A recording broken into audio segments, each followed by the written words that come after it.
Hey everybody, what's going on? Hope you've had a safe and awesome week. We're a little bit late. My fault, fashionably late, a couple minutes, but it's gonna be a long stream. Had to make sure I had everything out of my system. Uh, so I know we weren't here last week. I was sick. I'm still kind of under the weather, but good enough. Last week my face was so swollen, my cheek was drooping. So I was like, man, I can't talk. I'm not gonna be able to do a show. So postponed it last week. We're back this week. You already know what we're talking about, thanks to the thumbnail. Um, got some got some special guests. We got folks that have been here for the first two. A little bit of housekeeping before I get started with that, though. Made it to 604 subs so far, 600 and holding. So that's awesome. We released a video while I was sick. They did like a 5 minute you know scene for Superman.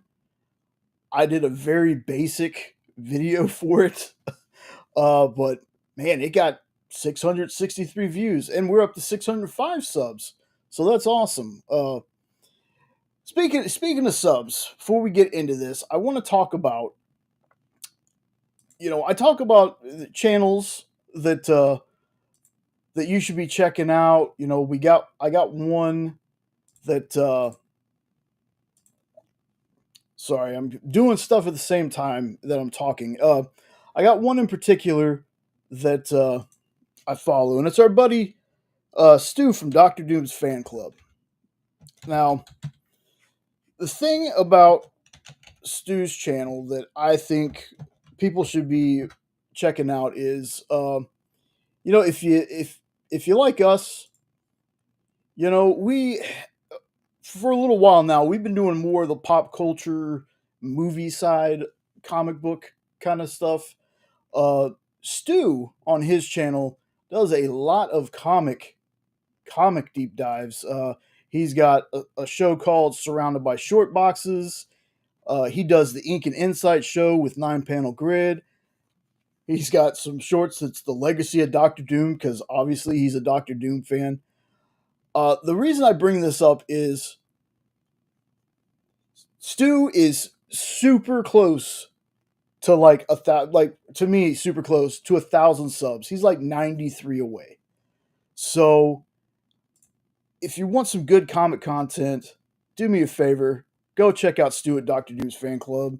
He's awesome. Uh, let's see what else. I probably have that in the description of the video too, along with some other channels. I need to add more. I'm always trying to push channels that we actually watch.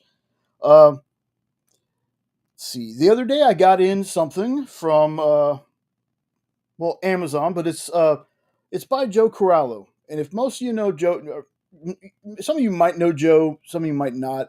But Joe is usually on PCP movie nights, and he and Jelani are I love everybody that's over there, but him and Jelani, when they talk about bad movies, are two of my favorite people that are on the panel.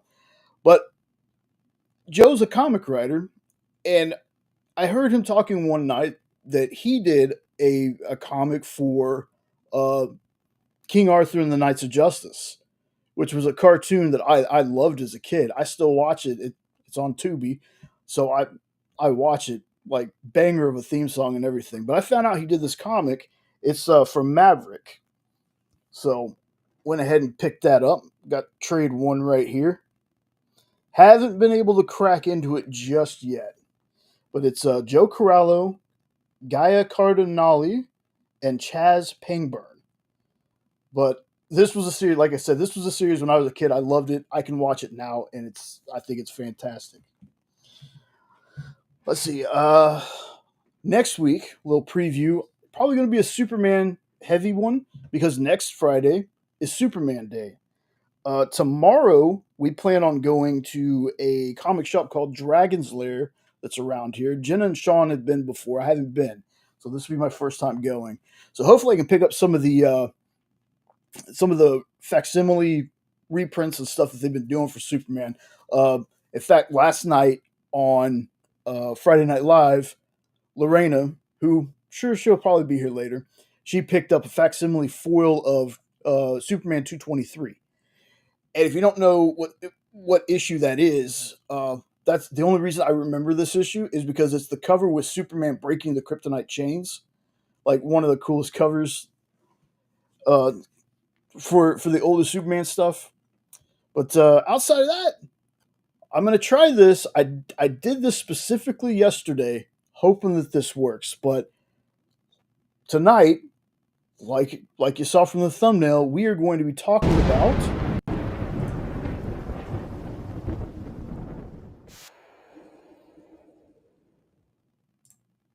Okay, that worked about as well as I thought it was going to. Uh, Went and clipped that out. I was like, man, I want to have that little, the thunder for when this show opens. So yes, we're going to be talking about season 3. This is the last season we're going to be talking about for now because it's the last season we have currently. We'll have stuff next year, I believe.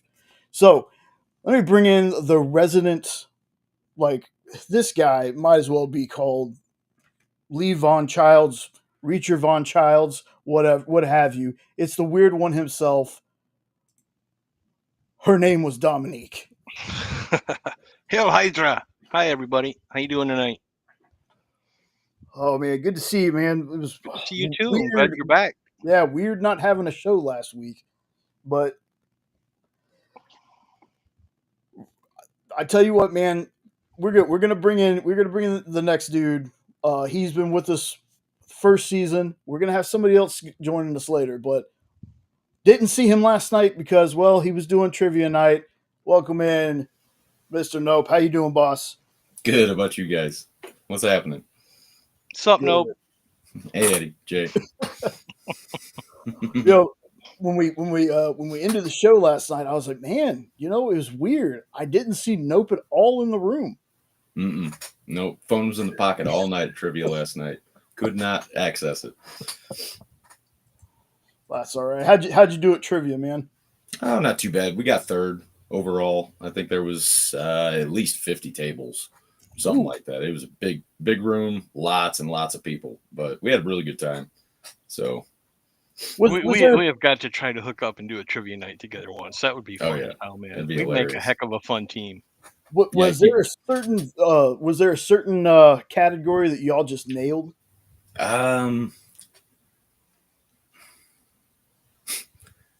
I mean, the first round was pretty good. We had them all like right on, and that was basically they threw up photos of card games and board games, and you were just supposed to guess what they were, and I think there was a couple that I was, oh, I know that one. That's Sorry. They're like, no, it's not.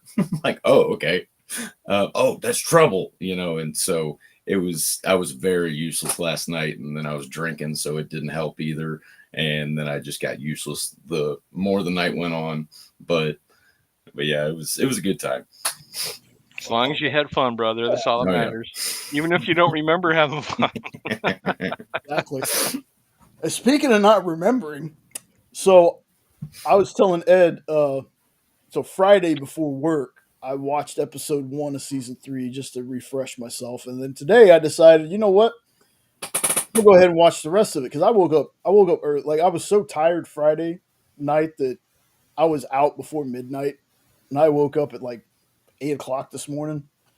So got a couple of things done around the house, and I was like, you know what? Let me go ahead and watch this, thinking that that's going to help me.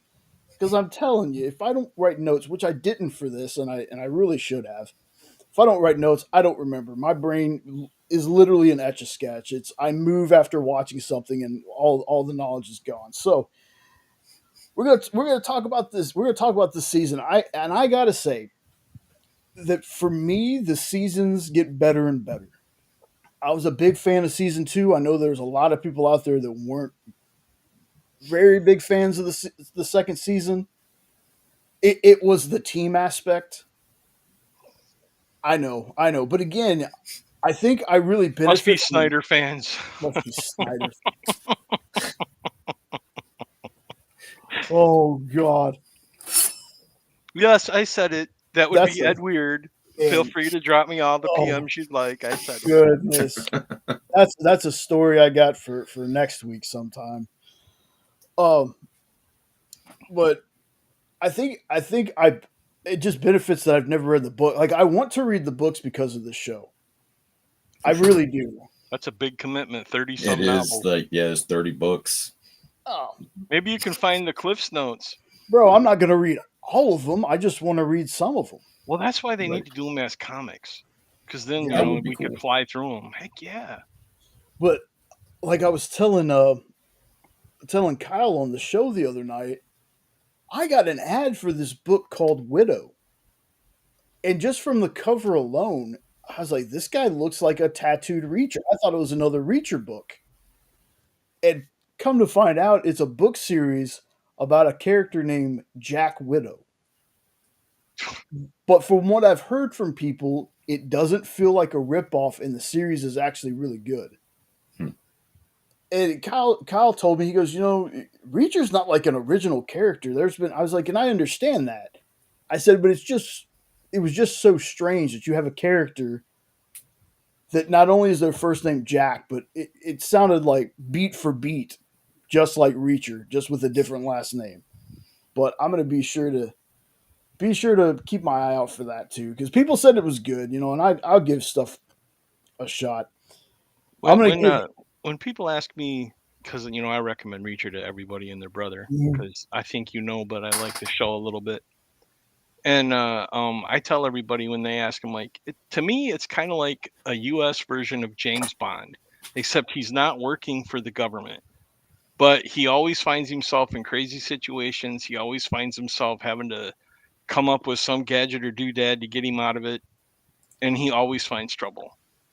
And so it's kind of like, to me, it's like having our own version of a James Bond, except he's an ex instead of still a spy. But he ends up being a spy in every season anyway. So, right. But that's kind of how I look at it. Well, I mean, trouble finds him. Trouble finds him. Speaking of trouble finding him, the way this episode began, the way episode 1 begins, and what happens, and what we're going to get into with what this episode turns into, I think this episode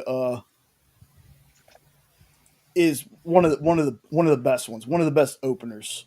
So what we're going to do real fast before I start in, he hasn't been here in a while. I hope y'all didn't forget him, but there's another member outside of me and Jenna that's part of Hydrasylum. Well, that's Sean. Can we hear me? Yes. Okay. It worked. Yay. I threw this together so fast. Love the sweater. Hashtag. It's the right hashtag, man. I'm telling you. Who dat?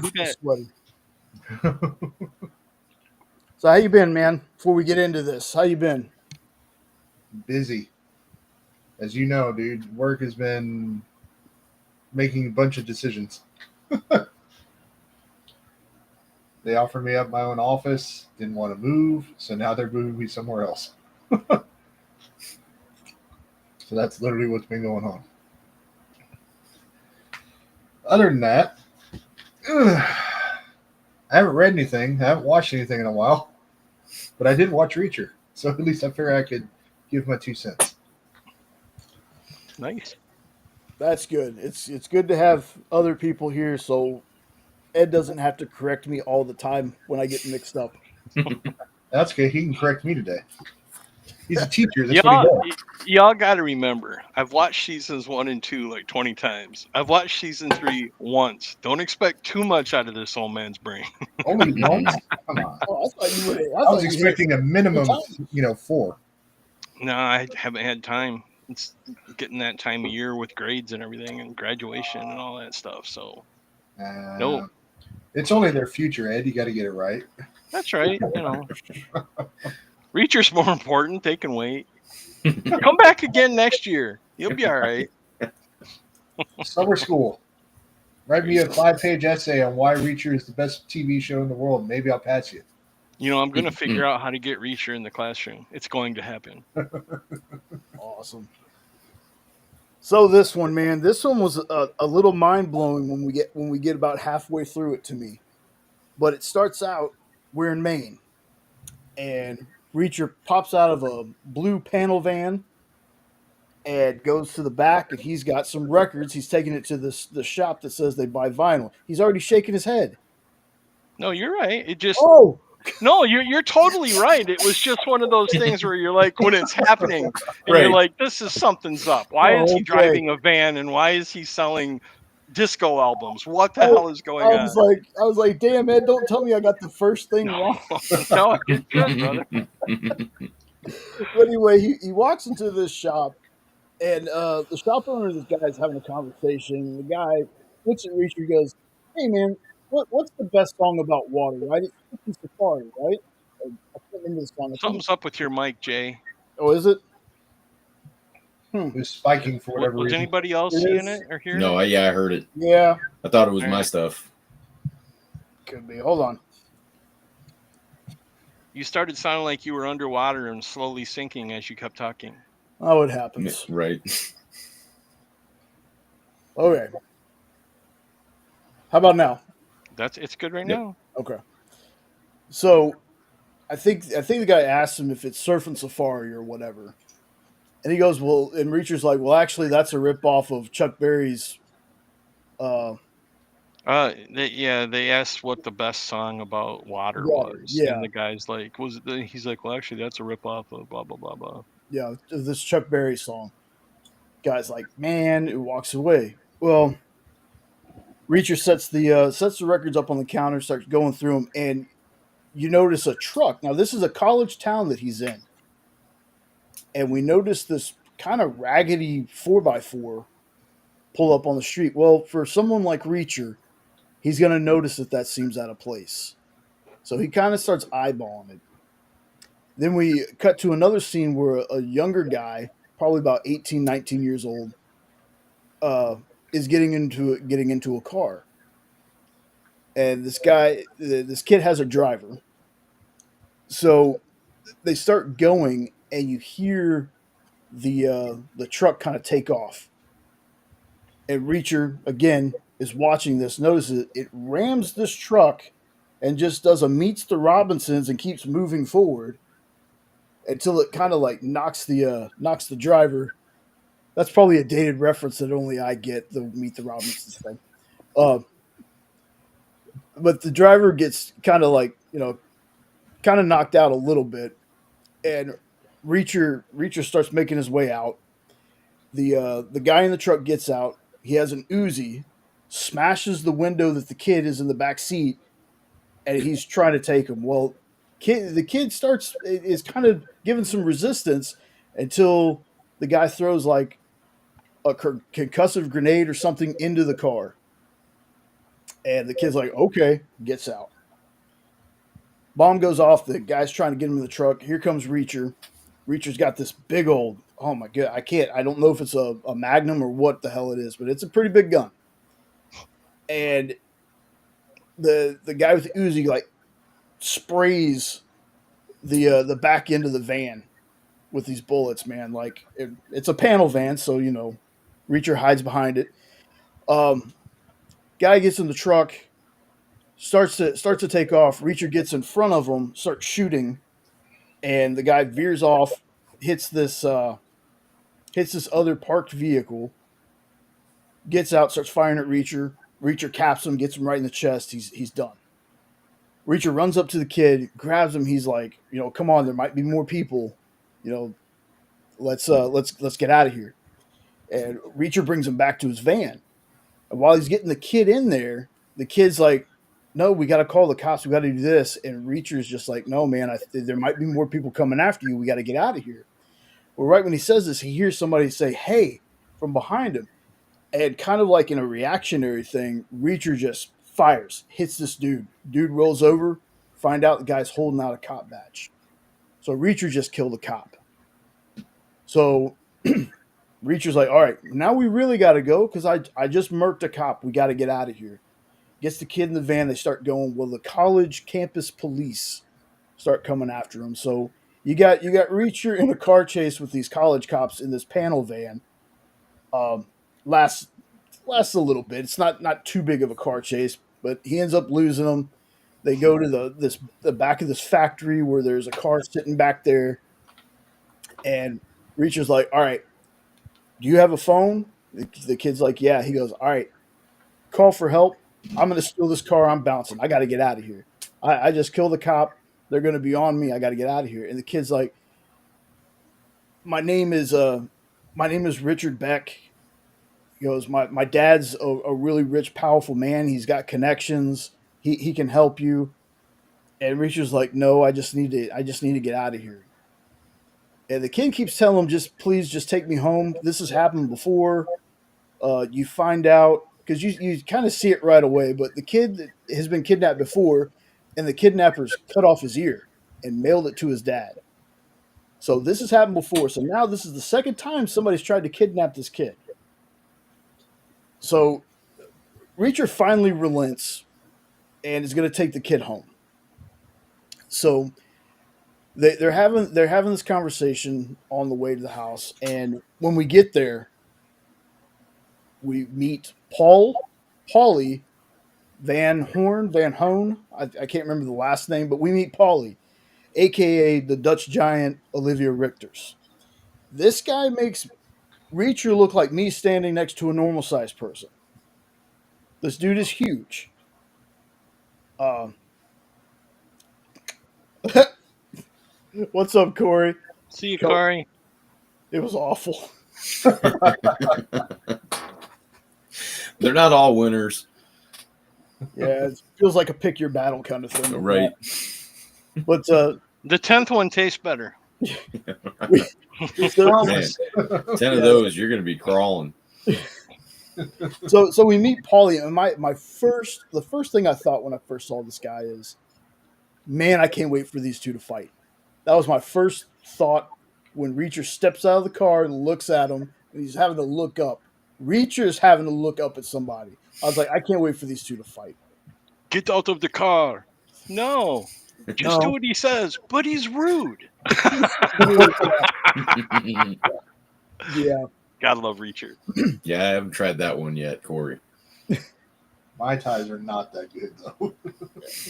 Yeah, so we get into the house, and we're taken into the kitchen. And take care, Corey. Thanks for dropping by, Corey. man. Good night, Corey. Richie asked. They call him Richie. Richie asked Reacher if he's hungry. He's like, "Yeah, I can eat." And then he's like, he sees a plate on the counter. He goes, "Is this one available?" And that's when we meet Chapman Duke. We'll just call him Duke, the head of security for the Becks. And he goes, "Not for you." Picks it up, takes it outside, comes back in when Reacher gets some food, and is like, "Hey, boss man Beck wants to see you." So then we're introduced to Zachary Beck, who is, to me, one of the two biggest glow-ups of the 80s I've ever seen in Michael C. Hall. First one's Patrick Dempsey. Many people know Patrick Dempsey from like, what is that, Grey's Anatomy or whatever. I knew him in Meatballs. Go watch the Meatballs movie and then look at Patrick Dempsey now. Go watch Weird Science and look at Michael C. Hall now. Okay? Biggest glow-ups of the 80s. But we're introduced to him, and he's a rug merchant. Very, very successful rug merchant, apparently, and an avid gun collector. He's got a ton of guns in a case behind him. And he offers Reacher a drink, which Reacher doesn't take, just kind of stares at him. Then, Beck's like, "Okay, suit yourself." Then he sits down, tells Reacher to sit. Reacher just stands there. He goes, "Okay," or "stand." And he and Reacher kind of have this conversation. Reacher kind of tells him a little bit about himself. I don't remember the entirety of the conversation, but it's basically this has happened before to my son. We're looking for a new person, blah blah blah. And then when Reacher goes to leave the room, because they're going to let him, they're going to let him stay there.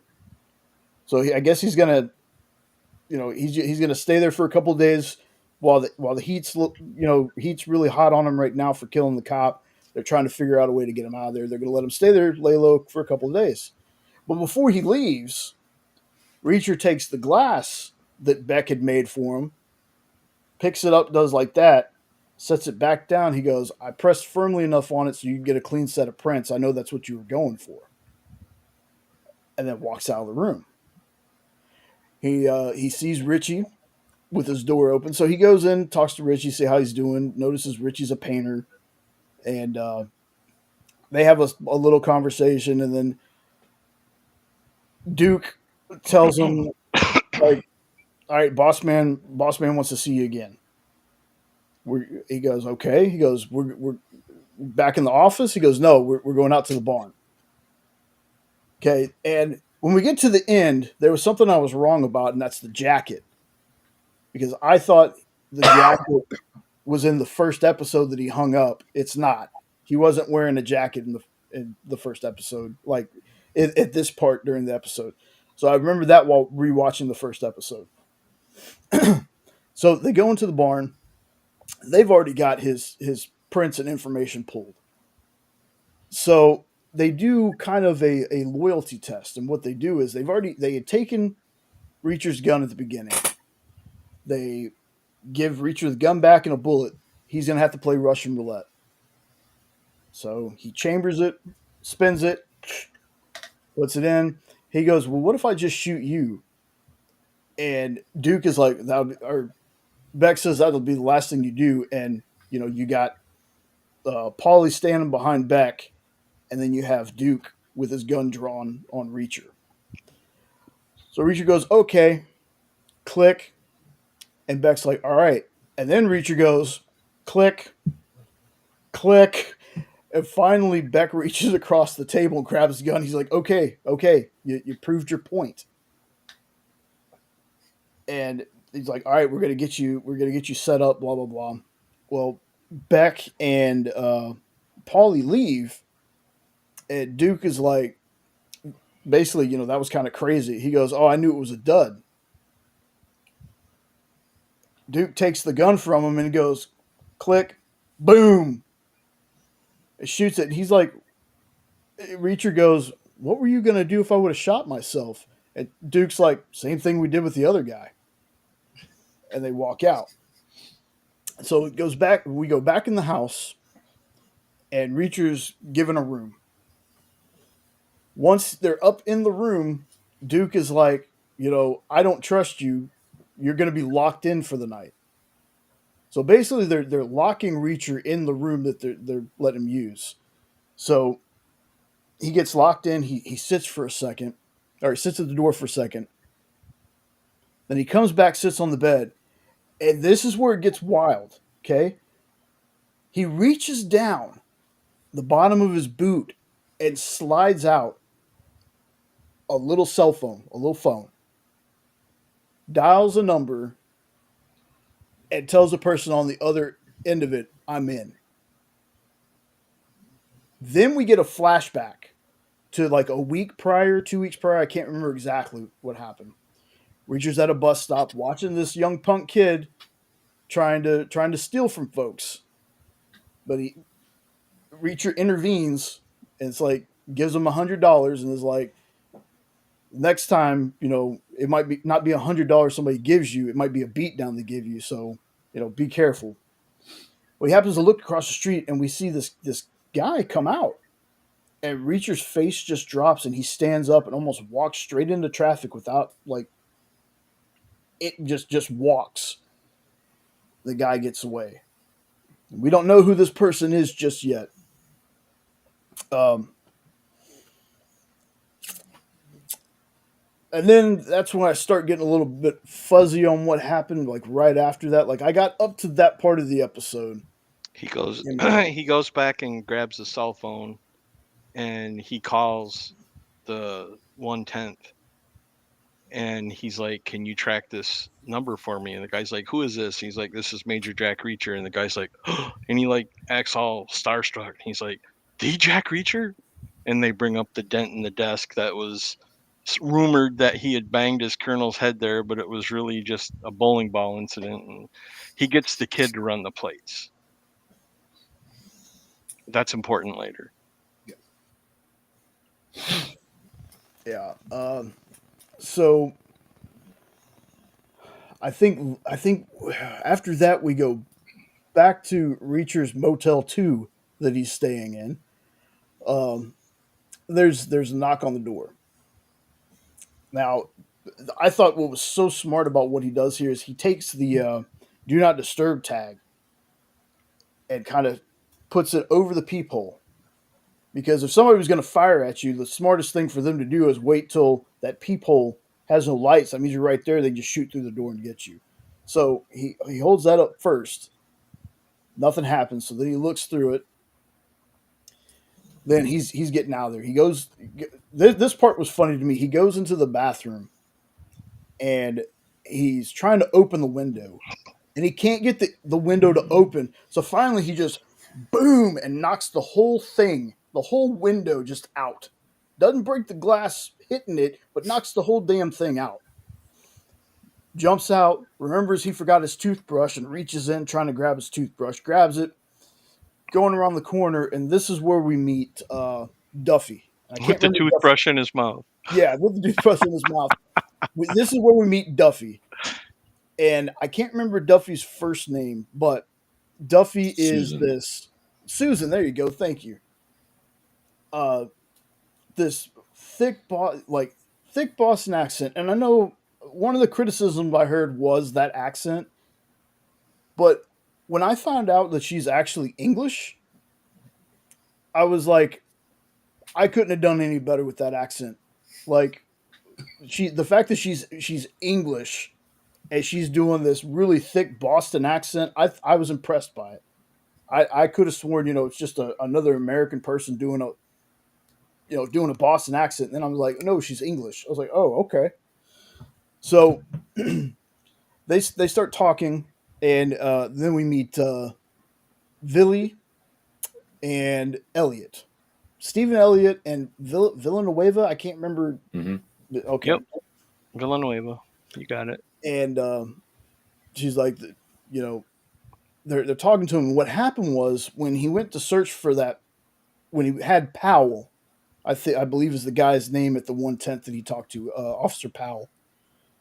When he had Powell look for the plates, it got dinged. Going on another investigation that the DEA was having.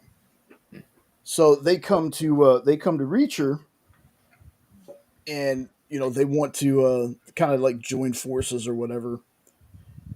And Reacher's like, if you do something for me first, he goes, let me do something for me first. And what that is he wants them to use their resources to check on a person named Quinn, Francis Xavier Quinn. They were like, well, what's the significance? It was like somebody I thought I already dealt with. I'm pretty sure I saw them get into this car. So they're thinking, well, maybe Quinn is working with Beck, because apparently the car was not registered, but I don't know. They're like Beck has a fleet of these cars. Uh-huh. Is the basic about it. So they think, well, do you think they're working together? He goes, I don't know, because I could have sworn, this guy was gone. So I just, I need to find out what happened. So I think then we get to the next day. They're in a diner, and sure enough, you find out the guy that he's talking about survived. He was. I can't remember if we've been through the I don't think we've been through the flashback of what happened. We hadn't been through the flashback, but Reacher tells him that he thought he had killed him years ago. That's it. And he said it was a low-powered gunshot to the head, fall off a cliff into the water. He thought he was dead a long time ago. We didn't get the flashback, but he told him briefly what happened. There we go. Because it was a small caliber bullet. 22. Yeah. So, apparently between the bullet not actually reaching his brain and then falling into the cold water. He is. He is. What's up, Kyle? Kyle's working hard on stuff, man. He showed me some awesome things, some spots and some openers he's been doing. They're great. Um, fell into the water, plus the hypothermia stopped him from bleeding out or getting brain damage, apparently. Yeah. But it gave him retrograde amnesia. So the guy doesn't remember a lot. Now, they say in the episode that doctors or the law enforcement that was like questioning him, they think he was lying about certain parts, but the amnesia is real. They just don't know what exactly he remembers and what he doesn't remember. So, let's see. So Reacher decides that he's gonna work with them, and the way they do is they got to come up with a plan, and the plan is basically the plan is basically Elliot and Villanueva are in on this as well. Villanueva was the cop that was shot, and Elliot was the kidnapper. And what they did was it was a mixture of blanks, real ammo. That's what really got me, because I was like, dude, they shot at Reacher. You can't fake the bullet holes in the side of the van. But Reacher's like, I need a blue panel van because it'll stop these bullets. So it's a mixture of that and squibs. And the squibs thing was the funniest part, because when they're showing them, they have Elliot, who's like this kind of lanky, kind of very young agent. They have it on him, and Villanueva pops the squib, which is a blood pack that explodes. And he does it a couple times, and starting to kind of like get to Elliot. He's like, all right, all right, all right. So Duffy is like, give it here, hands it to him, and then she just pops him twice. Like, and she's like, Elliot's like, that's not funny. Susan's like, it's funny. And Reacher's like, it is kind of funny. They walk away. So they got this plan. So going back and watching that scene, it was so perfectly executed that they could have left the episode without any of that, and I would have never known any different.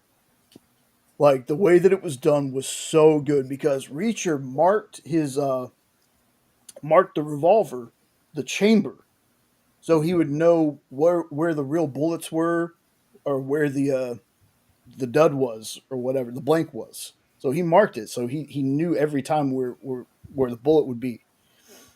Which is how he got away with the Russian roulette thing. Yeah, because he knew where the bullet was. Yeah, Must be a cat in the room. Jay's barking. Woo. Yeah. So I remember later they asked him, I was like, how did you get through that? He goes, mark the gun, remember?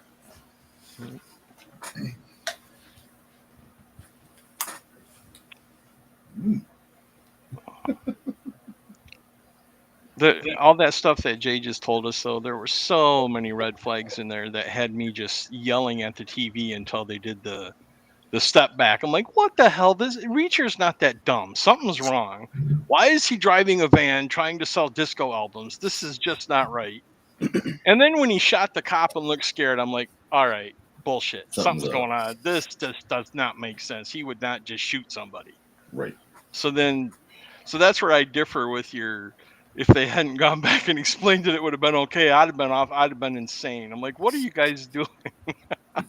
Well, it was more of I was so convinced it really happened that, like, if they would have led the episode with that, I wouldn't know where they would have gone from there. But it's one of those things where it was so well done, I would have never known it was fake until they explained the plan. So to me, like, their plan went off without a hitch. Like, this plan that they made, they did a fantastic job executing it and making it look real. Because it just the mixture of everything looked like this was really happening. Because my first thought when he shot that cop was, oh shit, he shot a cop. Like, what is this season gonna do? So, yeah, my first thought was BS. This is wrong.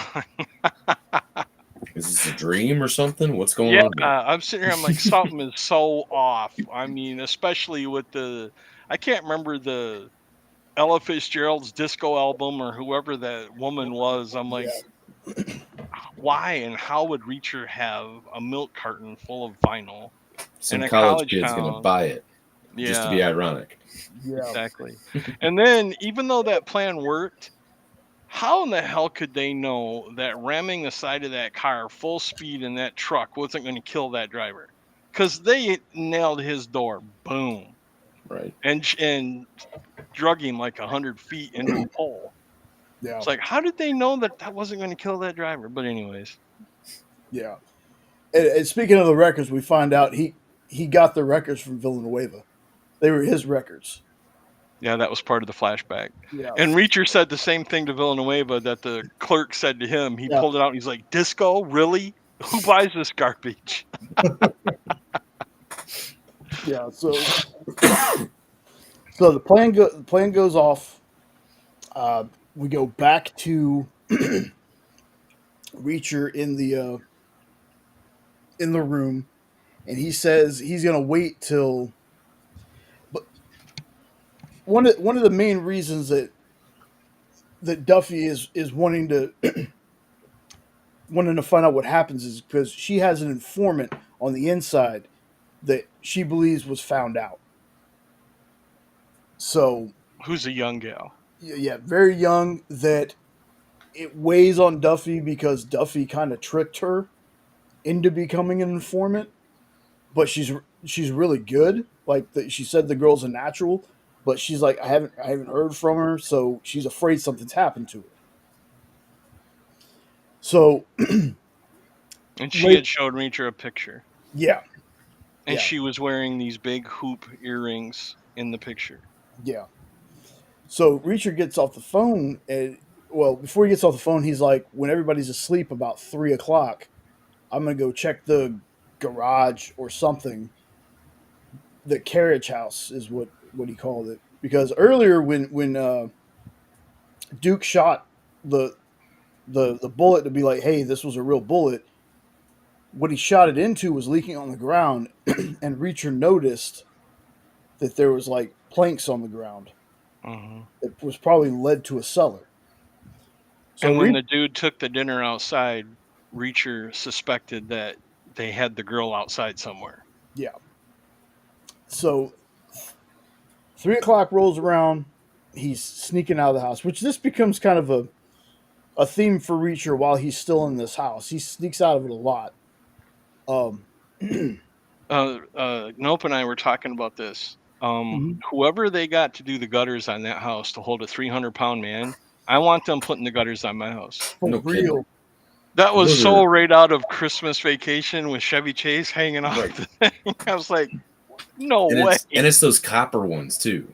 Yeah. So they're going to be even more malleable than even the aluminum. Yeah. He doesn't quite weigh 300 though, but he only weighs like 240. Well, either way, no, he easily weighs 300 pounds, that guy. But even still, that roof that he's coming down off of, you know, we would have picked off so many of those shingles because those things aren't really held on very well in real life even. So gutter couldn't hold me. I don't see it holding Alan. No. Especially not even bending. It just held. Yeah. Like those were that was some magical stuff going on right there. Oh, speaking of magical stuff, before we go on, I'm going to forget this if I don't mention it now. Yeah, go ahead. So I told you how my wife is addicted to Reacher, too. She was actually Googling stuff and came to me with a little bit of trivia. And she's like, you know that giant mansion that they're in? I'm like, you mean the Beck house? Yeah. She's like, check this out. And she showed me this article about it. And that's actually a golf course. And that mansion is actually like the clubhouse. And that ocean is actually 19 holes of golf that they CGI'd out and put water there.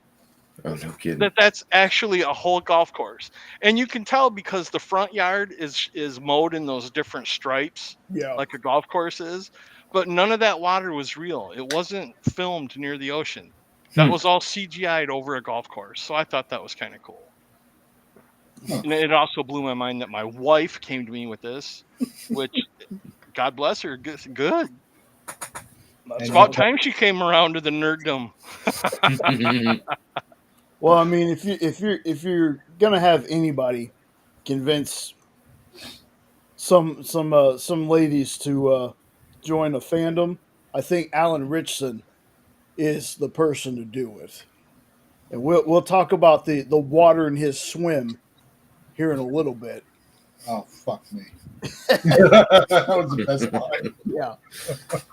So Reacher sneaks out, gets to the carriage house, and basically finds the room below. There's a bed, the plate, and he also finds a hoop earring. Then he calls. I bet something I want to learn. By the way, uh, calls Duffy, and I can't remember exactly what he says because the episode ends with him holding this hoop earring. She's asking, did he find any evidence? And he's like, yeah, she was here. She's like, is she still there? No, he's gone. And she's like, well, how do you know he was here? And he picked up the earring and showed it to us. And he's like, I know she was here. And then they just end it. And then they start it right back with him holding the earring. Yeah. In the next episode. To me, that was an interesting thing that they did because I know some of the episodes in the earlier seasons did that sometimes, but this feels like almost every episode was like the second after that episode. Like you could take this show and basically put it on your computer and splice it all together in one continuous thing, and it feels like it would just work as like an 8-hour movie. Like it feels like it's almost seamless how they go from the end of episode 1 to the beginning of episode 2. So, and just a couple of things about episode 1 before we go forward. Yeah. To fill in some gaps. When you were talking about him painting, the kid painting, and Reacher walked in and asked him what he was painting, and Reacher says you only paint what you can see. And the kid's like, well, that's what I know. So that gives you the impression that the kid's been trapped in his room. And that's an important thing because I think that later on, that's how Reacher and him build a bigger connection is because Reacher really starts to feel for this kid, who, by the way, my wife's Googled and said that kid is actually 30 years old in real life. And that blew my mind too. Well, I mean, but anyways, yeah, I know. Yeah, but he always paints it without the guard shack too. Right. He's dreaming of being free. That's what I was going to say too. Is because Reacher asked him, you forgot the guard shack, and the kid turned around, no, I didn't. So he didn't want it there on purpose. Well, but that was just a little key thing. Don't they bring up how that's where they start talking about the kid's mom? Yeah. And that before the kid's mom died, there was no guard shack. So that's what he's basically painting, and reminiscing the whole time. So yeah, Reacher said, where's your mom? And he says, well, since I was 4, she's been at the so-and-so cemetery. They don't give us details, but it tells you that the mom's dead. Yeah, that's true, Kyle. The way they shot it. And that's what you meant by green is the easiest cute. I get it now when you're talking about the water. Okay. I got you. Yeah, there's little things in the episode like, to me the reason he doesn't do the guard post is because of Polly and what you learn about Polly as the season goes on. And I almost forgot that inside that guard post with Polly, hanging from chains, is a big ass 50 cal. Like that man, a guy that size that they shouldn't need. That's like a handgun to him, but you shouldn't need something like that in there. But he's got it, and it plays an important role. Just saying. So,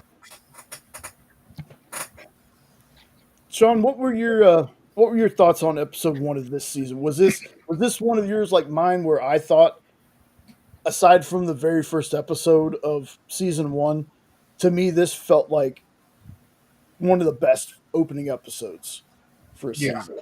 it was definitely the best one since season 1. Although I might rate it higher than season 1 just because I'm still not out of the honeymoon phase with it.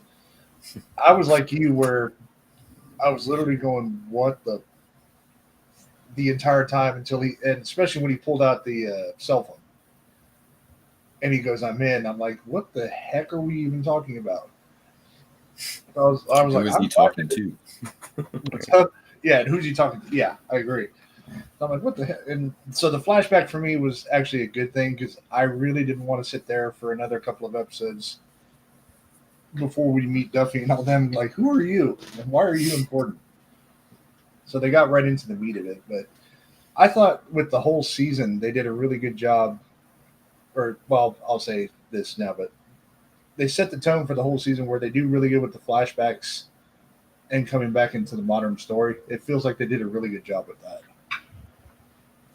But you can also tell that Alan has kind of found his comfort zone with Reacher because his comedic timing is better as well. But yeah, it's probably for me at least, it's probably the best opening episode of all 3 seasons. Wow. My favorite one's season 2 with the ATM. I mean, that was just like the perfect way to start a Reacher season. Who are you? Someone who doesn't want to be involved, even though you just got involved. And I think season 3 opener would have been better if they would have started it with the kid wanting to rob the lady on the bus. Because season 1 started with a man threatening his wife, and Reacher stopped it. Season 2 started with the woman at the ATM. Reacher stopped it. Season 3 started with a bunch of chaos that if you know Reacher at all, you're sitting there shaking your head. What in the hell is going on? This is all BS. I ain't buying any of this. Why has he got a van? Why has he got records? It made no sense. And you can ask Amy because I was just cussing and what the hell are they doing? You know, I'm like, no, I ain't buying this. Something's up. Something's up. Wait, I got to say this, man. The creepiest thing about your background is twice I've seen somebody walk through the background. 3 times now. that would be Amy. I was like, holy hell, what is that? It's my haunted basement. Right. Wait.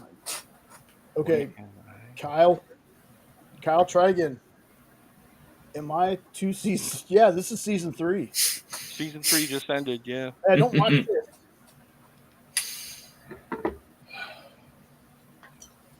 Or I don't know. You might forget this by the time you get to it. I don't know. Well, I guess technically you could watch each season independently. You really could. Yeah, that's a good point. You really could watch these seasons, especially 3, because they don't do a ton of throwbacks to like Roscoe and the detective like they did in season 2. Right. It would help to know what the 110 is, but yeah. And that's where season 2 would come into play. But working, Kyle, all the time. That's what you're doing. Like Kyle, I work, but Kyle works. There's a difference. Another thing about episode 1 that bugged me. Come on, college campus cops are not shooting out windows. No, and they weren't in on it because when they were talking about it, she's like, "Well, don't worry about the college dudes. We'll stop all them." Hey, Phable. But when them campus safety people pulled up alongside and started shooting out their windows, I'm just like, what in the hell is going on? This is crazy. Well, them chasing anybody to begin with is like, no. Right. They're just basically like rent a cop, but they're actually legally a cop. Yep. Most of them are retired most of the time. Yeah, it's the same thing with like Port PD officers. Because I used to had a retired officer work for me, and now he went back to Port PD. So,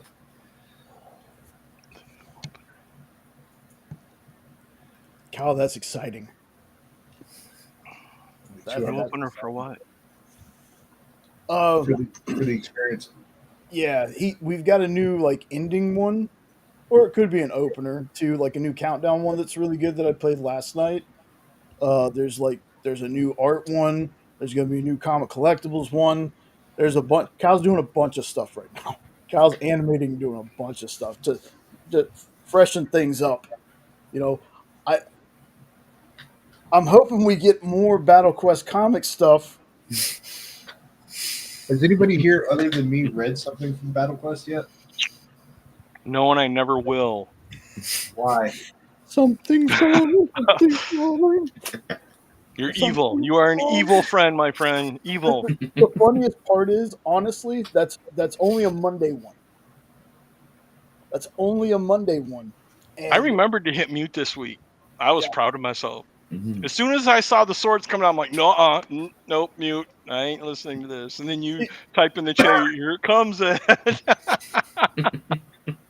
Oh, it's gonna be nice, dude. I already know. Wow. 100 CCAs to make it. I don't even know what a CCA is. So, Commission cover art. There you go. Yeah. Yeah, Okay. commission cover art. oh, those. Okay. Yeah. I thought you were talking about something different. No. That's a comic term.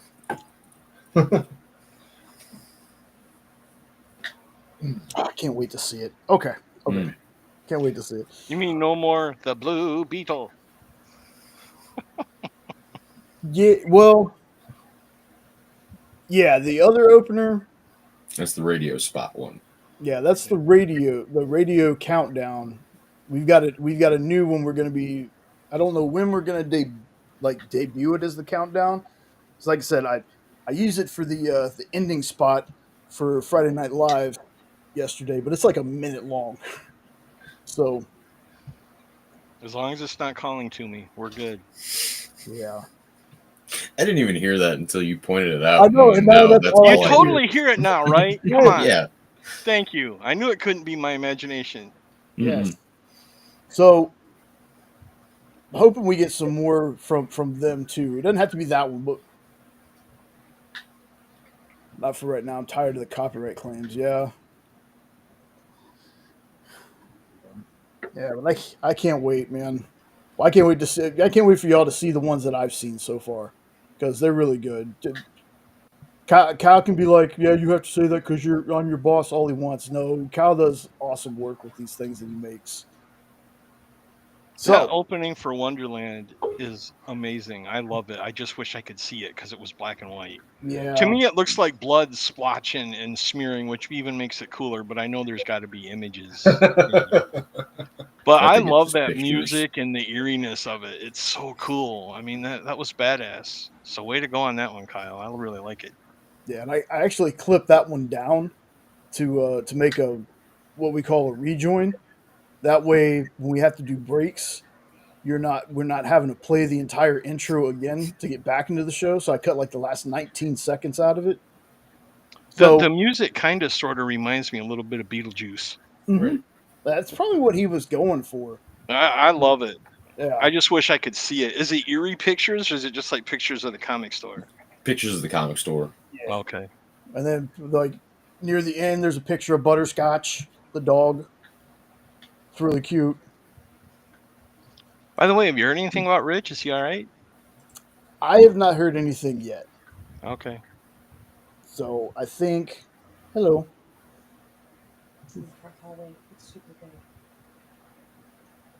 An hour in and we've covered episode 1. I know. Hey, Man, Jenna. I thought it'd take you 2 hours to get through episode 1. Hi, guys. Hi, Jenna. Hi, Ed. You want me to? Hello, no. I would like for you to Hey, go and Jenna. take care of our friends. Okay. I like I how will she be- like bops in and out. I will Hi. be right back if y'all want to get started on episode 2. If you play that commercial, I will shoot you. No, I'm just Oh, kidding. no. Just kidding. I was like, I don't have the commercial here. Now I'm going to get banned for saying shoot. I'm just going to sit here and nod and pretend like I know what you guys are talking about. Yeah. Yeah, Reacher. Did you not watch it with him? No. No. And then there was that time in Civil Wars where Oh, my God. I have a funny story about that happened while I was driving the other day. all this So- should be good.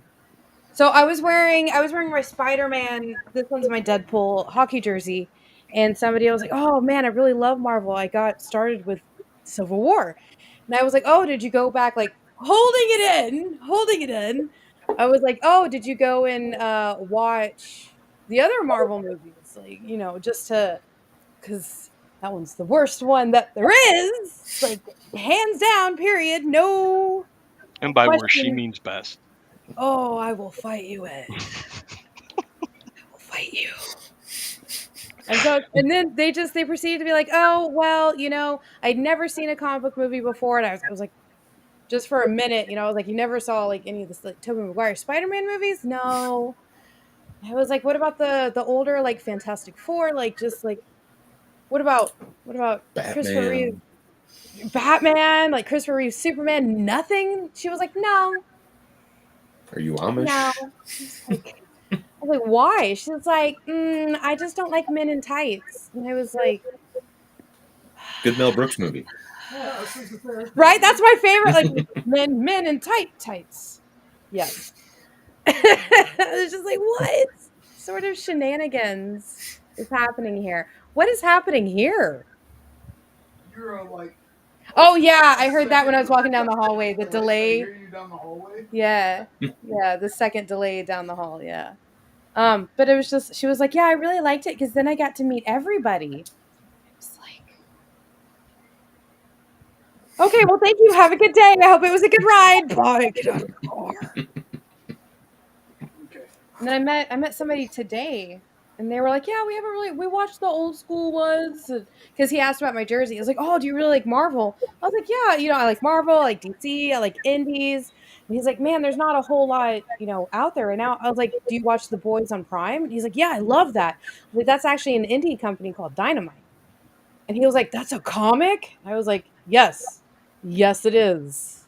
Technically started in DC with us. Yeah. But it was funny to me. I get to talk about these things. Yay. That's the Marvel movie I went and saw most at the theater. Civil War. I loved it. And it was because they brought Spidey to the MCU. I went to see it just for that 10 minutes of Spidey. Hey, Underoos! That was the best. I mean, I had the Spidey Underoos. Come on, man. Sorry, I've got a dog trying to get under the chairs. Come on, my dude. But yeah, so please, for anybody out there, please do not use Civil War as.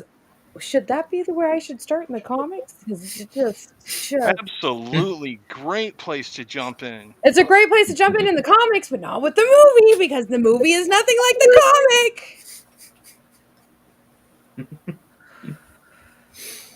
Woosa.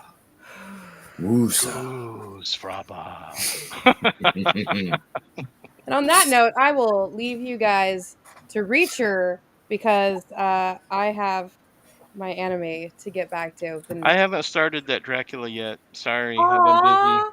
I will. I promise I will. Talk to about it. I promise I'll do it this week. It's 3 episodes. Yeah, but it's 90-minute episodes. Oh, it's just an hour and a half. Boo. Why don't you go watch Civil Wars? That's only 2 hours. I'd rather read all the This comics. time, pay attention, let it soak in, and experience the greatness of Civil Wars. Captain America. They totally messed up the part where it was Spider-Man should have already been established so that way he could actually have the role that he was supposed to have. And then we needed Punisher. Where was the Punisher? I'm trying to bring out Sailor Jenna, and I think I'm close. Oh no, did we lose Sean? Bye, Sean. I think he just popped out for a sec while you ranted, but that's okay. Oh, for the love of Pete! Like, oh my goodness! Like, come on! There were so many things that needed to be set up for Civil War. Why didn't they call it? What was it called? Serpent Society. Unsubscribe. Ouch! Who put that? That was you. What? It just popped on the screen. Unsubscribe. That's not me. That's Kyle. Oh, well, gosh darn it, Kyle. That hurts. Oh, I see that now. See, I'm not paying attention. I didn't come here to get angry about the worst Marvel mistake ever. Thank you, Kyle. Thank you. Like seriously, I need to take over one of these where it's just be like Jenna's Rage Corner or something. Like Oh my like just god, I would subscribe to that in a heartbeat.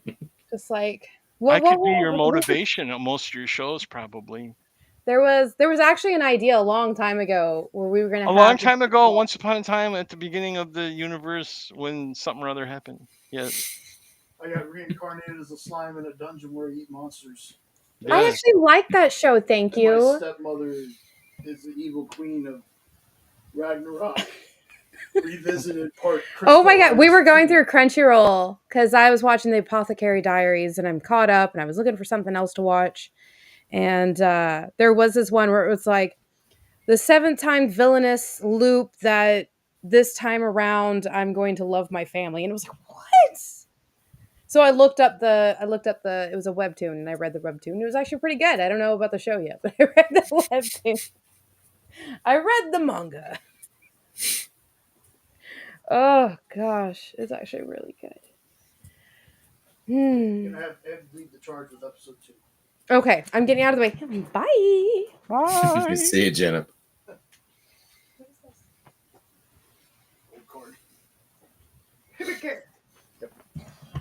Figured you were waiting until Sean came back on, but meh. Hashtag who Sean. That's his name. CM. Weird echo in my house with her talking. Hello. That's exactly how it feels because now he stepped out for a second and his door's open, and we're on this 1 second delay. And his room is right next to my office. Nice.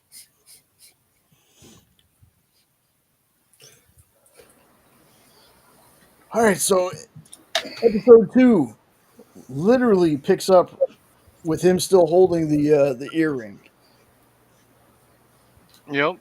And then he has to get back into his room by climbing up the same indestructible eaves and the ledges that held him before. But this time he slips and almost falls just as the security officer is knocking on his door because they have a job for him. So the security officer, when he doesn't answer, unlocks the door and bursts it open, sees the window open. And you're like, oh crap, he's caught. But then he walks out of the bathroom with a towel on and he's like, what's up? So he had managed to get back in, get in the bathroom, and just leave the door open. Yeah, he's like, we got a job. And he's like, at 3:47 a.m. Does anybody around here ever sleep? When we tell you to, yeah. So he's like, all right, give me 5 minutes. You can have 2. Yeah. Runs back in the bathroom. You see what happened is as soon as he got in the room, ran to the bathroom, stripped down to the skivvies. So his clothes are like thrown all about in the bathroom. Well, he reaches for the boot phone, calls Duffy and says, well, that's because of the job. The job that they had for him was they had found the truck and the car that were in the accident with the bodyguard and the kid. And they wanted to go find out who owned the truck and tried to kidnap the kid so that they could prevent it from happening. So now remember, that whole thing was staged. So once he knew what the job was, he ran in the bathroom to call and give them a heads up, because in the report it said that they had used a grenade in the car, but it was just a percussion grenade just to make a noise to knock the guy out. But that's not what they had in the report. And he knew that there wouldn't be brain guts and blood everywhere. And if they found that car, it would ruin the whole thing. So it was a mad dash for Duffy and Villanueva to try to get to the storage where the cars were before Reacher does with a new guy we're about to meet. yes. But before we get to that, we learned that the agents have the bodyguard from the car. Uh-huh. And when Duffy gets off of the phone with Reacher, when Reacher tells her that, she found the earring and that Teresa was there, she goes in the room, takes this book, and just starts smacking the crap out of this dude. Like now keep in mind, they're holding this guy illegally. They basically kidnapped him because they want to make it seem like the guy died. that there was a grenade that was thrown into the car. Awesome. I'll be sure to check that out. Oh, I can't wait. So the bodyguard is like, what's up? No. I totally read that wrong. Wet transfer? Yeah, Yeah. I saw wet trans, and I'm like, what in the hell is going on? And then I'm like, oh, it's we transfer. Got it. Yeah. But Yeah. that caught me off guard. Sorry, I'm 3. I know. Yeah, same. Remember, I was making fart jokes on Henri's show the other night. Did you have a button? No, that was me. Man, you were consistent. Each one sounded exactly the same. He learned from that dude that spammed us. Yeah. The bot. What was his name? Fartin' George, I or think. something?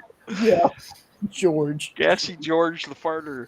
Oh, that was priceless. Good stuff. So basically, the bodyguard is telling them he doesn't know what they're talking about, and Duffy was like, we pulled up your rap sheet. There's like domestic violence charges, all kinds. So this guy isn't a good dude.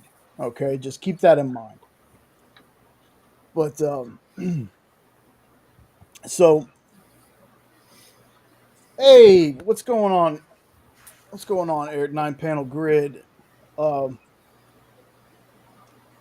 see. That is not news to anyone, Kyle. Not news at all. Yeah, make sure you check the description. I'm pretty sure I got 9-panel grid's channel in there. Be sure to check him out. Him and Stu, like I was talking about earlier, do that Ink and Insights where they trade off on what channel they're going to do it on. It's usually on Wednesdays, so I can't unless we end the Q&A with Kyle and I for work. I usually have to catch it on the rewind, but it's a good show. The two of them do great work, so be sure you check that out. You know what? We skipped something. His first job was driving that truck. That's what I thought. Yeah, that's the one we skipped the poly fight and everything. That's what I was say. Whoops. As soon as he lays down, strike that, reverse it. Yeah. As soon as he lays down, he gets a knock on the door, and it's is it Beck? It's Beck, and Beck is like, "What are you doing?" And he goes, "Trying to sleep." And he's like, "Well, there's work to do. Go downstairs. Polly and Duke are in the gym." I don't think we skipped it. No, I don't either, because I know that the bathroom scene happened. Yeah, because this is back in the window. So this must be the second. This is right when they get back from. Okay, yeah, we did skip that whole part. This is when they get back from when we meet Angel. Right, Angel Doll. So we meet Angel first. Yeah, we meet Angel Doll first, right? No, because his first job for them was driving that truck that he thought would had something in it, and it was to earn their trust. And he had to drive the truck, and he met with Duffy and Villanueva so that they could search it with the dog. Right. And then he went and he dropped the truck off, and when they opened it, he was like, "Oh, it's just rugs." And like, well, "What'd you expect?" And then he gets back from that and lays down, and then that's when he comes in. That's where I'm confused because that was in the middle of the night that they went to the impound yard. Yeah, Angel was tracking him. Yeah, he was driving the truck. That's whenever he said, "We found your fingerprints. We know who you are," and then starts talking how he's got the aunt of one of his exes that works in the DMV, and that's how they were able to run the prints. And then it's the middle of the night. They stop for the coffee, and he's stalling so they can get to the warehouse and change out the plates first. And he's just standing there with the pot of coffee and the empty cup. And then he doesn't start pouring it until Angel Doll walks into the place. And then starts making the coffee. He's like, "Oh, well, did you make me one?" No. When they have him do stuff like that, do you not think of Rain Man? Because he's just standing there holding it. And then the guy walks in. And it reminds me so much of Rain Man, the way he does those scenes. I Yeah, know, it's great. so precise. So that scene happens first before he has the truck job, because we meet Angel first. Because for the truck job, it's Angel that's tracking him. So Yeah, we and got he's to meet. asking all kinds of questions, and he can Yeah, kind of smell that he's on to him a little bit. yeah. Okay. So we meet Angel first. Angel and him are going to the DMV to check out this truck. Villanueva and Duffy get there first because the car is there. The With no problem gut. is they were going to move the car out of the way. The problem is they have another car that the front end is totaled. They can't. She can't move it. Now, on the way up there, Angel tells Reachers, he goes, the guy that he was in the army as well. And when Reacher says, "Well, what are you going to do about the night guy there?" He goes, "Well, I got $500. The person that's doing this job is like probably fresh out of the academy, bottom of their class. So, $500 would be a lot." And he's like, "Well, what if he doesn't take the 500?" Angel goes, "Well, then I got something else for him," and lifts up his shirt, and in his waistband, he's got a gun. You have to do impressions, man. You're Yeah. killing his character, man. He was so And I'm cool. gonna I have was so something else that sad. he's not gonna like. Yes. I'm gonna get mine. Yeah, I don't want to be canceled on my own show. Uh, so so they Conk. get yeah they get there, and they're talking to this security guy, and he comes up with this story about how he got pulled over for DUI. All right, man, take care, Kyle. Gets pulled over for a DUI, and he knows it's wrong. You shouldn't be drinking and driving. It's stupid. He goes, "The problem is my old lady's gonna come sign my car out, and I was with my side piece, and she left her panties in the car." Oh, he didn't call him panties. Well, Cooter no, cover. he said panties first.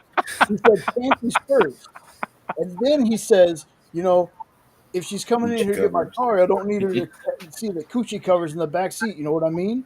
She sees another woman's coochie cover, man. There I'm you in go. trouble.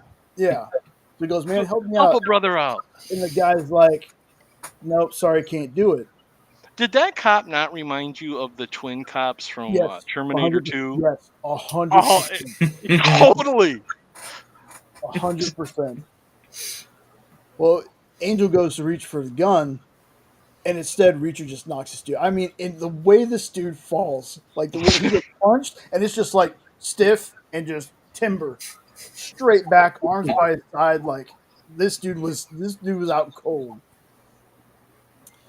So they get into the garage, warehouse, whatever it is, and Angel finds the truck right off the like really really quick. He goes, "I'm gonna check over here. You go look over But here." you forgot to mention that Duffy's in there already. Yes. Because Villanueva was keeping watch out for Reacher Yeah. and him to show Angel to show up. Because she was already in there trying to figure stuff out. And he Yeah. She was called her and trying to he's move like, the "They're here. You got yeah to do something now." yeah. She was trying to move the car that had no front end, Right. basically. Right. So because the car was blocked in. So Angel's taking pictures of the truck, and you think that's it. Well, he starts walking by. He goes, "All right, we're done." And right before he turns the corner, he goes, "Hold up." He goes, "That car over there, that looks like one of our fleet." And he Were walks they over. Audis? Is that what Yeah. they were? I can't I remember. think so, yeah. Okay. And he's walking. He's like, "Man, it's got the same damage, but it's cleaner than my car. Somebody got blown up in here." He goes, "It's so strange because it looks like that car hit this car, but this isn't the same car." And the time that he's talking, you see Duffy's hand from under the car reaching for a screwdriver, and Reacher kicks it to her. And then he notices that she changed the back plate. So he moves the tool kit that was in the way. It was like, "These plates are like from Delaware or something." He goes, and Angel's just like, "Man, it's the strangest thing. It looks exactly." Now, my issue with this is I'm like, what sets those cars apart to where you would automatically know it was one of yours? Like, is there something like the car itself? Because you're making it sound like nobody else owns a black Audi. Yeah, he just said same make, model, and color. He made it a lot more suspicious than it would have been, I Yeah, think. yeah, Yeah.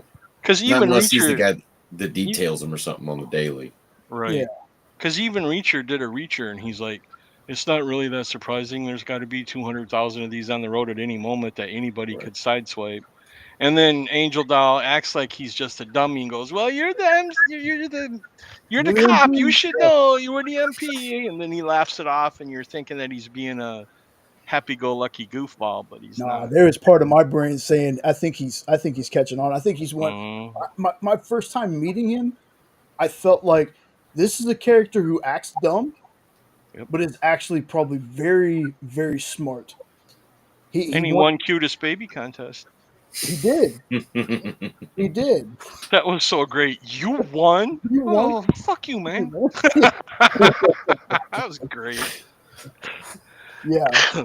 So we go to leave the building. You notice when Luther walks by, the car that was blocking them was the license plate that she took off to switch the license plate out.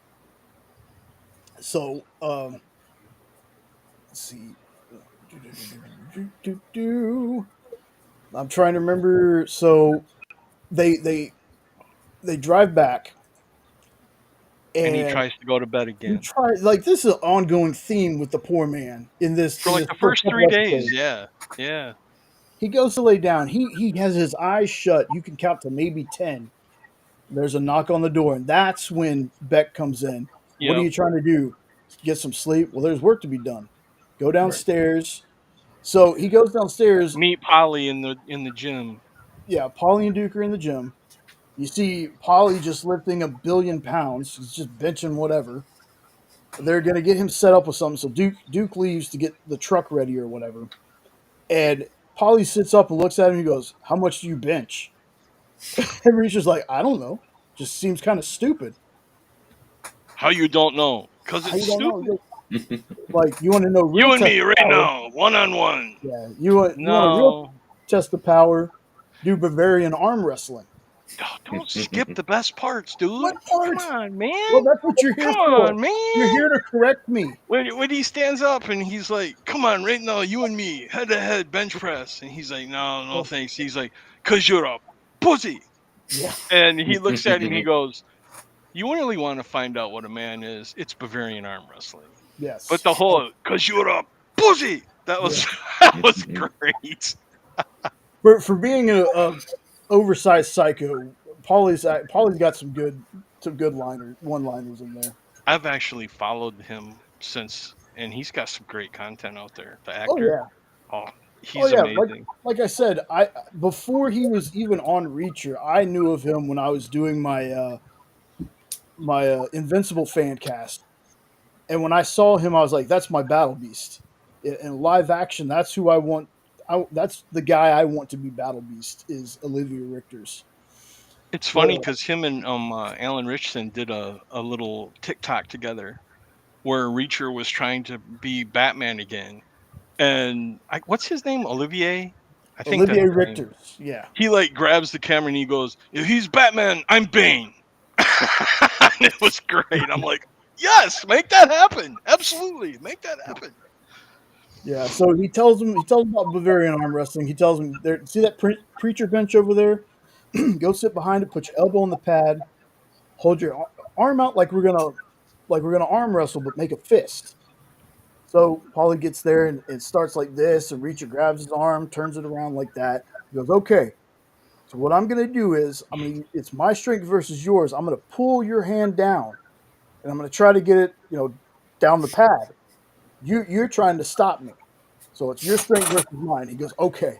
So they start going, and they're going at it for maybe 10, 15 seconds, and I mean, Reacher's standing there pulling down, and then he just lets it go, and Polly just knocks his own lights out. It's so funny. Like he falls down, and he's like, "Oops, I slipped."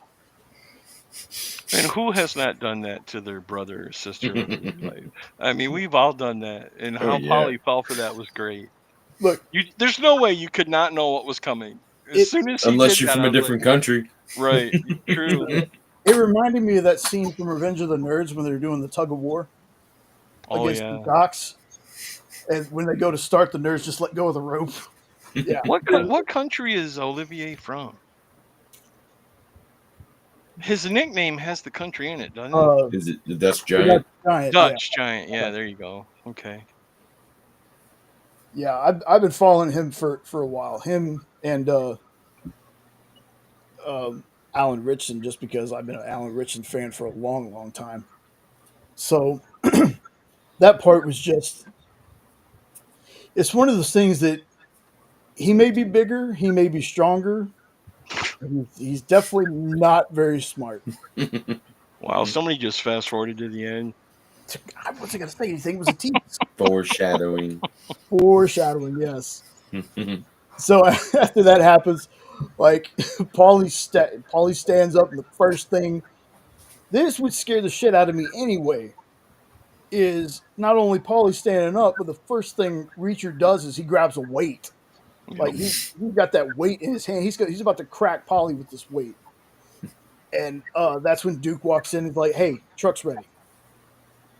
So they're gonna have them drive this truck. They don't tell him what's in it. They tell him that he can't open the back. The lock is soldered. There's a GPS he needs to follow. He's got 6 hours to get to this place. That's including bathroom breaks. And he's like, "Well, what about coffee breaks?" He goes, "They were like, drink while you're shitting." So he goes, "Okay." So they he drives off, and um, let's see. He ends up calling the agents and tells them to meet him further down. That he's only got enough time, for like a bathroom break. They're gonna break into this thing, and he tells them the tools they're gonna need, all that stuff. Well, on the way there, when the agents are getting there as well, Duffy has called an old police friend who it has a canine, like it's a canine unit. He trains the dogs, and they get the back of the trailer open, and it's just rugs. So they have the dog sweep the trailer, and they doesn't smell anything, and the first thought that Duffy has is, well, what if there's a body? And the cop tells her, no, the dog would have picked that up too. So there's no body in here. It's just rugs. So basically, this was a loyalty test that they were giving Reacher to see if he can be trusted. So now they got to resolder the lock and all that stuff, and he's got to get back on the road. Reacher doesn't have a lot of time left. So what he does is he gives the GPS or the tracker to Villanueva, tells him to drive to a certain stop, and they're going to meet him there. That way they can solder the lock back, and he can get going. Well, when he goes to solder the lock, Duffy asked him, "You ever used this before?" And he's like, "Only to torture somebody." And she thinks he's kidding, and just it's times like this it's funny to me because people, when they think he's joking about things, and he just stares at them blankly, and they're like, "Oh, you're serious? Oh, okay." So solders the lock back on, and then they drive to go meet Villanueva.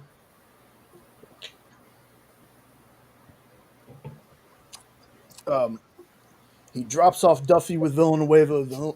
Villanueva gives him back the GPS, and he gets going.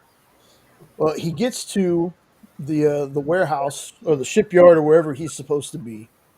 The guys there are like, "You're late," and he goes. Reacher says, "I was told not. Duke told me not to speed." And they're like, "Well, you were also told not to be late." And they never clarify like how late he is. It's more than likely, with these guys being so anal retentive, he might have been 20, 30 minutes late, something like that. But They open the back up, and Reacher just looks at it and goes, rugs. And the guy that opens it looks at him and goes, well, you work for a rug dealer. What else is it going to be? So he goes, okay. They tell him to go inside. Duke's supposed to be picking him up from this place. No, they give him the keys to an empty truck and have him drive back. That's what it is. Yep. So they give him the keys to an empty truck. He drives back. He gets to the other warehouse and goes inside. This is where Duke is supposed to pick him up. But he goes in and finds Angel sitting at a laptop. Angel has been the one tracking him. And Angel basically pops up and says, I think you're a cop. And Reacher's like, I already told you, you already knew I was a cop. He goes, no, I think you're working with the cops. I think you're dirty. Which to me is kind of ironic for, somebody somebody in the bad end of the business calling somebody dirty. So yeah. So while they're talking, Duke shows up, blasting the horn, and again, you know that Angel Doll's on to something. He knows. He's figured something out. He just doesn't know exactly what yet. Ooh, excuse me. So Reacher finally says, I gotta go. And Angel Doll gets up and says, well, maybe we'll ask Duke. And right when he says this, Reacher turns around, grabs his head, and slams it onto the desk. But not only does he slam it onto the desk, I don't know if anybody remembers those old time. They Paper don't really poker. use the paper things that are like a big freaking spike that are just death traps anyway. Yep. Slams his head right on it. Angel's gone. Angel's dead. I didn't feel like we had enough time with this character, even though he was a bad guy. I thought he was kind of funny. I wanted there to be a little more cat and mouse there, but I mean they just end him quick. So kills Angel, puts him underneath the desk.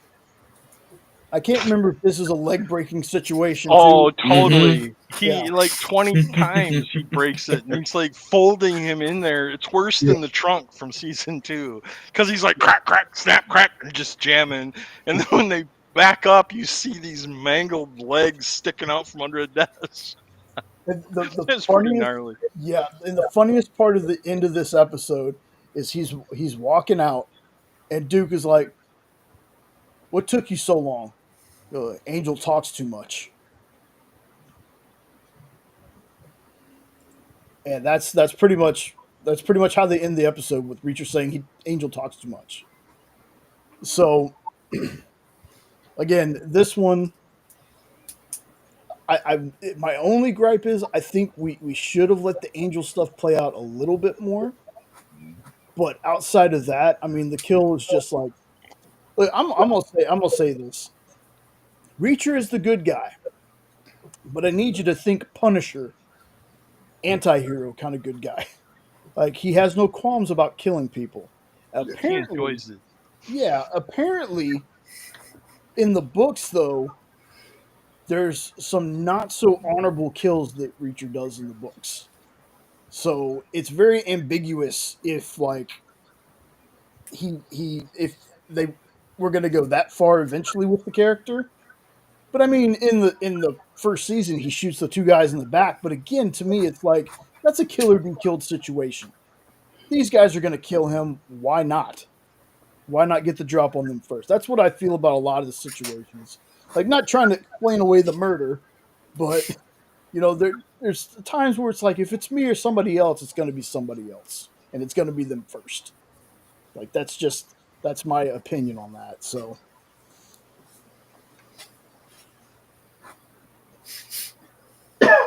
So how'd everybody feel about the episode? That's fine. For me, honestly, that one kind of drug a little bit. If I had to say there was a slow episode for the season, that one kind of did it for me. Just other than the back and forth with Angel, he did make it funny, but it's like the latter part of the episode seemed to kind of drag. I'm like, okay, what are we doing? Where is this leading? But every season, I feel like it has that where you have to have something that's a bit of a setup before you move on, because every episode after that picks up in intensity like a lot. So I feel like they just had to make that the episode like, all right, here's a bunch of stuff where we set this up, and then it's going to start kind of unraveling from there, is what it felt like to me, at least. I liked it. I thought it was a good episode. I mean, between Paulie punching himself and Angel Doll's nonsense and everything, I thought it was fun. Yeah, I wish there was more Angel Doll because he was a funny character. He was all the, trying to get Reacher to give him a high five when they got back, and Reacher's just like, "I'm going to bed. Come on, man, give it here. I'm moving up like George Jefferson." Yes, that's what he said. Yes, that is what he said, and that was a great impression. So, bong. Oh, man. I forgot about the George Jefferson. That was it. And like the little dance that he does when he's saying it. Triple B, what's up, man? Hey, Triple B. What's up, Triple B? My haunted brother from a possessed mother. All right, so this is where it just really starts. Just the editing of the season is like, this is when it really starts running all together to me, because this is where it really starts picking up and things just start happening.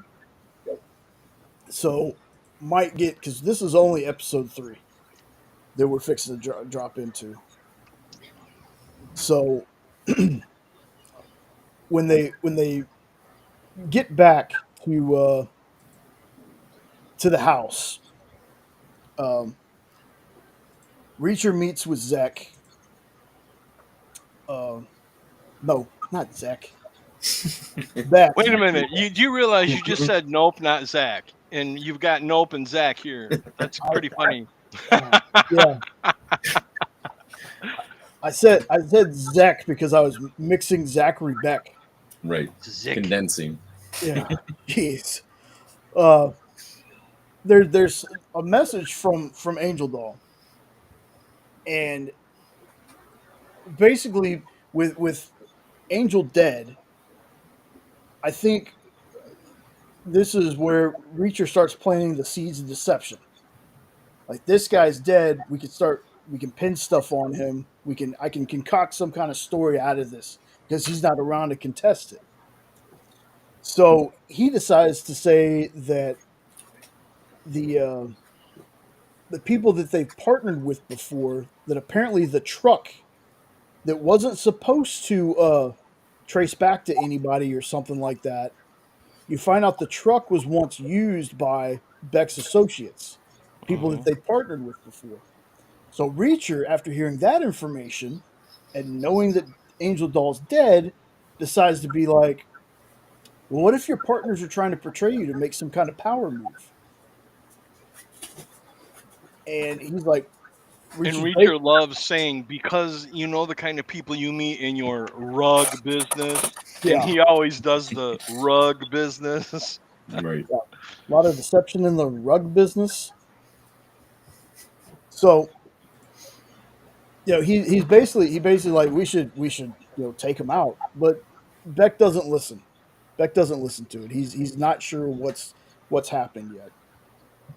Yeah, Reacher's trying to get him to tell him details. Yeah. And he's not telling Reacher anything yet. Yeah, so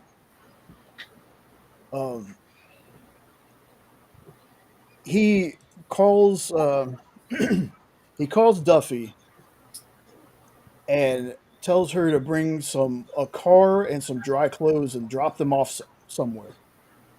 And this is where we get the most Reacher thing that I don't think I don't see humans doing this, but I know they do. Reacher decides, because the compound is surrounded by a gate, he's going to use the ocean and swim across to wherever he decides he's meeting. I can't remember the actual place. But I mean, this is like normal waves, I could see people doing this, okay? But the choppiness and just the raginess of this ocean is where I'm like, yeah, if it wasn't Reacher, there'd be nobody else who could swim this. So Yeah, again, he didn't have a choice though, because during the conversations of the first couple episodes, Reacher made a point of telling us that there's like 8 cameras pointing at the road. So there's no way that he could sneak down the road, and his only chance is out back in the fake ocean that's really a golf course. yeah. But I mean, they made that water rough, Oh, dude. Like, sure. holy crap. And now we skip to Sean's favorite line when he gets out of the water. Yeah. Yeah. I mean, you see this big 6'4", 6'5" hulking man dripping just in his black little tidy whitey boxer brief thingies. The wet transfer. Yeah. I think there was a wet transfer there, Ed. I think there was too. But so Duffy is just standing there watching him. And go ahead, Sean. What does she say upon seeing Reacher? Yeah. Oh, fuck me. Yeah. And at that point, I already knew. I was like, oh, okay, so this is going to be the one this season. Foreshadowing. As soon as she said that, I said out loud and got slapped by my wife. I'm like, oh, I'm sure he's gonna. And she smacked. How you don't know that? I'm like, oh, come on. Yeah. He's got He's at our least James one. Bond. He's got to hook up somebody. Yeah. Once a season. Right. So she brings him a dry set of clothes because what he did was before he left, he took his clothes and a towel, left them there. So he's swimming in probably freezing cold water, and just his underwear. Gets to the other side. She's got towel and clothes in the car, and he's like, "Well, you could. I told you to just drop the car off." And she's like, "No, I'm going to look for Teresa while we do this." So they're going to drive back to the warehouse because he needs to clean up his mess. That's where they left Angel. Like that's Blood the other. everywhere. That's the other thing that kind of got me too. Was like, so nobody went back to this warehouse, Right. like at all, for Well, anything? they do. I mean, I know, but the time from when that incident happened to Reacher being home or being at the house, and then I don't know how long it takes to swim. That I don't know the area covered in that swim, but I don't know. It just feels like a lot of time passed that nobody there I was think it nobody. was all the same night. I think. Yeah. If I remember right. Yeah. Well, I and mean, I think so too. how is there not security and cameras there if everything else is so secure and you're not keeping nothing at the house, but there's all the security there. But where you're actually keeping the stuff that you're doing black market stuff with, you don't have any security there. No cameras for overnight. Even if you don't want to have people there manning the place, you have cameras just in case, but I don't really go over any of that. Think about that. That's all I think about. Stupid stuff like that. Yeah, me too. That's why people hate watching movies with me. Plot convenience, man. It's plot convenience. I mean, right. It's in the script, man. Yeah. So I'll stop talking like that now that he's dead. Rest in peace, Angel Dow. Oh, yeah. So he and Duffy they drive back down to the warehouse, and I can't remember exactly what it says to Duffy when they get in there, but this is Angel Doll. Yeah. And then he just unfolds him. And she notices that his laptop is open and it's powered on, but it needs biometric.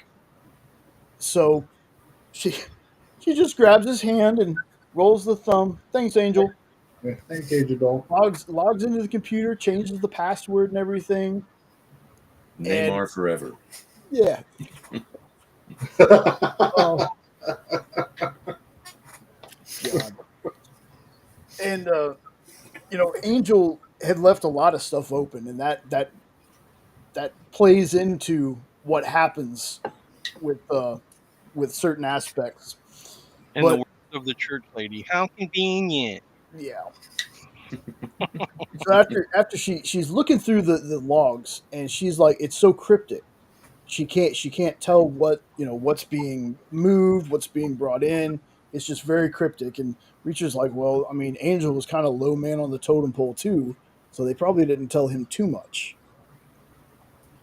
So, well, I don't know if did you cover while I was gone, did you cover the talk that him and Angel Doll had in the car where he told him that they promote within and he wanted to be the no, I new number totally missed 2 that. because that's an important Yeah, that is an for this. important part because this is when we find out that Beck's not in charge. Who cares about Beck? Yeah, we find out that Beck isn't the one pulling the strings. So I think at that point, his mind automatically goes to who he thinks is in charge. I think at that time he's got an idea. So yeah, Beck's not in charge. Okay. So they search the warehouse, because Duffy really wants to find Teresa. This is all her fault. She's the one who lied and pressured her into pressuring Teresa into doing this. So it's her responsibility. She feels the brunt of it. Can't find her anywhere. And I'm not exactly sure why he picks this, but they're looking out of a window, and you have abandoned. What are they? Shipment containers. Do they have a name, or are they just called shipment containers? They're just I think shipping they're just containers. Yeah. Okay. If for some reason he picked 13, he goes, "We need to open 13." It's the one that he saw, and he saw it in a field that was full of weeds that hasn't been trimmed or mowed or anything, so he knew that those containers had been sitting there a while. Gotcha. Okay. So he's like, we need the key for container 13. Yep. Okay. And then that's where they put Angel Doll. Angel Doll, but also they put him in the back of a vehicle, but I can't remember In where the trunk. Yeah, in the trunk. They put it in Angel Doll's car. That was Angel's car. Yeah. Okay. Right, and then they put the whole thing in there because when the two drivers get there, they go, well, Angel's gone, his car's not here. That's right. Okay. And all the time, there's this gun, because I forgot to talk about the gun too, but there's a certain kind of gun that Angel has that was given to him by Beck. But we don't know that yet, though. Well, I could have sworn he said something about it. Maybe, I don't know. Because I'll shut up. that gun comes in to play later. Yeah, like within an episode, you find out that's when he gives it to him. Yeah. Because foreshadow, Beck tells him, he goes, yeah, I gave it to him. That's right. So, okay. But I couldn't remember. Like I said, I think Angel Doll might have bragged about having a German weapon or something to reach her in the car or something that made it a unique. Like he bragged about the gun, but you don't find out that Beck gave it to him until Beck says something. Beck, right. And I think that's the next episode. Yeah, it probably, like I said, they all, like at this point, they're all so well done, and I watched them all in a row that they all kind of run together. But Reacher takes it and looks at Duffy. He's like, "What? He's not going to use it." If they catch you with that, they'll kill you. And he's like, "I'll hide it." Yeah, I'll hide it. In his Reacher, his own Reacher Rain Man voice, "I'll hide it." Yeah. So they get in and start cleaning up the blood, and Reacher makes a comment about how blood's so hard to clean up, and Duffy's like, "How many times have you done this?" And he just looks at her. And he says something, but I can't remember what he said. On occasion, I think. I think he said on occasion. Something like that. It happens on occasion or something. It happens on occasion, yeah. Well, while they're cleaning it, they hear vehicles pull up, or a vehicle. They hear a truck. I think it's a truck. And two truck drivers from earlier show up, and they're there to they're there for Angel. When Reacher was driving the truck with the rugs, he had to take it to a warehouse and drop it off, and these were the two guys that were there to receive the truck, and they gave him a different truck to drive back, and they said they were going to empty the truck and then return it. Yeah, so that's who these two guys are. So they come back, they notice that the door's open, there's lights on, stuff like that. And, well, Reacher and Duffy didn't have time to get all that blood off the floor. So when they walk in, these two guys walk in. They notice this mess on the floor, and that's when they get jumped by Reacher and Duffy, and they're Re- Duffy holds her own for a little bit, but then the guy she's fighting kind of gets the upper hand and starts choking her. And then the next thing you know, the guy goes and he looks down and he's got the end of a crowbar in him. And Reacher's like, "Take your hands off my friend, and I'll take the crowbar out of your body." Which to me, I was like, "Bro, he's dead." I mean, whatever. But I just thought it was a funny line to me because it was said so seriously. So now we got two more bodies to deal with, and I can't remember what they do with them. I think they go and ship a container. We have to We- open shipment container 14. Yeah. There you He go. looked back out the window. He's like, now we need the key to 14. Yep. Yeah. So they get done with that, and Duffy takes the laptop with her, and now it's time for Reacher to swim back. So he makes the swim back. He carries a bag with him. So not only is he's like doing a side stroke. I don't remember what the term is called, but he's basically side stroking the entire length of the ocean to get back to the house. Dries off, gets back in there.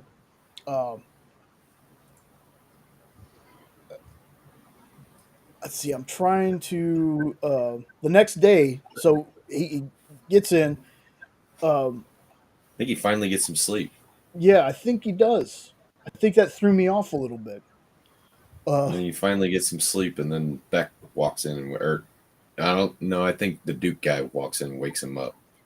Yeah, And brings him downstairs to He meet goes- the group of everybody. yeah, because they're talking about how Angel he Right. walks down there. Glad you and- showed up at work. There you go. Yeah, he goes. What do you mean? Well, we haven't heard from Angel. I think it was the two drivers too. Yeah. Yeah, The two drivers He's were supposed to he's be like, there. let me drive. I'll like, drive. You're well- paying me anyway. And he's like, no, you're gonna do what I pay you to do. yeah. You're going to take Richie into town. Yeah, you're gonna take Richie into town. Which makes me think of Steven Seagal's Out for Justice. Anybody seen Richie? He yells that all the way through that movie. Where's Richie? I'm gonna kill everybody till I see Richie. Sorry. Oh, that's that'd be great. That'd be great. So So now's the cap gun where it comes into play.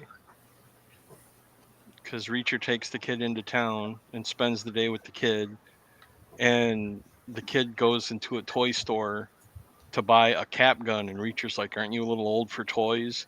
And he tells this story about how that model of cap gun was his dad's favorite toy that his dad took with him everywhere when he was a kid. And he said that his dad talks about that gun the way other people talk about their favorite toys or dog. dolls or whatever, or dog or whatever. Yeah. Okay. Yeah, like a forgotten dog. So he buys the cap gun, and then the bullies from his old high school, even though they've graduated, still bully him. And this is a great scene. Go for it, Jay.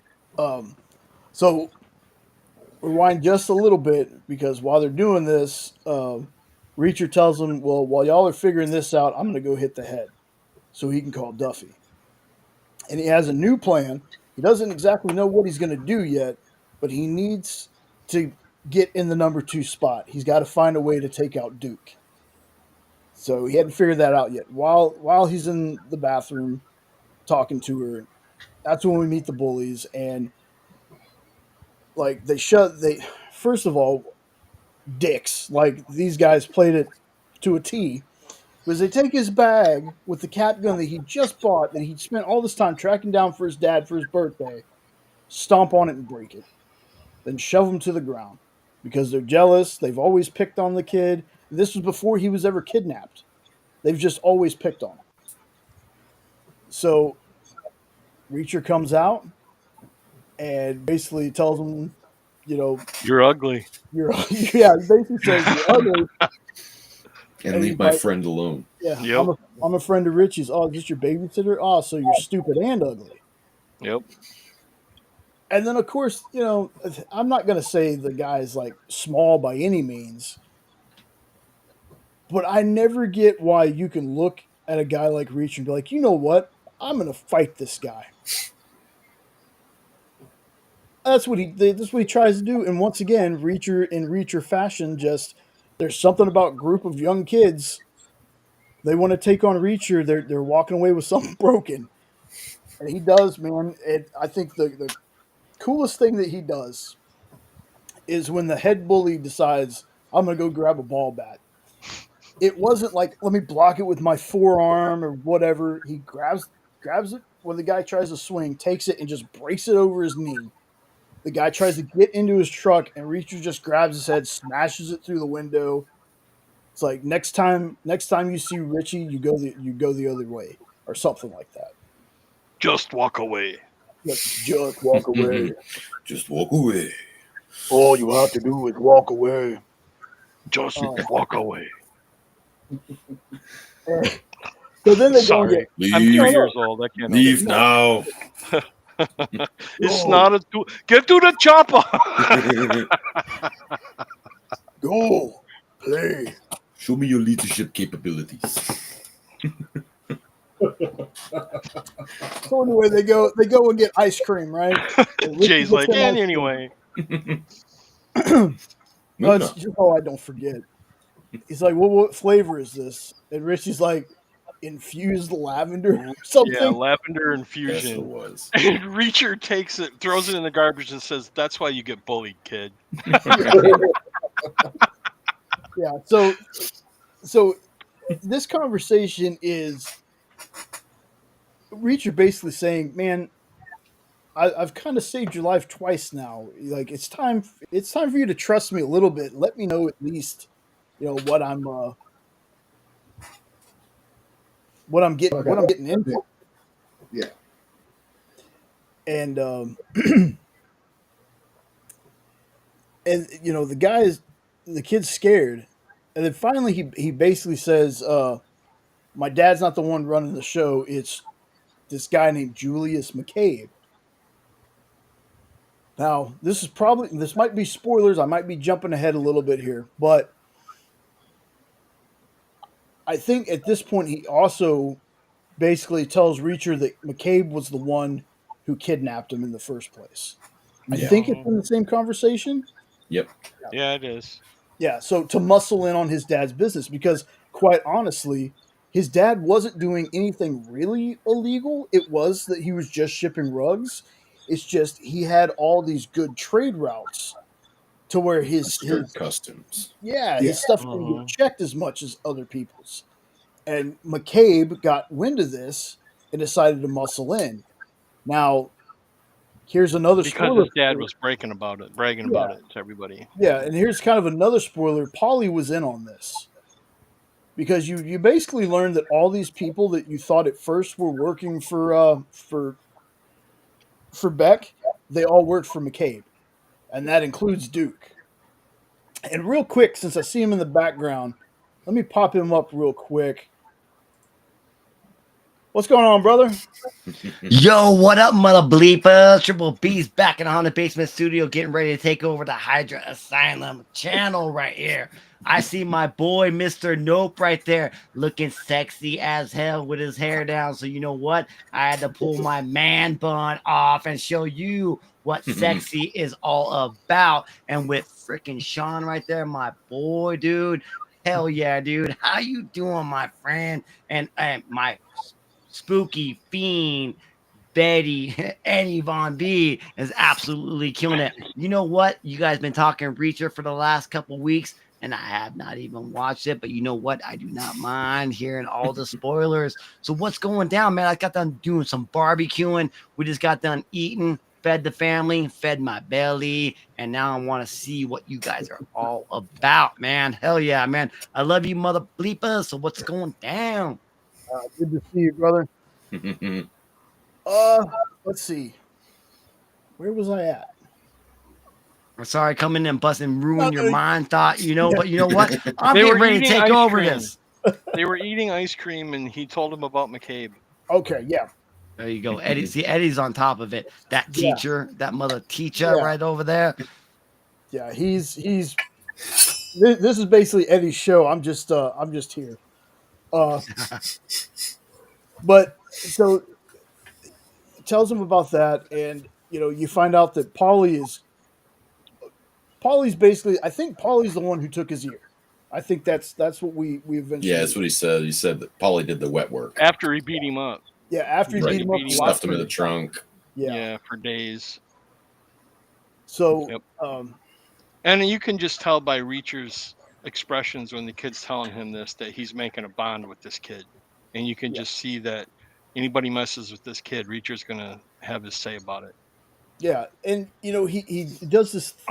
It says something about his dad and how I know my dad's a piece of garbage, but I still love him. He goes, was your dad anything like that? And Reacher's like, no, my dad was a great guy. Right. Like, no, I had a good dad. he said something too about his dad. Maybe was trying to protect him somehow or some way or something to make him feel a little better about it. Because I remember them referring that later, but I don't remember the exact conversation. Yeah, and just now remembering, because we're getting close to the end of the episode when they go back to the house. In the conversation he was having with Duffy in the bathroom, he asked if there's like if Angel had left his email open, and to send a email to Beck saying that they found the people that were attempting the kidnapping in this house, and then asked her, do you know of any place? And she's like, well, there's a DEA safe house outside of New London or something. I can't remember the place exactly, but basically a safe house. So when they get done having this conversation and they're headed back to the house, before Reacher can do anything, they're basically like, get in the car. We got an email from Angel saying that they found the folks in a house or something like that. So Reacher's like, well, I got to take a leak. Which I don't know how many more times Reacher can use the excuse of taking a leak, because it feels like it's an excuse for almost everything. He drinks a lot of coffee, though. Yeah, that is true. That is true. His last cup came from a cat's asshole. Oh God, that's coming up too. We're definitely going to talk about that. So he's like, "All right, I gotta go take a leak," and Duke's like, "Hurry up, man. We don't have a lot of time." Blah blah blah. So he gets in the house, runs out the back door, back down to the ocean line near the rocks, because that's where he hid the gun that he took from Angel. Was in a bag down there. Gets it, runs back in. Before he can get 3 steps into the kitchen, though, the main kitchen person is like, "Excuse me, wipe your feet when you get in my kitchen." So he backs up, he wipes his feet. I'm pretty sure she says something like "fucking thought so" or something like that. Yeah. Yeah. Well, he literally looked at her like a child being scolded by your mother, and he like backed up and wiped his feet off and was kind of like, "Is that okay?" Yeah. It was great. Then he gets back out, and they're going to find this house. They're gonna take these people out for trying to kidnap Richie again. And Zach goes with them. Yeah. Zach, Duke, and Reacher. Yeah. So it's the 3 of them, and this is where you really learn that. Again, out of all the people, I thought maybe Duke was like the Beck guy in this whole situation. But he basically, when Beck is trying to help Reacher, yeah, when Beck is trying to help or talk to Reacher about helping Richie. Anybody seen Richie? Did you say Richie? No, I said Richie. Oh. I was hoping you said Richie Holland, man. I'm sorry, my head's in the clouds. Well, we know where your head is. Always with me. Not allowed to. I'm not allowed to talk about Richie anymore. Well, then stop it. Okay, I can't. we're gonna talk about Duke being a butthole in this situation. He basically says, well, maybe Richie does need his ass kicked because the kid's kind of a pussy. And Reacher kind of looks at Beck like, "You're gonna let Well, me, dude?" yeah. Well, the way he said it though is like, if you ask Oh yeah, me, if the you kid ask, could use his ass beat. He's yeah, a pussy. yeah, And his dad didn't say anything, so Reacher looks square in the eye and says, "Nobody asked you." yeah, It's Nobody like, in other did words, ask you. shut up. yeah. But at that point, I was also like, okay, so Duke is not a Beck guy either. Duke is also a McCabe person. So I was like, because man, you don't normally talk to your bosses like that. So at this point, it's like, dude, the only person that Beck is in charge of is the house staff and Reacher. That's Yep. it. They get to the location, and it's just going to be Duke and Reacher going into this place. And Beck says, "Kill them all. Kill them all." Yep. Oh, okay. Kill every last one of them. Yep. So they before they even get to the house, Duke says something to Reacher about not trusting him, blah blah blah. And Reacher's like, "Well, you can stay here, but I'm going to go do my job and get 10 grand." Uh-huh. So they start walking up to the house. Reacher peeks in. Spoiler alert: there's nobody in this house. But Reacher peeks in and tells Duke that there's like 10 of them in there that are wasted, not near their weapons. And knowing how Duke is, he basically baits him and says, "How about, I'll take point, you have my 6." And, Duke is like, "No, because these people are going to get their are not going to be on their bearings when you come in, but they'll get them with me. So the second guy would be in trouble. I'm going to lead." Reacher says, "Okay." So they get into this house. They're checking the perimeters and stuff, or checking the perimeter, checking the rooms. They're going room by room. I can't remember what it's called. I know there's like names for some of the stuff that I'm talking about. But they get into the front room, and next thing you know, Reacher's got his gun up to the back of Duke's head, and he's like, "Hand me the gun by the barrel or whatever." Turns around, and Duke is thinking, like most people were thinking, that he's a cop or he's a fed or something like that. And Duke is telling him, "Well, you're not going to get anything out of me. You've just played your last hand, blah blah blah." And If just I betray McCabe, he'll kill me. The worst you can do is arrest me. yeah, Yep. yep. And he's like, uh, he says one more thing to him, and again I forget what gets said, but basically while I he's think that's the talking, last line is you just oh played yeah, your last card. he just plays the Wow. last card, and Reacher just blows him away, just boom, headshot. So Wow. Duke's gone. Duke's out of the picture. And then grabs a machine gun and just starts shooting Yep, everywhere in the house. So it sounds like World War III is going on in there. And exactly. it shows Beck out in the driveway ducking and covering at the gunfire, thinking, "Oh my God, there's a shootout and a half going on in there." Then Reacher gets that gun that he took from Angel, fires some of those shots in there. When it's empty, looks at it, and I was like, "Oh, what is he about to do?" And right when I was thinking that, slams that gun upside his head. So he has some kind of wound, So make Mhm. it look a little believable. So after he does that, he rips the oven door off, then rips the oven out of the wall, pulls the gas line out, puts some cans in the microwave, some spray cans or something, Yep. and turns the microwave on and slowly walks out of this house. Slowly, like a little too slow for my taste, like enough to even look back and like dude was checking his watch, doing math. I don't know what the hell he was doing, but gets He out, was shuts being the door. Reacher. Yeah, it's true. Shuts the door, starts running. Boom! House explodes, lights on fire. He gets up to the road with Beck, and they haul ass out of there. And he basically was like, uh, somebody threw a grenade, and he got in the cover, but Duke didn't, so Duke's dead. So that promotes him basically to number 2.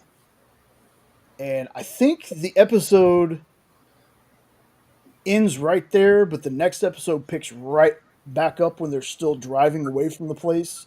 And then we get a little more of the, "Well, I found this." And he pulls out the gun that Angel had. So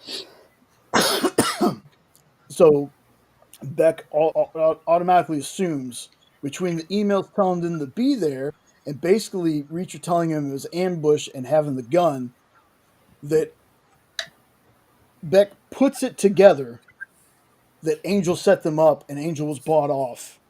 So that whole little, why Angel is missing has been kind of tied up. That whole loose end with that has been tied up. And he also said that he thought he saw the two guys that he swapped trucks with. Yeah, there you go.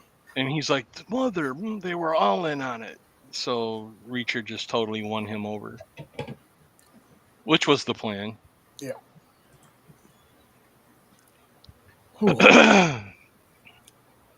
So how many episodes of season 3? It's all done with, or is it ended 2 weeks ago. Yep. There's 8 each season, I think. Yeah. All right. So 24 total. See how quick I did that math? I'm a teacher. You're dumb as hell, Eddie. I don't think you know math. I have to be dumb as hell to be a teacher. What are you kidding? My boy, man. Eddie, dude, how's the weather out there in Michigan right now? Today it was pretty good. Sunny and 50. Yeah, it was hella hot over here in Salt Lake City. Super warm, but we always know in Salt Lake City it's gonna snow on Easter, dude. It always does, man.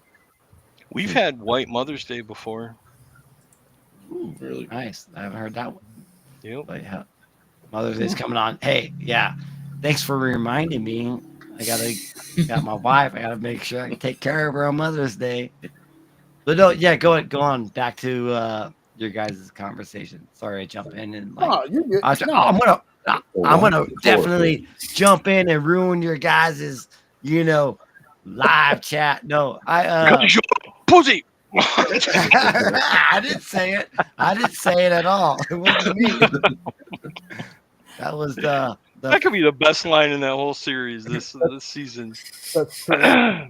That's true. Just the way he says it, it's just the way he says it with the accent was just. I like rewound it 4 times the first night I watched it just to hear him say it again. So I rewound something 4 times too, but I ain't gonna say what it was. The slow-mo jumping over the couch. Oh, Suki, baby. Yeah. I'm digging True Blood, man. I love it, man. It's awesome. It's been a while since it's old, but it's good, man. Oh yeah. So good. So carry on. Let's see. I'm trying to remember. That's how that episode ended, I think. Well, the beginning of the episode was them still in the car. Driving back to the house. Yeah, they're still driving back to the next house. episode. Right, yeah. And this is the episode where he tells the Dominique story, right? Yeah. Yeah, I believe. Yeah. I think so. Yeah, because she asked about it in the truck when they were both in the truck on the way to the drop-off of the rugs. And then this time he actually talks about it, because that's the name of that episode. The next one, I think, is Dominique. Yeah, it is. Probably. It is. Yeah. That one we could probably cover quick unless you wanted to go into details of Dominique. Well, Dominique was Reacher Jr. Ed, take it away. She was Neely Jr.? Is that what you said? No, I said she was Reacher Jr. Oh, okay. Yep. Thought very much like he did. They clicked right away, that's for sure. Yeah. But we learn why he is so protective of Neely as well. Was because that's a bit foreshadowing, but that's why he's so protective of Neely as well. But so Reacher, after they get home, Reacher said that he sets up a meeting with Duffy, and I think if I remember right, he said he told Beck that he was driving to get some food, so he had like an hour and a half. Right. And that's where he tells them the story about when he was in the army before he was with the other people. There was this Dominique gal that got put under his charge, and she was basically his first Neely, and he even says that later. Yeah. And this is when they were hunting this Quinn guy that he's been looking for, and they found him selling government secrets, and they did this big whole drug out thing about keeping an eye out on him and looking for the guy. And it ends with them finding all the information they need to put this Quinn guy away. And Reacher tells her, this is your bust. You've earned it. I'm not a credit junkie. So I don't remember the other guy's name that was like in love with her. I can't remember his name, but yeah. Mm-mm. Take so-and-so with you and go cuff this guy.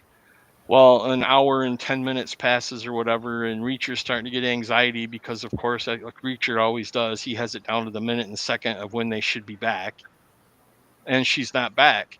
So his colonel's like, well, text her, and he's like, well, I don't know, she might be in a bad way.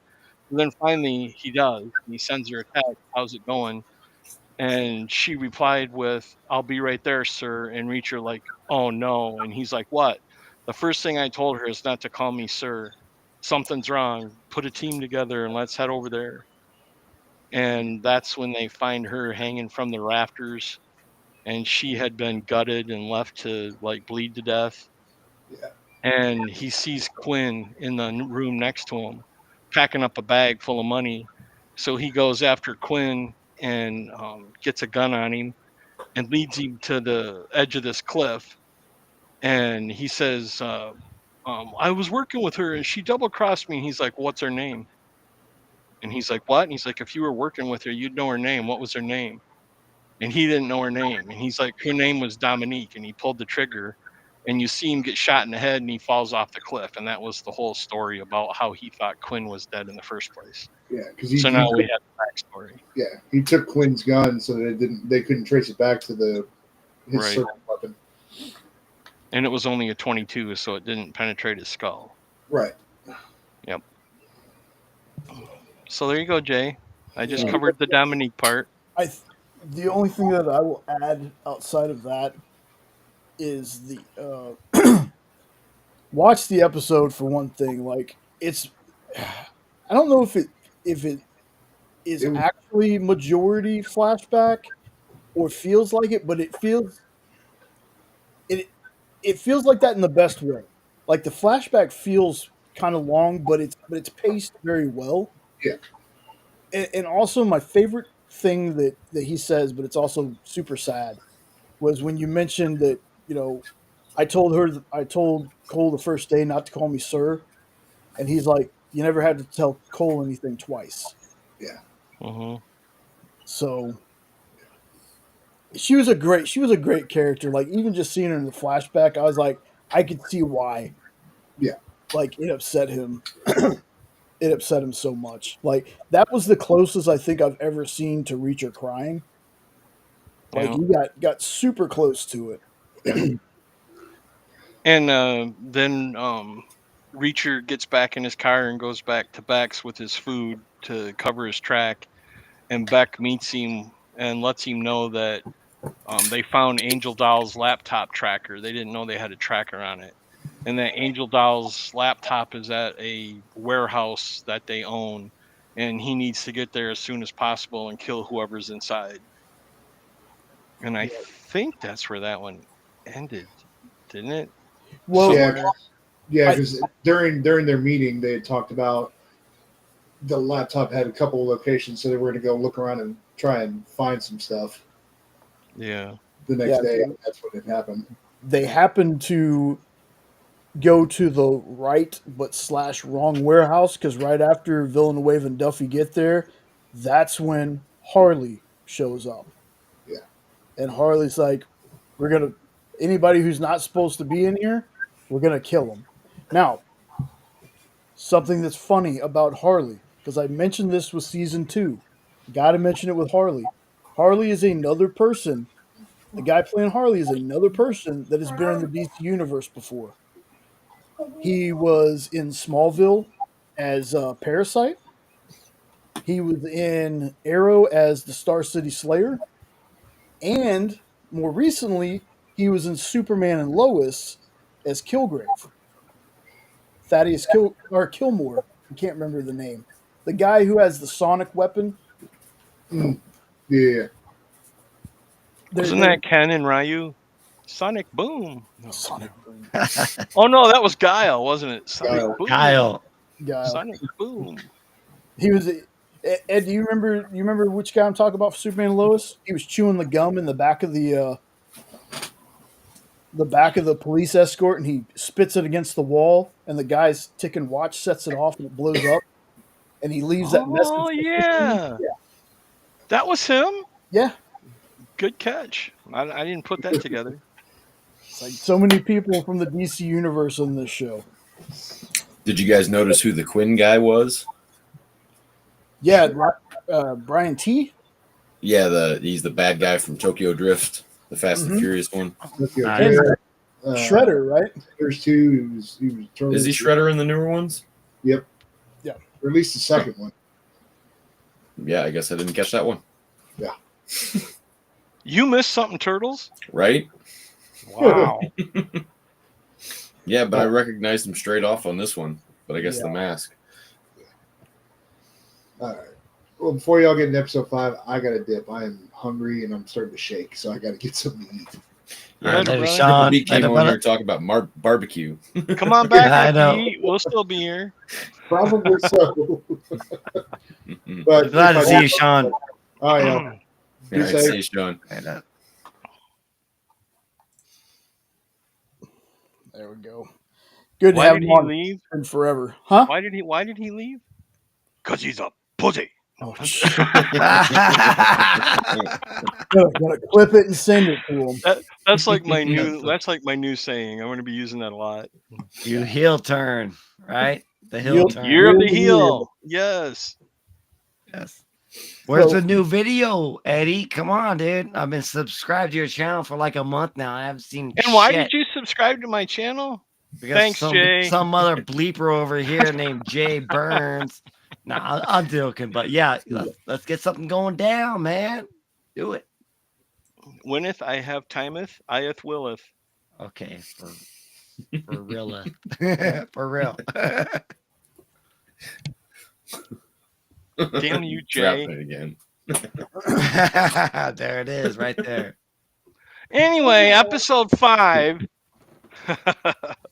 Is that the one that starts with it starts with him trying to get them on the phone? Yeah. And he ends up getting through to Elliot, and Elliot tells him that they've gone off to that place, to the same warehouse, and he's like, we need to let him know.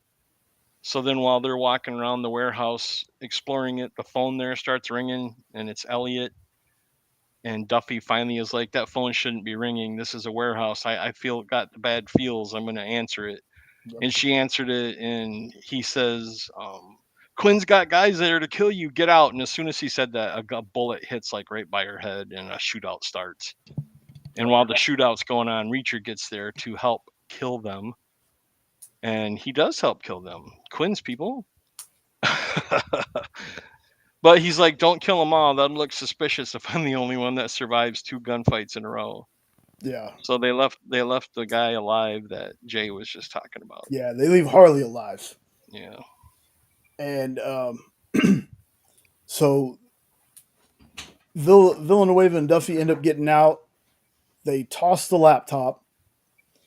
Harley gets out of the building, and Reacher pulls up in a car and's like, get in. It's like, who are you?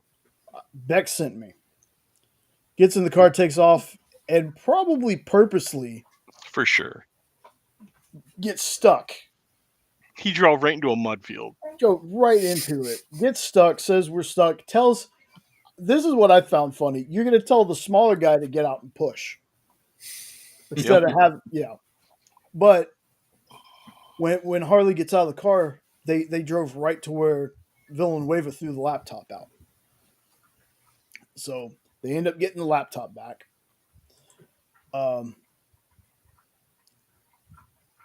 So that never really amounted to anything, did it? It didn't feel like it did. No, I don't think it did. I don't think they ever talked about the laptop again. Did they? Yeah. I don't. I really. I don't. Because when they get back is when your jaw drops. Because while they were out, Quinn said that they had to toss every room or something. Is this the right episode? I thought that was the episode Maybe. where the power went out. Okay. I don't know. This is the episode where we'll go ahead and jump to it. Got to go back to the bodyguard. They have Quinn's bodyguard, Johnny Cooper, something like that. Well, they've left him alone with Elliot. Now, the reason Elliot gets all the grunt work is because during this case, there was a map of where they could get information, like they could do surveillance on somebody, and Elliot read the map wrong, so they were on private property, which made apparently the surveillance stuff they took inadmissible, and it let somebody get away. And it might have been it might have been It Beck. was. Okay, yeah. No, it was McCabe. Julius McCabe. There you go. Because Okay. that's who they're after. Right. The DEA, anyways. Yeah. So he gets the grunt work. So he has to stay and watch the captive.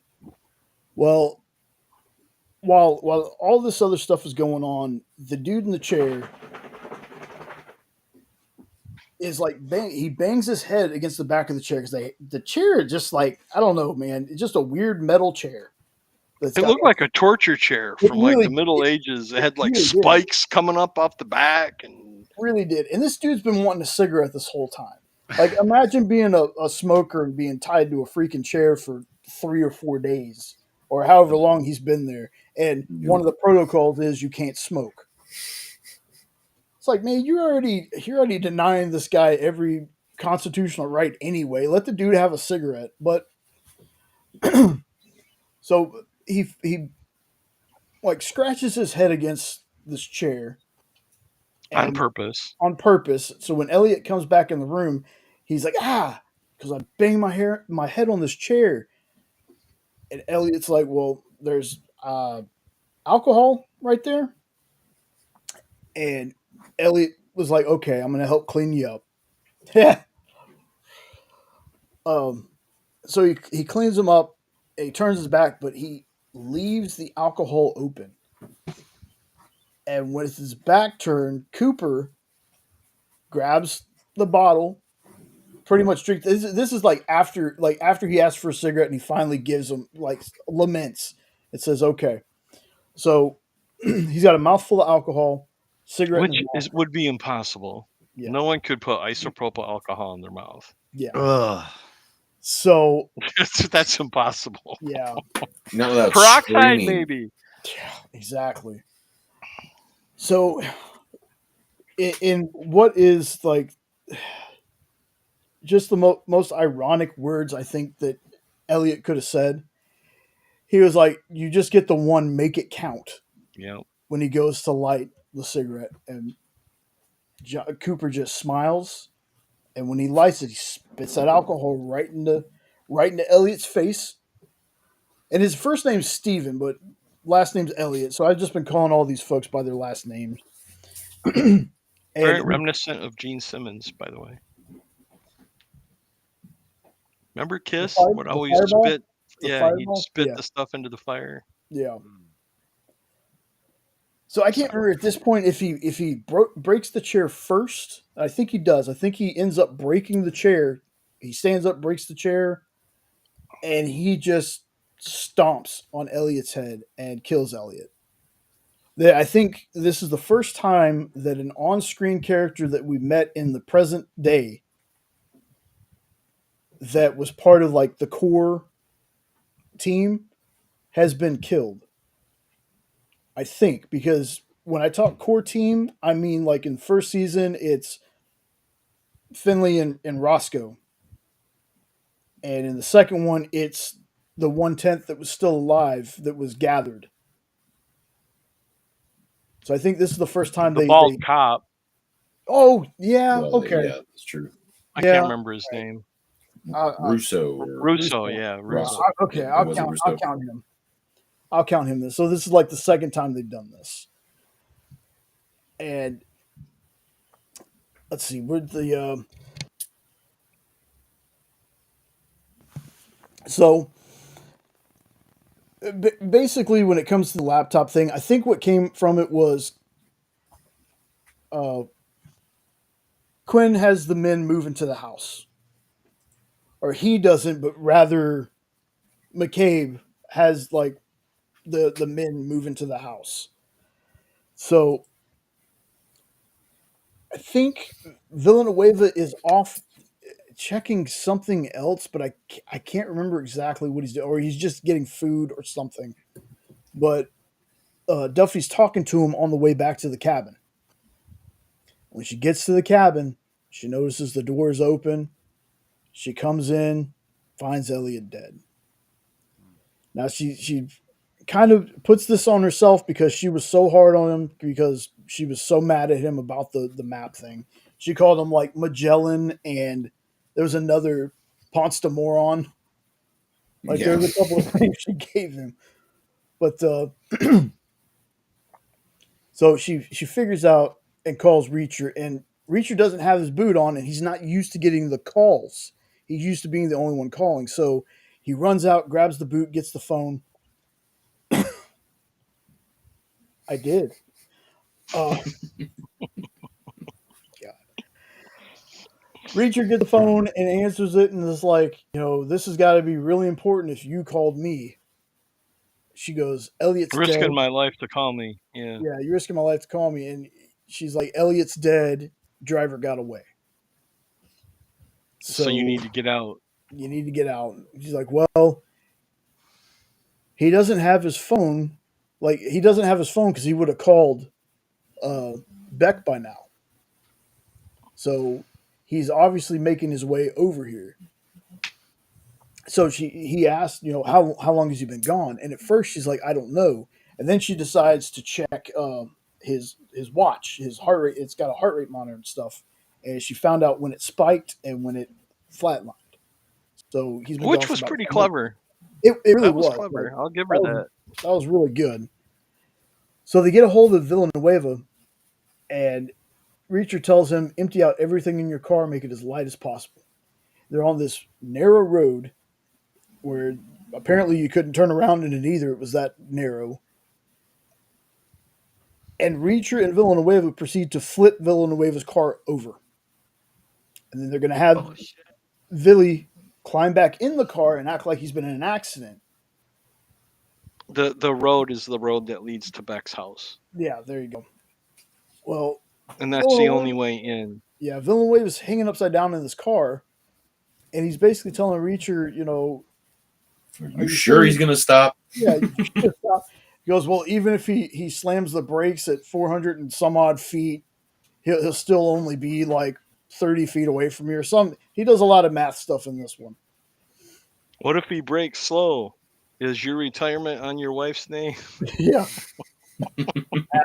Smart ass. Yeah. So Cooper comes around the corner just like Reacher said, and slams on the brakes, and there's, I don't want to say plenty of space because I would have had a heart attack just seeing how close he got. But Cooper gets out of the car to check. I think he kind of sees that it's Villanueva at first.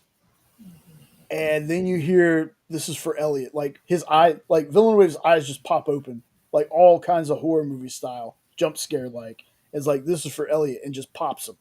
At first I thought it was Reacher, but when Reacher walks out of there, it was no motion like he was putting a gun away or anything. He just walked straight out there. Oh, I thought it was Reacher too, because I thought it hit him on the side of the head. Well, if it was supposed to be Reacher, there's something about the way Reacher walks in the frame that's too quick to not have any kind of arm movement from putting a gun away. Like it just, I don't know. There's something about the scene itself that feels a little off. I'm gonna have to watch it again just to double check. Maybe that was a mix-up because I'm pretty sure that the bullet came from the side and the guy and the guy fell over. Yeah. So, like I said, when I was watching it, I've watched it twice now, and I just couldn't see Reacher putting a gun away because when he walks out, he doesn't have a gun. So unless he fired and just dropped the gun, I don't know. I'll have to watch the scene again. But anyway, that's another loose end tied up is the driver. So when oh, you know what? You forgot to mention the blackout. I did forget to mention the blackout.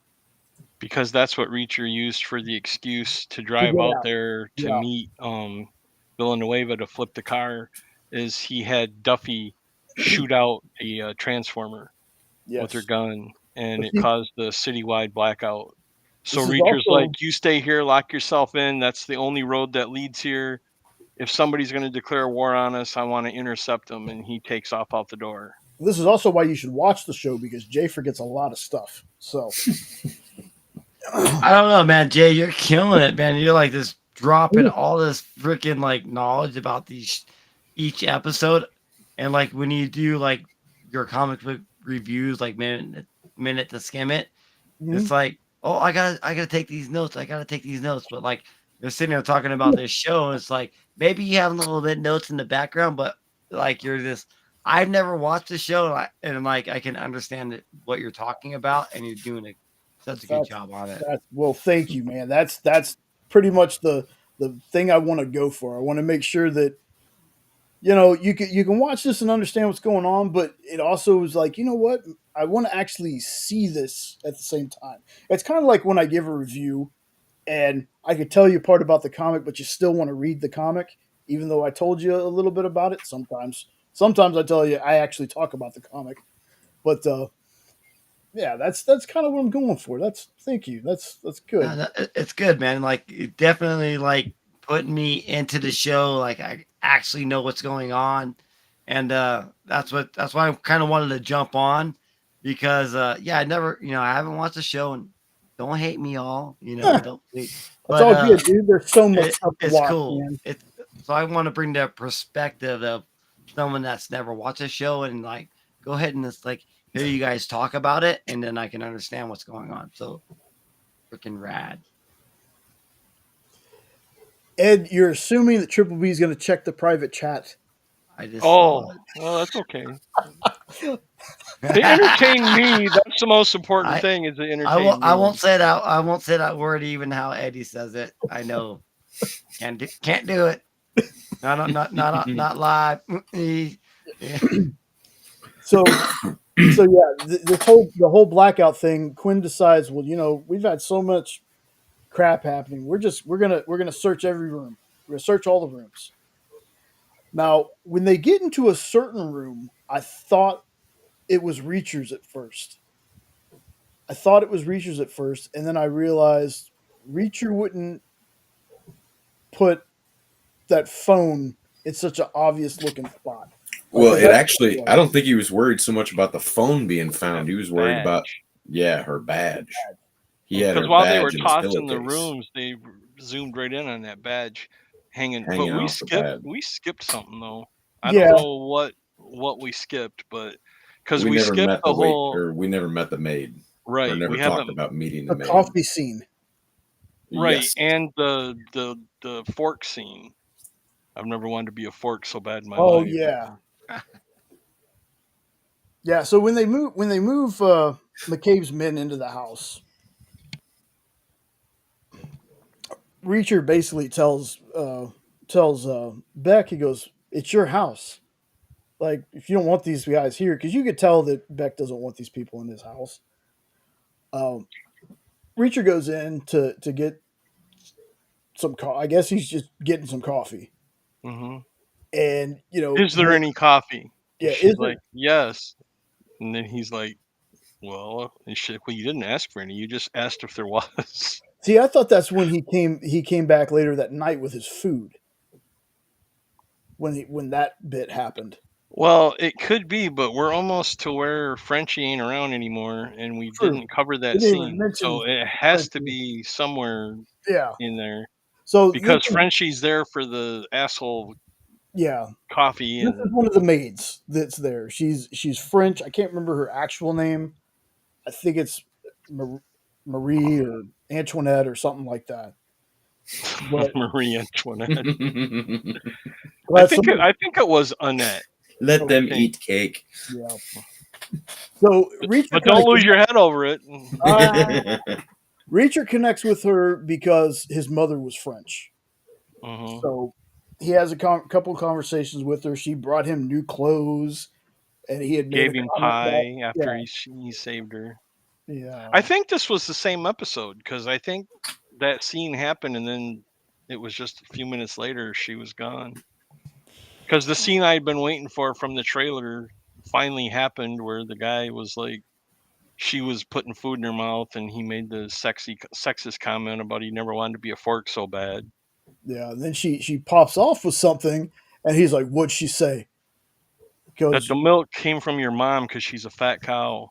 yeah, and he gets up like he's gonna do something, and just gets demolished. He just Reacher's Yep. sitting down and demolishes this guy, and then he looks at the guy that was sitting next to him. He's like, "Do you have any opinions on dessert?" The guy's like, "Nah, man, I'm lactose intolerant."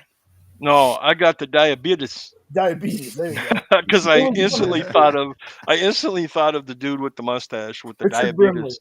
Yes. Yeah, I Wilford. got the diabetes. Wilford Brimley. Wilford. There we go. We get there. We get there eventually. Or the dude with the mustache. Yeah, everybody, most people probably knew exactly who you were talking about when you said the mustache and diabetes. So, Diabetes. but this is the whole conversation about the coffee coming from a cat's asshole. Do you like that coffee? It's all right. It tastes like coffee. And she's like, it comes out of a cat's asshole while he's drinking it. And he's like, what? Yeah, they feed the cats beans, and when they crap them out, it does something, an enzyme that gives it flavor. And he's like, it just tastes like coffee. Zachary loves it for some reason. Civet cats or something like that. I wouldn't know, and it scares me that you do. Well, Remind me, mental note: never have coffee at Nope's house. Got it. No. Did you ever watch that movie, The Bucket List? They have that same joke, you know, about I don't think Jack I saw that one. Nicholson's. Oh, that's a great movie. But Jack Nicholson's character loves that coffee, and then Morgan Freeman is the one that tells him about where it comes from. And I won't spoil any of that, but that's a good one to check out if you haven't seen it. Isn't one of the Batman movies also has something about coffee made with bat poop, where they have the bats eat it? I'm not sure. It was either that or it was one of the House episodes. I know that's a really random, but I think it's one of those two. I don't know if it was a Houseism where he solved the mystery by figuring out the coffee came from a bat's ass or whatever, but there's something to do with bats, unless I'm thinking of the movie you're talking about and I just don't remember seeing it. Because I know I've heard that before, but I thought it was with bats. Look, whenever I hear about bats and crap, I go immediately to Ace Ventura: When Nature Calls. I thought you were going to say Wuhan, China. No. Hey, what's the difference between Wuhan, China, and Las Vegas? What happens in Vegas stays in Vegas. Cancel. Boom. God. Anyway, that was like the cat's butthole coffee over with, and him taking out the dude. We'll go back to their search in the rooms. Okay. Reacher comes back and notices that most of the folks are gathered in Beck's office. His office, I believe. Mm-hmm. And Beck starts into this thing where it's basically like, we found somebody. We found Reacher. Yeah, Reacher comes back from the blackout and says, "Sorry guys, a drunk hit a pole and knocked out the power." And he's like, "Did I miss anything?" Mm-hmm. And they're all like standing there and they're like, "Yeah, actually you did." And the way they said it insinuated that they found out something about him. And this is the first time in the series where you can see a look of fear. Mm-hmm. And you can even hear it. His voice kind of cracks. "Well, what did you find?" Because he was worried they were going to find that badge. Yeah. Go ahead, Jay. Sorry. Yeah, no, you're good, man. I would have totally forgot about that. But basically, they're making you feel like they found something, right? That Reacher's busted. And Reacher is standing next to a desk or something, and you see him just grab this thing that's sitting on the desk, like he's getting ready to fight.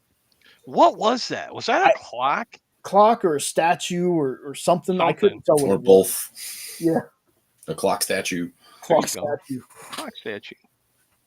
And Beck reaches into this drawer and pulls out a phone.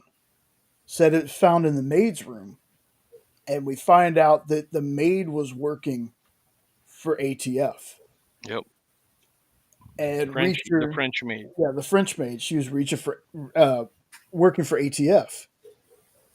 And Reacher's like, well, I was MP. I can interrogate, find out information. And Harley's like, you're gonna need if you want to talk to Frenchie, you're gonna need a Ouija board. And Reacher's like, you killed her? He goes, not me. And they look at Paulie, and Paulie's like, I just bunked her on the head to get her to cooperate. I didn't try to kill her. And Reacher's pissed. Basically calls him a dumbass. Yeah, calls him a dumbass. He's like, we'll do something about it. Reacher punches him in the stomach. Nothing. And Paulie smacks him, and school is out. Rung that bell. I've never seen anybody in this show do that to Reacher. And that's why I'm glad they brought this character on, because we needed somebody like that. We needed people to be like, Reacher isn't superhuman. There's gonna be somebody. There's gonna be somebody that can smack him down.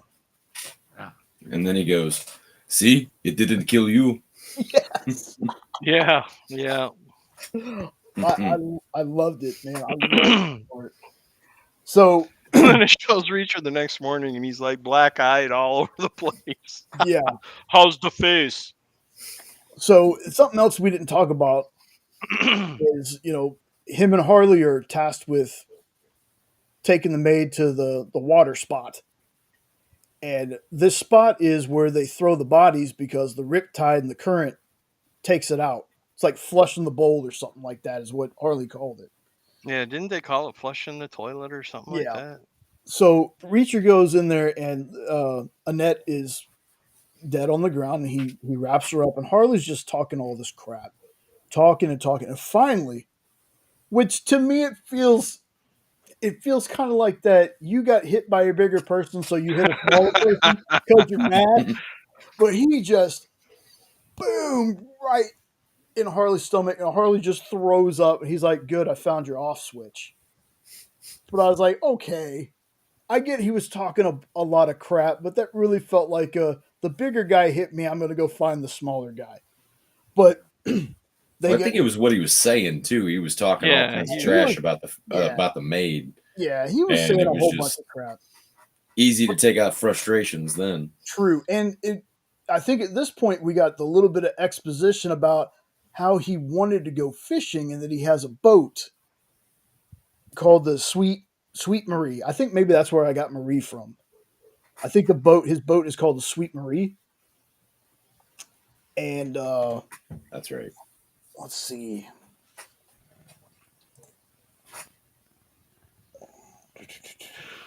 Trying to.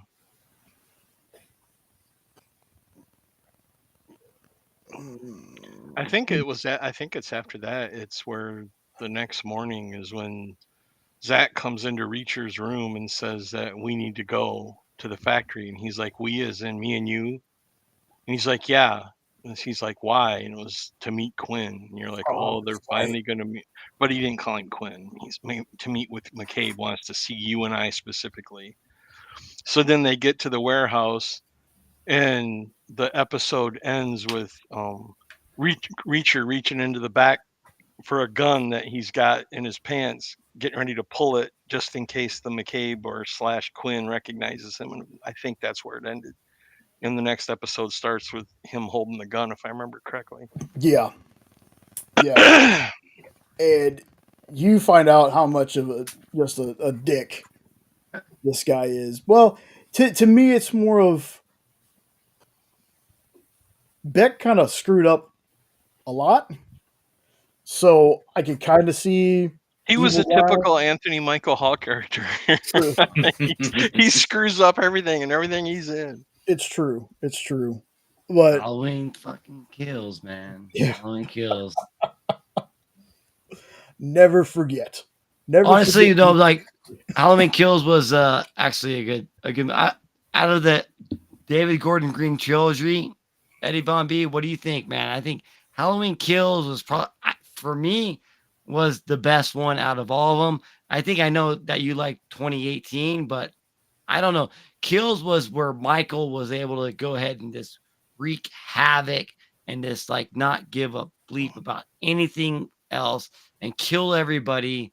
I mean, the story will, evil dies tonight was kind of like, it was kind of lame, but the whole with Michael Myers was being able to be Michael Myers and they really made him almost supernatural in that one. And then they just with ends, they wanted to go ahead and just like kill that one. And so I mean, they wanted to like, I don't know that like they totally went a different route with it becoming a whole trilogy because I'm sorry. I jumped off topic here, but but really, me and Eddie Von B have a real love for Halloween and Michael Myers, and like I think for me, Kills was probably the best out of all three of them, just because we got to see Michael Myers be who he was, and we didn't need to go and explain this or explain that, and have Jamie Lee, in it as Laurie, I don't know, man. The only thing I didn't like about Halloween Kills was it had a feeling that entire movie was shot with a camcorder. The cinematography in that movie is terrible. The camera is shaking. It's almost like a Cloverfield type. And it just felt weird. It didn't feel like it was a production. It felt like it was a fan film. But the action itself was great, but I did not like the cinematography in that one at all. Okay. I'm starting to sound like Robbie now. No. I understand that. I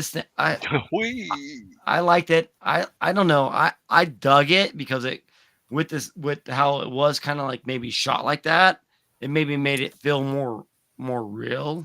Like it really this was happening. But I mean, ends. I like ends a lot. I just think that like it wasn't part of this trilogy. It could be its own story, but like how they made it feel like, okay, we're going to give you 3 Halloween movies, and then like Corey Cunningham wasn't even part of any of the other freaking stories, right? So it's like, why wouldn't they just introduce us to Corey Cunningham in 2018, and then freaking have it like gradually make it to where it would have ended with ends. But no, we just get thrown his storyline into Halloween Ends. So it's like, they bleeped us. They totally pulled a whole switcheroo with us, and what they said how it was going to be all in one night. All 3 films was going to be in one night. I know the pandemic happened and all, but no, you said that it was going to be 3 movies in one freaking night, and it wasn't. You made it like years apart from each other. So it's like, I don't know, man. It really like I like the Halloween. I love Halloween. Halloween's my favorite franchise. Obviously, I love Michael Myers and all that stuff.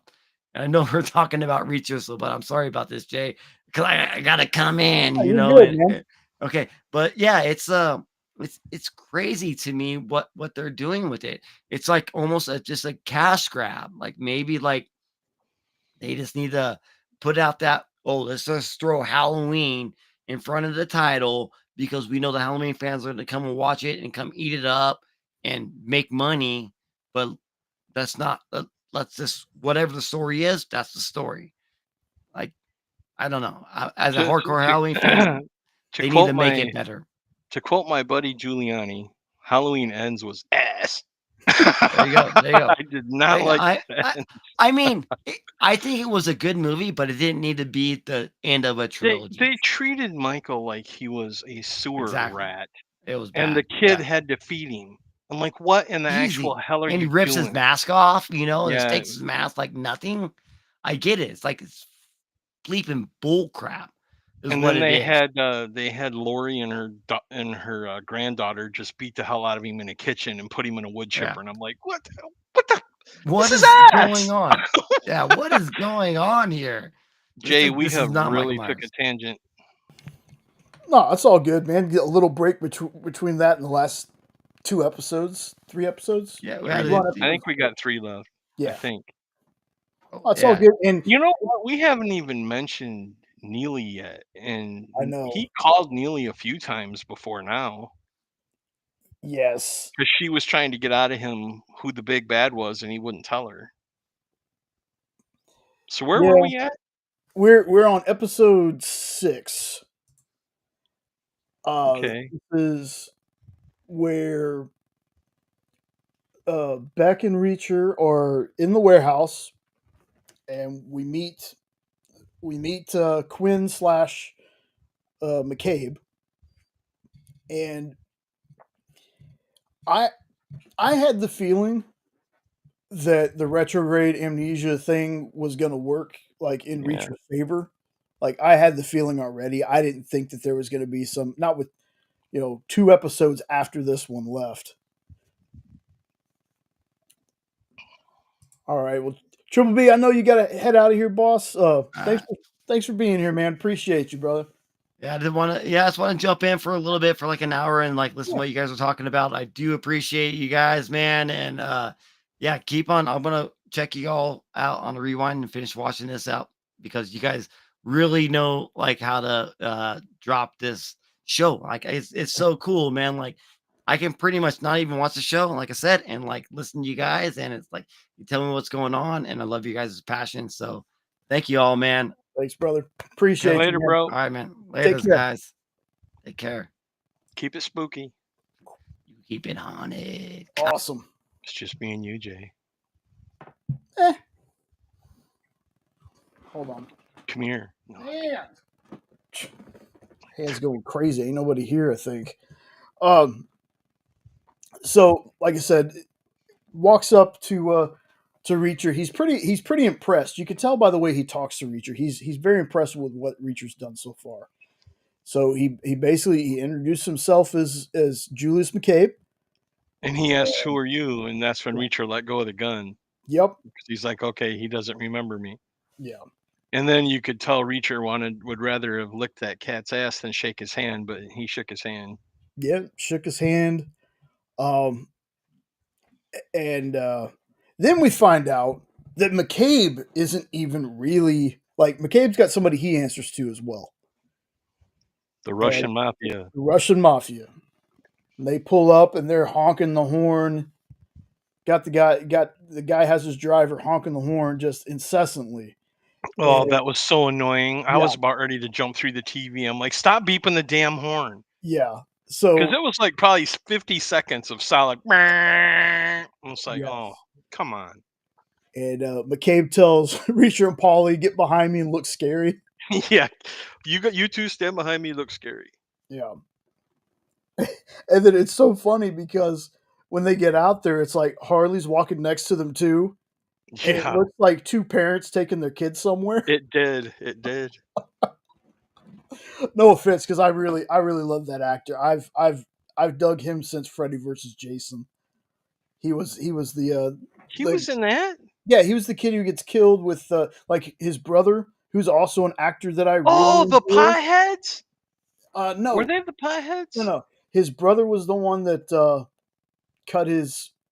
supposedly cut his wrist in the bathtub, played by Zach Ward, I think is the actor's name. He was the brother. Okay. He was the one that Freddy burns the warning into his back. Oh, okay. He escaped with Ben. So yeah, like we're jumping all over the place. Yeah. Halloween, Friday the 13th, Freddy Krueger. I've always been a fan of that guy. But I can talk about any of those shows anytime you want to. Yeah. I like horror just a little bit. It'd be a good thing to talk about on a horror channel, I think. Just saying. Did you know I started a horror channel? I know. Did you know there's the link in the chat in case anybody wants to go ahead and pre-subscribe? Did you know that you're lucky I'm not wearing glasses, or I'd be pushing them up with my middle finger right now? So anyway, we go out and we meet the Russians. And now you got Triple B busting my butt about not having any videos. See what you did, man? See what you did, Holmes? Yes, I do. They walk out there, and Paulie puts a bag of money. I'm assuming it's money in the trunk. I think it is, because right after that, the windows rolled down, and McCabe, Quinn, tries to say something to the guy on the phone. The guy like does this, and I'm like, yeah, that guy's the guy that McCabe answers to. And the guy gets off the phone, and McCabe is basically like, "This is principle, not interest." I think is what he says. Opposite. Oh, this is just the entrance, not the principal. Not the We had a slight delay, and that's when the Russian guy basically said, "Any more delays, and I will kill you myself." Yeah. So that's where you know that. Okay. So Quinn's got somebody over him too. Yeah. It's just like, you know what I wonder? Do you think McCabe knows he's Quinn, or do you think McCabe thinks he's McCabe? Because he never called him Quinn, and nobody called him Quinn. And if the amnesia was real, it makes me wonder. Because why? If he didn't remember anything, why would he have changed his name? That's very true. Unless I think they said that apparently he doesn't remember anything leading up to the accident. So I think you might be onto something. I think he doesn't know who he really is. The only thing that he has is those tendencies that apparently, when we learned in the flashback, he's been a murderous butthole his entire life. Yeah. It somehow made it into the way he killed Dominique was just... Yeah. And this dude was like Reacher said, he hung her on a hook like cattle. Yeah. It's a hell of a lot of feed. That's a hell of a lot of animal feed. I swear to God, you say that one more time, I'm going to cut your balls off and make you eat them. Remember Roscoe? Then he ends up being right. Yep, he ends up being right, and she's like, "Son of a bitch." The best part about that is when Reacher's like, "Neely, can you see anything between animal feed and counterfeiting?" And she's like, "No, but that's a hell of a lot of animal feed." And he's like, "That's why I like you, Neely. Yeah. That's why I like you." Yeah. So yes, he has called Neely a couple of times. Neely is kind of like the linchpin.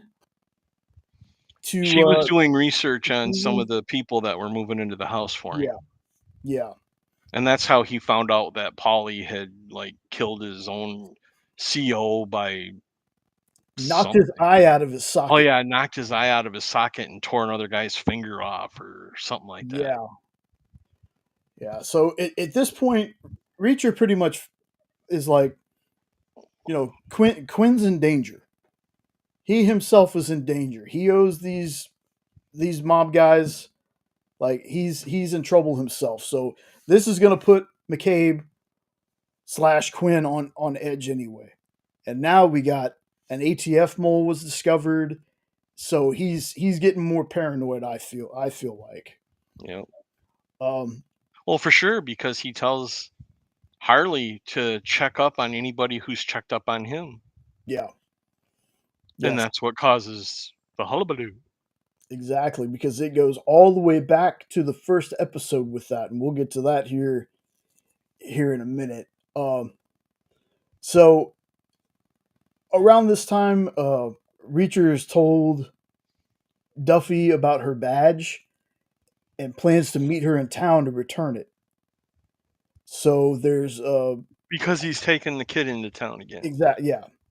So while Richie's off doing, I can't remember what Richie's doing at this point. Richie was buying. Well, Reacher found Richie sitting on the rocks contemplating suicide, jumping. And Reacher told him, "Don't jump, kid. It's not going to solve anything." And during their conversation, he's like, "Why don't I take you into town and get some of that glue to fix the gun for your dad? His party's tomorrow." There we go. So he takes him into town to get they didn't call epoxy, I think is what they said, or whatever, to glue the gun back together. So the kid was buying the glue, and Reacher's like, "I'm going to go grab a coffee." There we go. So he meets. That sounds right. That sounds right. But he meets Duffy in like an alley, right? But not like a closed off alley. It's just in between two buildings, I guess. Yeah. That's still an alley, right? Yeah, Yeah. absolutely. Okay. It's been a while since most times in movies and TV shows when there's an alley, it's always a dead end. They hardly ever do the just an alley anymore. But he meets her there, returns her badge, and they're having some kind of conversation, and she just kind of lunges at him and kisses him. And then she shoves him away and is like, "No, we're not doing that. That's not happening again." And Reacher's like, "I didn't know it was happening the first time." He tells her that he's going to make finding Teresa a priority. There you go. And that Teresa is, did we give the name? Yeah. Teresa is The informant. the young gal that is being held captive by Quinn to give to the Russians as a sex toy or whatever. Yeah, so it's a funny, very confusing for Reacher kind of scene because he's like, just want to make it clear, you kissed me, right? And that's the last, or that's when she says that's the last time, and it's not going to happen again, or something like that. Well, and he was like, I didn't know it was going to happen this time. Yeah. Well, around this time, Villanueva comes around the corner. It starts talking to Reacher. Reacher's like, "What are you doing here? I asked to just meet with her," and they're like, "Why? What are you freaking out about?" And then Richie comes around the corner. Now, remember from the first episode, Richie saw Villanueva die. So now, aren't you the cop Reacher killed? Yep. And Reacher looks at him and goes, "That's why." Yep. And that's where I think the Reacher thing came in. Yeah. The episode started or whatever. I don't know why I remember that, but because it's always in the most random places. Yeah. Like, if there's one thing I say, I can't remember exactly what episode it happens in, but there's an episode where Reacher hits his one-liner and his stare at the camera, and to me as an editor, I'm like, y'all could have shaved like 3 seconds off of that and just hit the Reacher. There was something about the stare was at like 3 seconds too long for me. But outside of that, it's so random, you never know when the title card's actually going to appear. So then we get the awkward drive, I guess, with Richie, and I can't remember where they pull off close to the house. I think. Reacher like swerves off the road and opens his door angrily and goes around the car to open the kid's door, and the kid locks it. And this was a great scene because Reacher has the fob and unlocks it, and the kid relocks it, and Reacher hits the fob again and finally grabs the door and jerks it open. Yeah. That was a great little back and forth. Yeah. Then they, he basically tells Richie, he goes, "I'm not going to hurt you. Everything that I've told you about me is true. I just didn't tell you everything." Yeah, I just didn't tell you everything. Right. So and then he explains how he's after McCabe, and the kid's like, "So you're gonna take care of McCabe?" And he's like, "Yes, that's the plan." And he's like, "Well, what's gonna happen to my dad?" And Reacher just kind of looks at him. He's like, "He's gonna go to jail, isn't he?" He's like, "You guys are already in prison in your own house. Yeah. So I'm your only chance. So if you rat me out, you're dead." Yep. So then you're wondering, is the kid gonna rat him out, or is the kid gonna go on? Yep. So we get back to the house. Reacher's already been told in the previous episodes, don't say anything to the rest of the house about Annette. Annette has been fired for stealing. So we have basically, I called her the kitchen boss because she feels like that. She comes in with suits because I think Tux's the next day is Zachary's 50th birthday. Yep. So they come into the house, and Beck asks Richie, is everything okay? And Richie pauses for a little too long, but enough to make us wonder, oh shit, he's gonna squeal. Exactly. And he says, no, those guys showed up in town again. But the guys from high school that beat him up the first time. Yeah. He goes, but Reacher was there. It's all good, whatever. And he leaves. Well, Reacher like grabs his tux, starts walking away, and Beck goes, I don't remember you in the delivery room.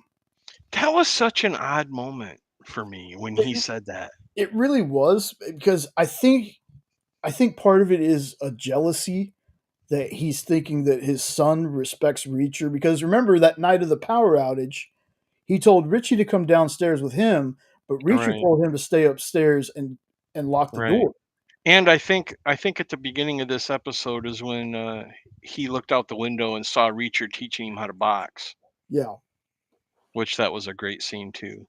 Yeah, so it's jealousy that you think, another man is like getting your son's respect, and you don't think that maybe he's reflecting on the fact that he's been so cold since his wife died and since this whole thing happened, because he just, he really fears for his son's life. Like, Oh that yeah. part's not a joke. No. That part's not, he's not faking that. He honestly is, but they have no other choice. This dude has moved in and he's a psychopath. We learned that in the flashback. And again, even if you're watching this, I'm telling you, we're skipping around and we missed some things. Watch the show, especially that flashback scene. It was a rough one, but it was so well done. You So won't well. regret it.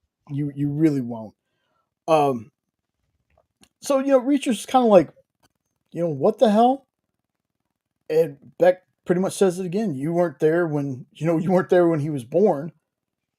And Reacher's just like, I'm just trying to look out for him. I'm trying to look out for both of you. And again, it was a little awkward, but that's what I chalked it up to. I chalked it up to Beck was getting jealous. Yeah, but it was just weird because he's the one that sent Reacher into town with him the whole day. Yeah. And he's the one that said, you do what I tell you to do, and watch over the kid. You're his bodyguard now, or whatever. But yeah, I think you're right. I think what did it was watching Reacher teach him how to box. Yeah. And we didn't talk about that scene, but it's actually a really good scene. And Reacher and the kid have a good rapport back and forth, that they make each other laugh, and it just shows them bonding. And I think you're probably right, but that came out of left field because he just told him that he saved him from that gang of kids again. Yeah. And he's like, I didn't see you in the delivery room. And I'm like, what? Where's he going with this? Yeah. Like, you'd rather he let the kids beat him up? Again, it's just because didn't he also say something like, as far as those bullies, I can handle those, or something? Didn't he say that to Reacher? something like that. It just seemed so. I get it, but it just didn't seem like it fit. Yeah. But I get it. I get where they were going with it, like you said, the jealousy thing. Yeah. So, we talked about, Quinn getting fidgety now. So he decides, like you said, he told Harley, look into anybody who's looking into me. Well, if we remember, not only from the first episode, we had Officer Powell or Sergeant Powell. I can't remember if it's Sergeant or Lieutenant or Officer, but Powell, I believe, was the guy's name. Neely was the other person. So Neely is in Chicago, Yep. I think. Yep. And I don't remember where the officer is. I don't remember where Powell is. Well, basically, Powell is at the base where they had the 110th, because he's in the 110th now. Yeah, but I don't remember the city. Yeah, if that's what you mean. That's the part I can't remember. I can't remember where that's at, because They probably told us in season 2, but I don't remember. Yeah, he lives off base. Well, he gets, I guess it's a landlord or somebody comes up to his door. Now again, this is the guy that checked the license plate in the very first episode. But they get his landlord or neighbor or something to ask him a question. It was his landlord about the power outage. Yeah. Okay. So he opens the door, and the first thing, it was very heartbreaking. The guy's like, "Son, I'm so sorry," or "I'm sorry, son." Yeah. And 2 of McCabe's guys come in, and Powell asks his landlord if he's okay, and before he can even answer, dude headshots him. And he's like, he's been better. Then they spend most of the time, like, we don't spend a whole lot of time with him, but when we cut back to him, he's being tortured.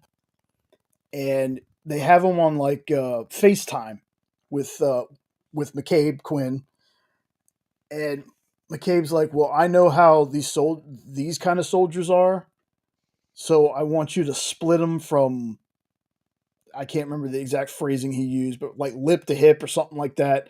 And they're like, well, we have silencers. We can just shoot them.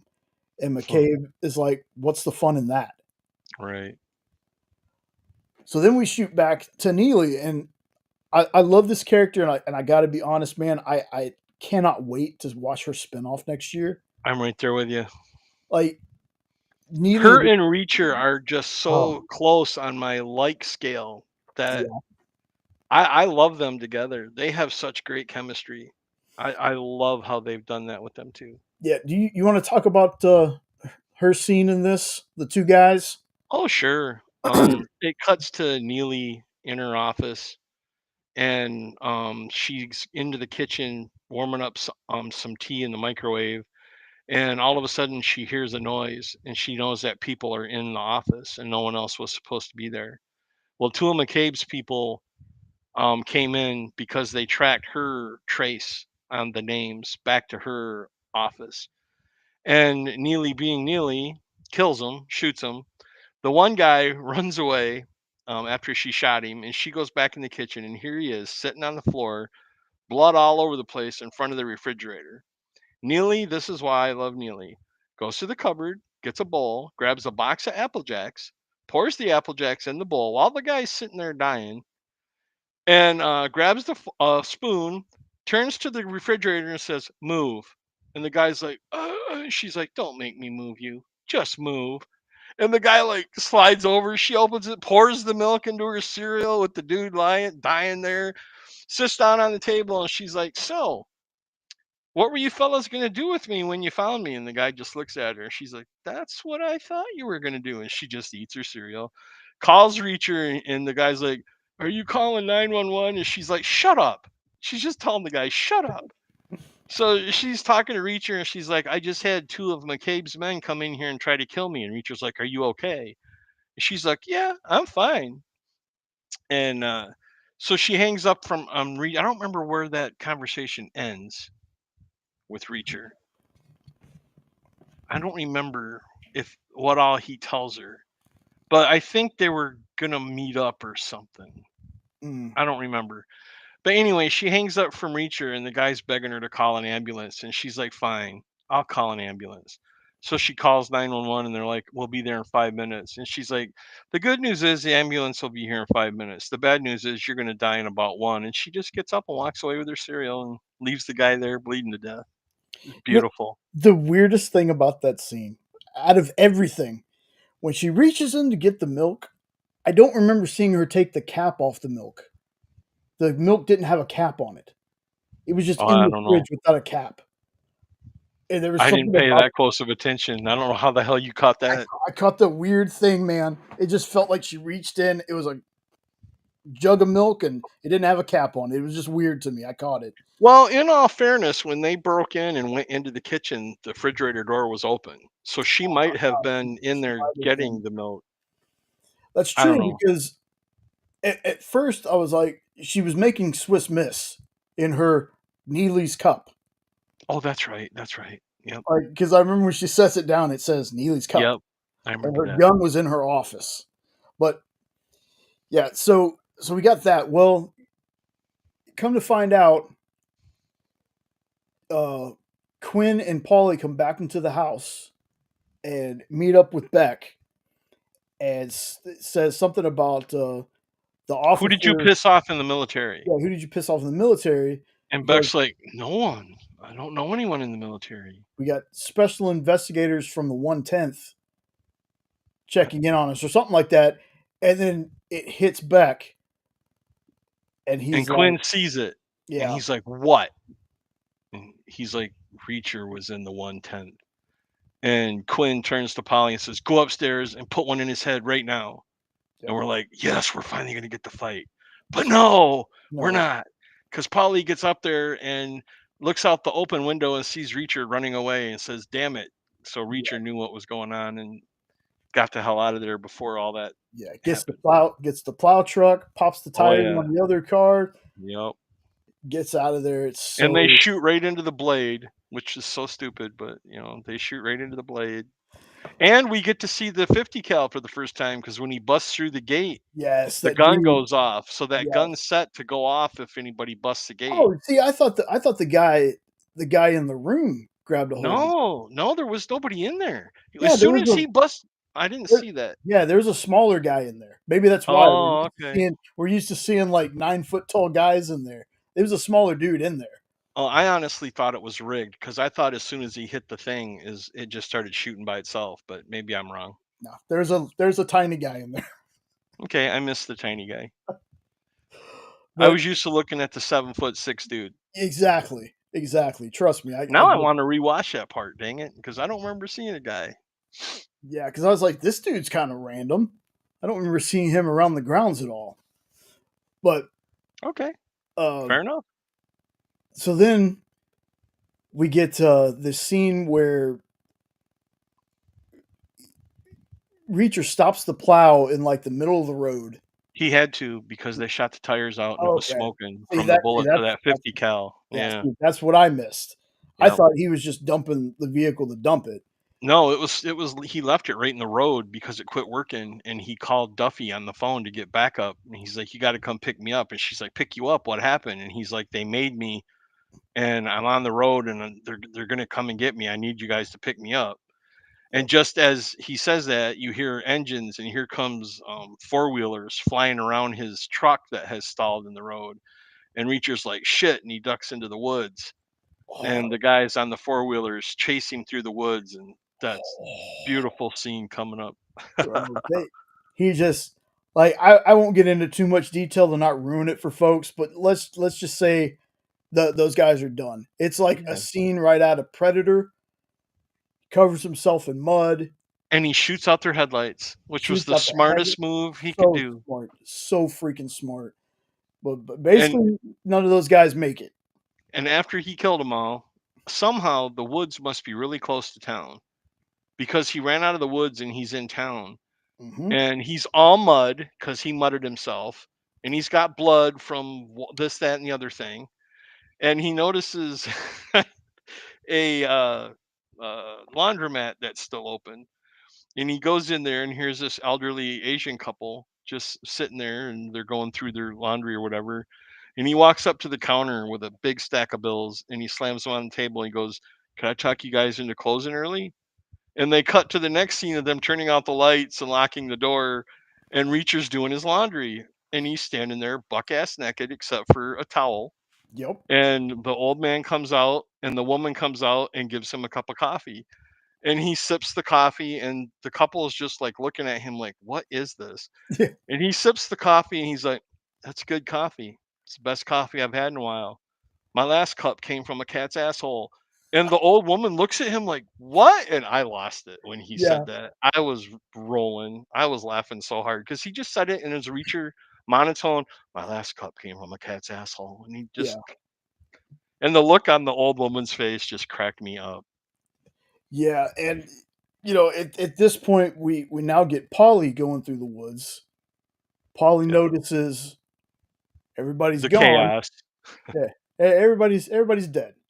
The carnage. Yeah, so he walks out in the road into town and he's looking around, and I knew at that point I was like, he's not going to find him. This is a tension builder because I mean, it's still, man, Paulie just. I bet the dude in real life is one of the nicest guys ever, but my goodness, that the character itself is so psychotic and so just frightening. Like it really felt like holy hell, man. Speaking of chaotic and frightening, Nope's back. Missed a whole episode, I think. We're about to start 7. Yeah, no, I took the dogs out for a little bit and then got on the phone with the old lady, so just taking a break. Yeah, all good. No problem, brother. So we get I can't remember if we get back to the house or this is where I got confused. Mm-hmm. This is right where I really got confused. Now, I've only watched it once. But what in the hell made him say at the end of that episode, "We're going to Los Angeles"? And it's like, I don't know where Los Angeles came into play. But he said that That's at the end that's of where the original investigation was with McCabe. Was in L.A. with What the original investigation? Oh, the one that Duffy was working on? Mm-hmm. That's where it originally Okay, happened. because I had no idea why they were going to LA. I thought he was going to meet up with Neely in Chicago. And instead he's like, we're going to LA. And I'm like, what the hell is in LA? And I missed that totally. Yeah. Because the next thing you know, they're intimidating some art guy in Los Angeles. And I'm like, well, I'm lost. I don't know where this part came from. Yeah. So, but however it goes, I think we get back to the house first, and McCabe gets back at Beck by making Richie play Russian roulette.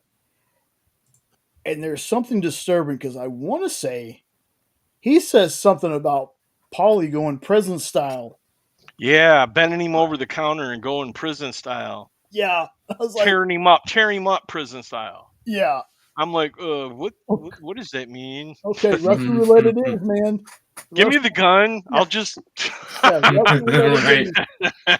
I'll take my chances. You got that right. And Richie gets to like the third click on the gun, and Beck is like, "Please, I'll give you anything you want."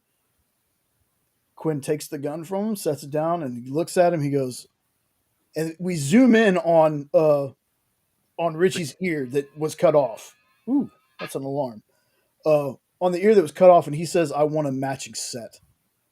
And he stabs a knife into the counter. Stabs the knife into the counter. Now, at first, when he said matching set, I honestly thought he wanted the other ear, but then I thought about it, and I was like, maybe he wants the left ear from the son, the right ear from the father.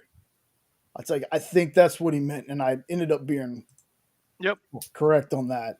But once again, they have Paul. Yeah, they have Paulie cut his ear off.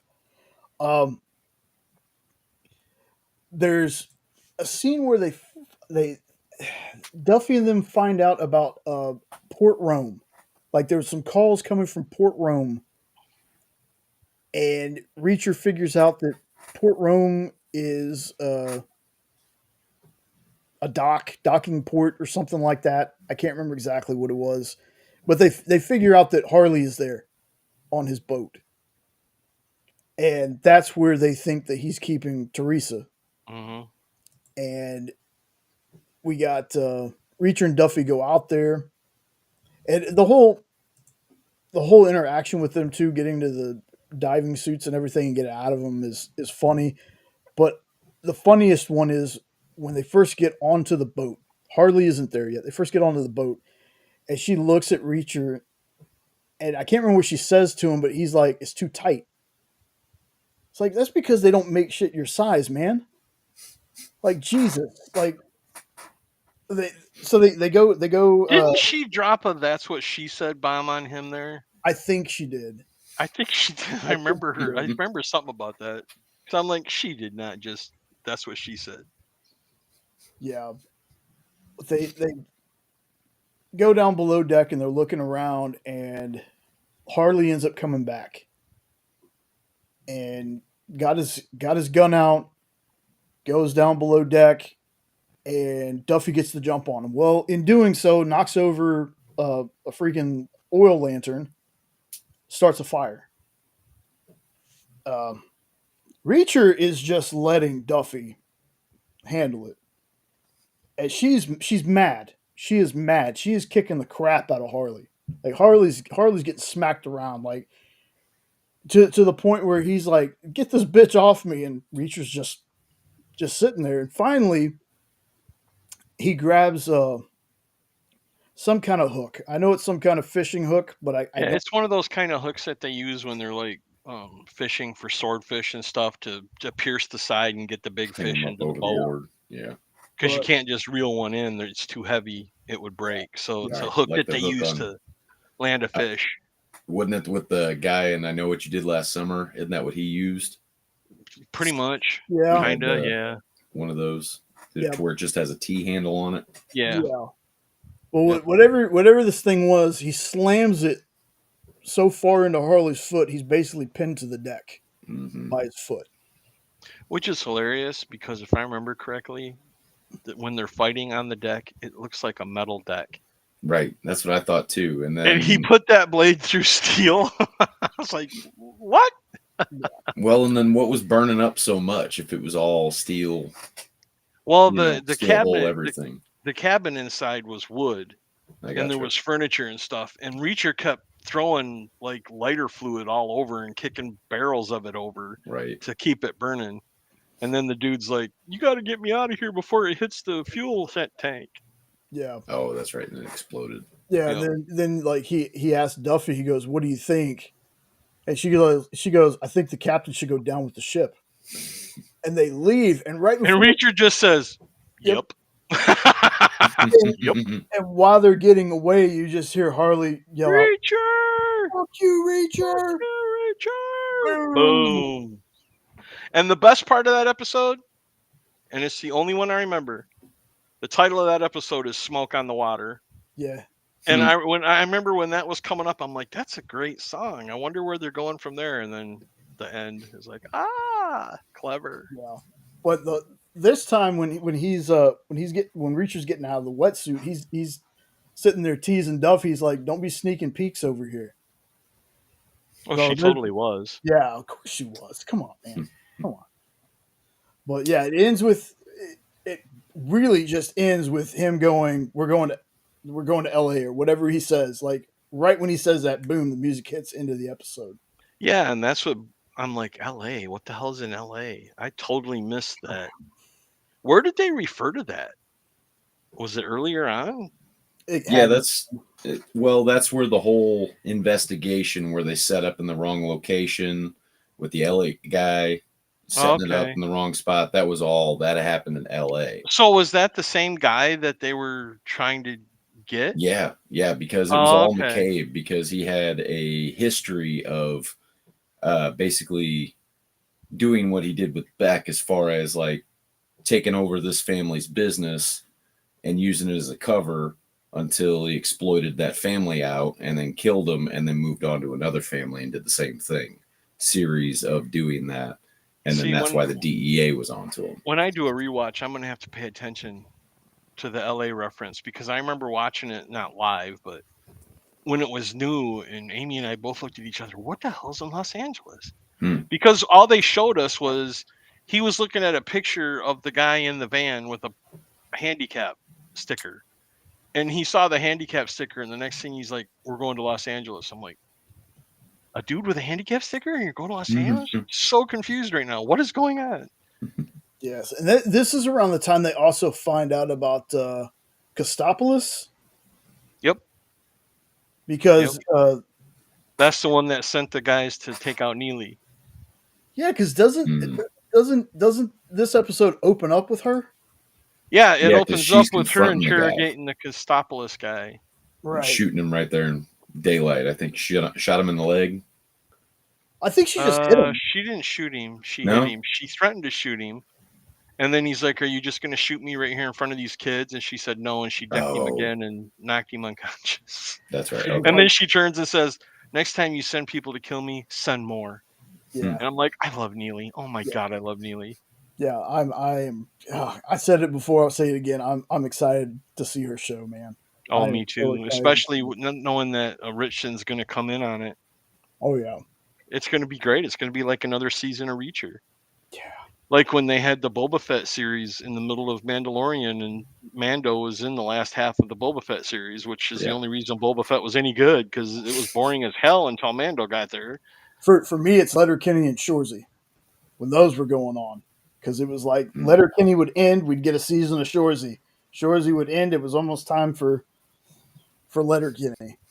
So wow, you just spoke three things I've never heard of before. Letterkenny and Shoresy? I have never heard of that before. I've heard of them, but I haven't watched any of them. Oh. What is it? TV show. Tangent time again. Tangent. Jay, you're breaking up really bad, brother. You're locking up. Your video is Comcasted. stopping. Yeah, I know. Comcasted, yep. See, now I understand why they keep their side. You're still doing it, brother. No, we can hear you, but you're locked still up. Choppy. We can hear you though. Like it's on my side. Now your voice is going. Yeah, that's what. Maybe it'll. Let's pause 15 seconds for station identification. Hail Hydra! All of you little girly men out there, if you're not watching Hydrasylum, you need to get on your computer. Go to the YouTubes, search up for the Hydrasylum, and join up with the Hydrasylum crew every Saturday, 9 p.m. Eastern. Same Hydra channel, same Hydra time. Are you back? Am I back? I think you are. Please quit making those hand motions. It's making me uncomfortable. Salt shaker? Just keep your hands open. He's got the shake weights going. Mm. Okay, am I back? Yep. For now. Like I said, now I understand how Rex feels, because on my side doesn't look like anything. Yeah, it's doing it again. Now it's starting again. It's doing it again, brother. Yeah. You might, if you reboot, will it kill the thing? Maybe. I don't think. Like I'm kind of. Isn't. I should be able. Well, it kind of sometimes fixes it for Rex, so I'm just wondering. I should be able to drop out because I can't understand a word. If you remember he's the saying. one. Hold on. I'm a private chat. Yeah, I feel like he's dropped out before. He said private chat. Oh, okay. But I feel like he's dropped out before, and we've still stayed live. Well, it should, because we can click on the link whenever we want. Right. It should just be a room on Restream, I thought. Remember that one time I dropped out? You were fine. Yeah. So are you going to refresh? Thumbs up, thumbs down? Okay. Well, Nope and I will just banter. Would you like me to do another commercial?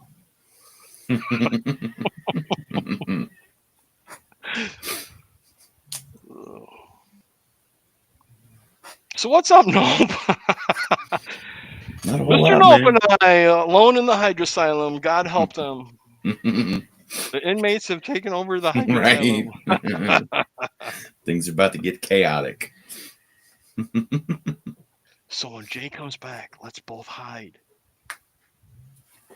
Uh-oh, Dad's back. Let's see, that work. You look good now. Yeah, clear. Sounds good. Okay. Yep. And we're back. Like I said, man. And we're out of order. Now you just threw my whole mind because Nope's no longer at the bottom. Well, there we go. Okay. No, I have OCD, man. You can't do that kind of stuff. So did I. I was on the bottom when I came back in. I thought you liked being on the bottom. Never mind. It's usually less work down there. That's what she said. Bum. Yeah, so that's exactly how it feels like on Monday nights for Rex. Like when he was going that bad, this is what he would see. Like back here, my screen looks perfect. So I don't know. That usually doesn't happen. It's like that one time that my internet was getting all messed up and all that, and you guys were like, I don't know if you can hear us, but you're buzzing real bad. Yeah. It happens. So let's see. Shit. Trying to remember what I was talking about. We were talking about Neely interrogating Kostopoulos. Mm-hmm. Yeah. Okay.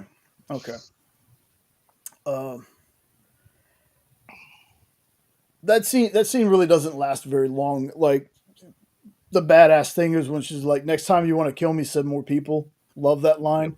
Yep. Then we go to Los Angeles. We go to Los Angeles. We meet. I know I've seen this dude somewhere. I feel like he was in one of the Saw movies. He's been in something because he looked familiar to me too. I remember saying that to Amy. Like he's the guy that ended up sawing his arm in half at the end of the movie because there was only two of them there to do the blood thing. I think it was Saw like 4 or 5. Oh, okay. I Yeah, thought you meant the first one. I'm like, No. it was his leg, and it was Carrie Ellis. Yeah. Like, Oh what are you no. thinking? Yeah, no. This was like Listen, don't start with me, mister. one of the traps at the end. They find out, oh shit, we were all supposed to work together because now we got to give blood, and he ends up sawing his arm like almost in half. From You know why that worked? Because they didn't listen to Admiral Akbar. That's a trap. If they'd have just listened. Exactly. So It's a trap. It's a trap. Whoa, It's a trap. Get to the chopper. it's a trap. Oh, Lord. Well, anyway, we meet this guy, and he's no.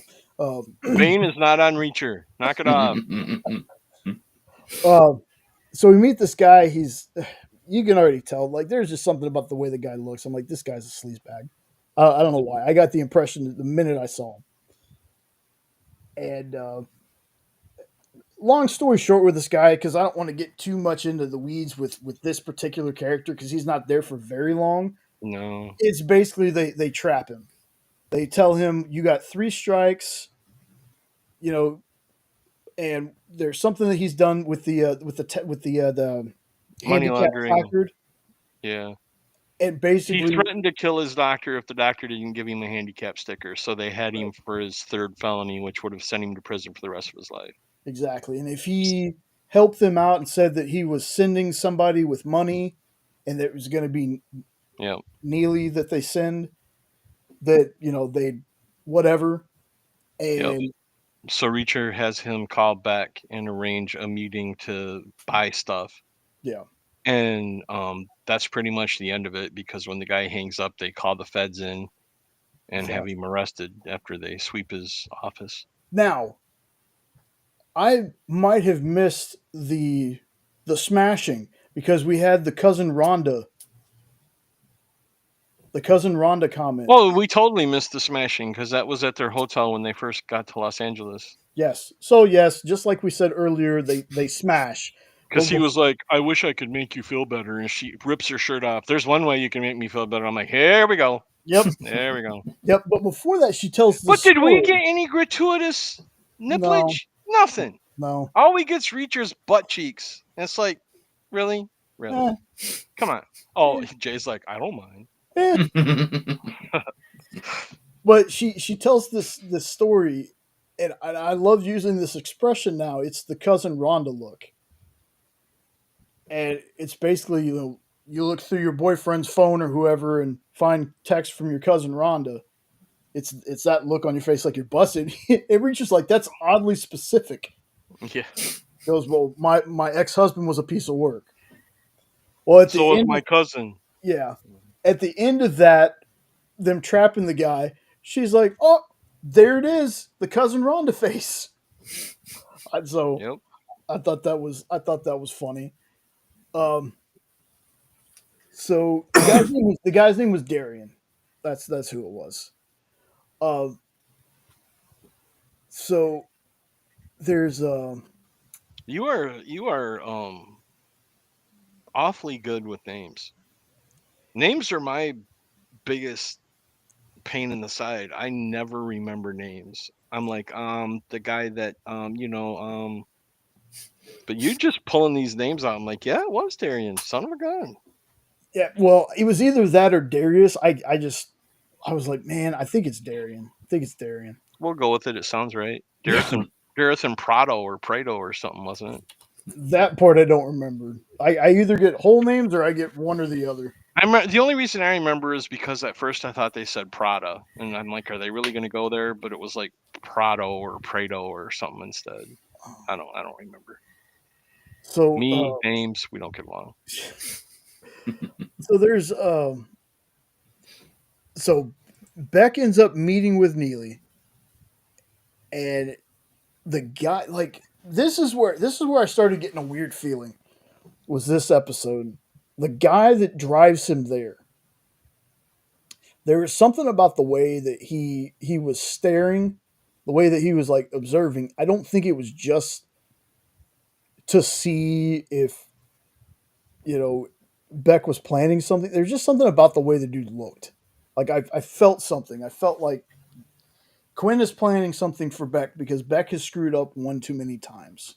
Mm-hmm. So Neely ends up talking, and she's trying to basically tell, they already know they're in danger, but she's trying to be like, hey, Reacher win, sent me. yeah, It's the Reacher first thing sent she me, tells him. win or lose, this guy's gonna kill you and your son. Mm-hmm. Like, doesn't matter if he gets away with this or not. You guys are dead. Okay. So they have this conversation, and he's like, Quinn doesn't trust me anymore, so I'm kind of being kept out of the loop. Which made sense. Yeah, I mean, come on. The fact that him or Richie are still alive after he had an ATF and a 110 or 110 guy in his house. So yeah. Yeah. So after this talk that they have, we finally see not just a picture, but we actually see Teresa. And Teresa she's being drugged up is what basically what's happening. That Like, was such a cringe scene too. it really was, because he's all like, the thing about her being a redhead, and if I didn't need you, you'd have, I don't know. It was You're weird. lucky you had red hair. Yeah. Yeah. The whole thing is weird, and he shoots her up with heroin and knocks her out. it, Which is dumb, because first thing he did was throw her a sandwich and a bottle of water, and then he knocks her out. I'm like, why'd you give her the sandwich, you dickhead? And she can't eat it.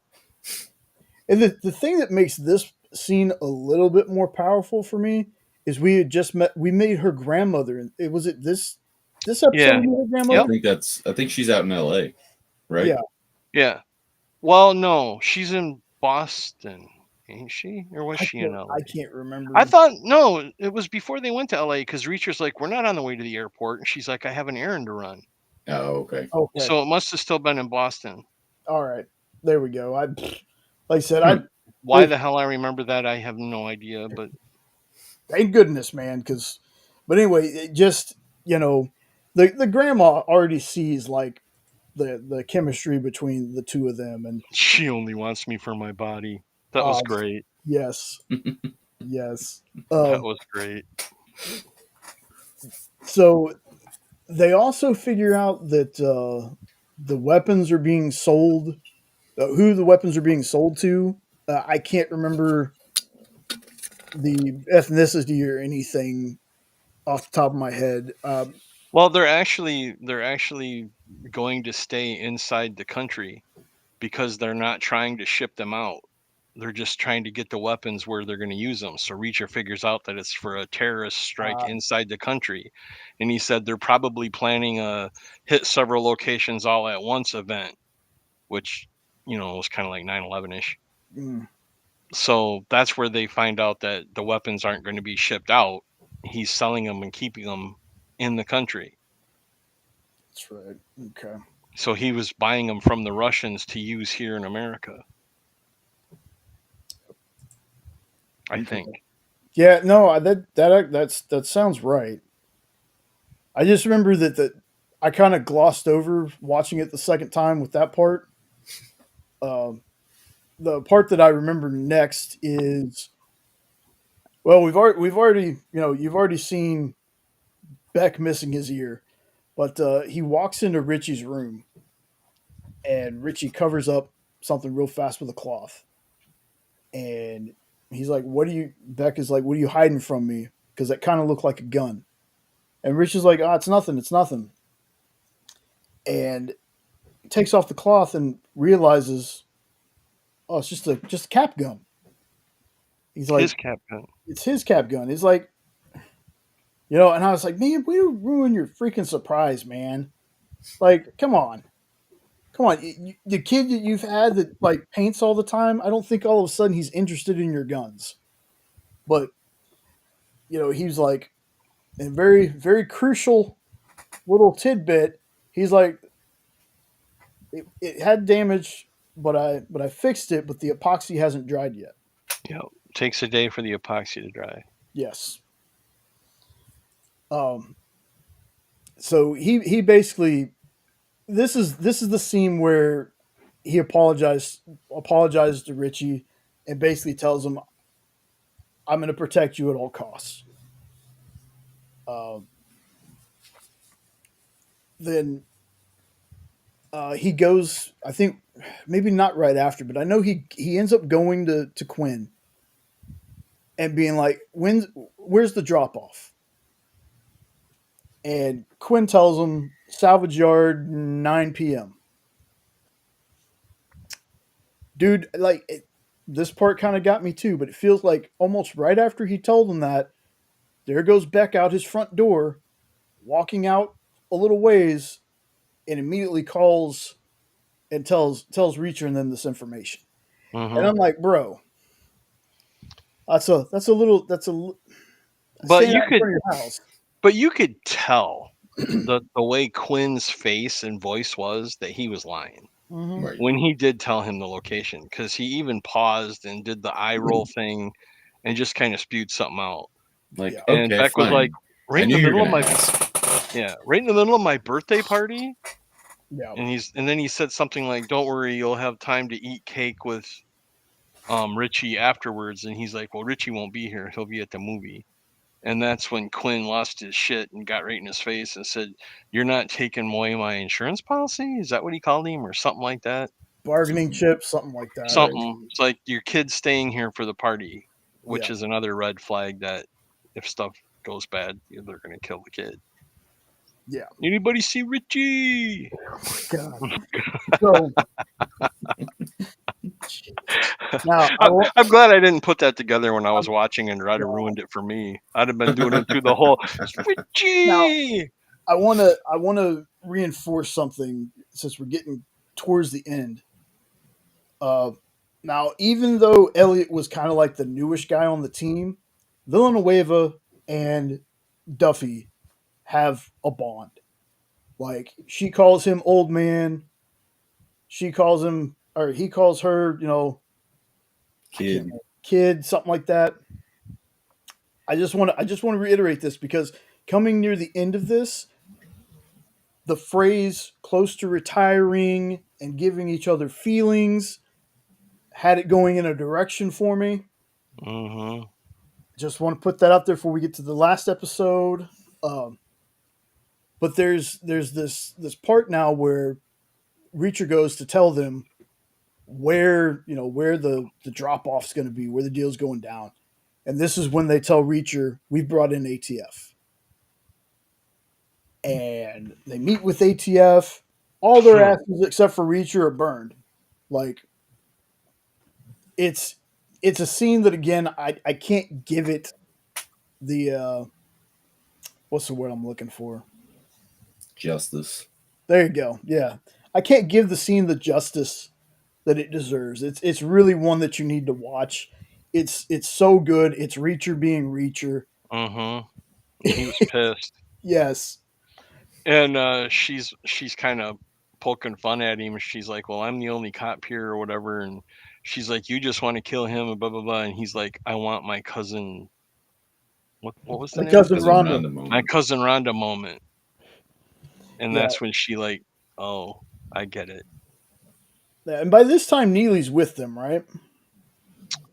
Yeah, but she doesn't go to the She doesn't go to bureau the with them. ATF. Yeah. No, Okay. no. I think she's there when they get back from the ATF, and they're all sitting around eating or something. And Or he's laying in bed, and she's like, "You're mad at me" or something. Duffy is to Reacher. Oh, yeah, that was the previous thing that we just talked about. Yeah. Okay. I thought you meant Neely. Because I when remember when Neely Neely's had a there, they're conversation. eating, and she made a comment that Reacher bought lunch or something, and Neely was like, "He never bought me lunch," and Reacher's like, "You never asked," and he had his mouth full. "You never asked." Why I remember that, I have no idea. But Yeah, so when they're done talking to ATF, ATF is basically like, "You guys are 50 feet away in a van. You're just there to watch, basically." Well, after they had told Reacher what was happening, like before they went to the actual ATF, Reacher said, I'm going to get coffee or going to get food or something. Mhm. So that's right. Neely at this time went to find the buyers that were flying in. Mhm. She's tailing the buyers. Yep. Okay. So they get set up. The ATF, Villanueva, Duffy, and Reacher. They get set up in the van at the salvage yard. Once the head ATF guy gets out, Reacher's like, I'm gonna go get some air. Goes to the back of the car, goes to the back of their car, pulls out a sniper rifle. He was like, once Quinn is in my crosshairs, that's it. And Duffy comes out and is like, you told us you were going to get coffee. You went out to get a gun. And he tells her, he goes, basically, if you think you can take this gun out of my hands without killing me, go for it. And she gives him a little smirk and backs off and walks away. He It's a sets damn up. good thing he had that gun too. That's true. He sets up and he calls Neely. And he's like, they just showed up. The buyers just showed up. He calls Neely. Yeah. He calls Neely. And he's like the buyers just got here. Erase your hard drives, erase your servers. She's like, what do you mean the buyers just got there? I'm tailing them a mile behind with no headlights for the last 10 miles. Yeah. And he's like, is it on a road that's next to the water? And she's like, yeah. And he's like, Bex, it's going to happen at the party. This is a trap. That's a trap. It's a trap. That's a trap. And that's how that episode ends, with him Yep. locking and loading. And I'm going to say this, poor Ed. I'm going to say poor Ed. Poor Ed had to wait a week for this episode. It's terrible. Okay. Nope and I were rewatching most of it. You guys suck. Yeah. So by the time I got into season 3, by the time I got done with that episode 7, I had to wait 2 days. Longest 7 days of my life. I swear to God.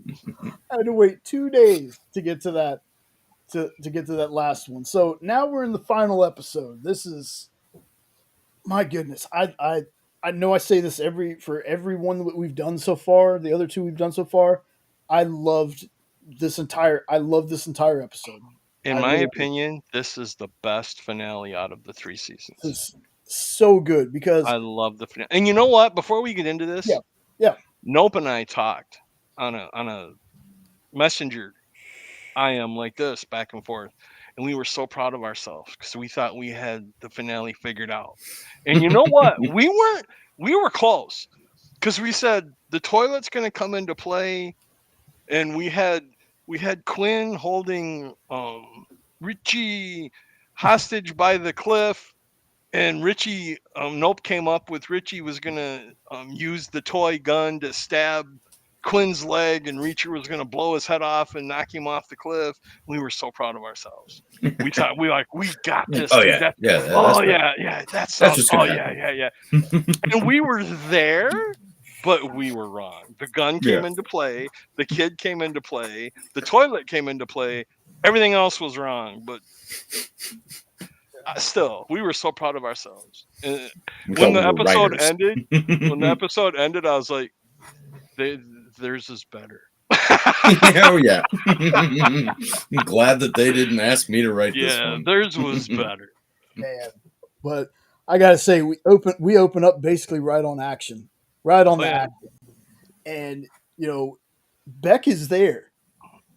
We find out it's a setup. It's an ambush for ATF, and not only for ATF, but for Quinn, or for Beck. Can I call a quick little timeout? Yeah, go ahead. Nope, you missed this. I just want to get your thoughts on this.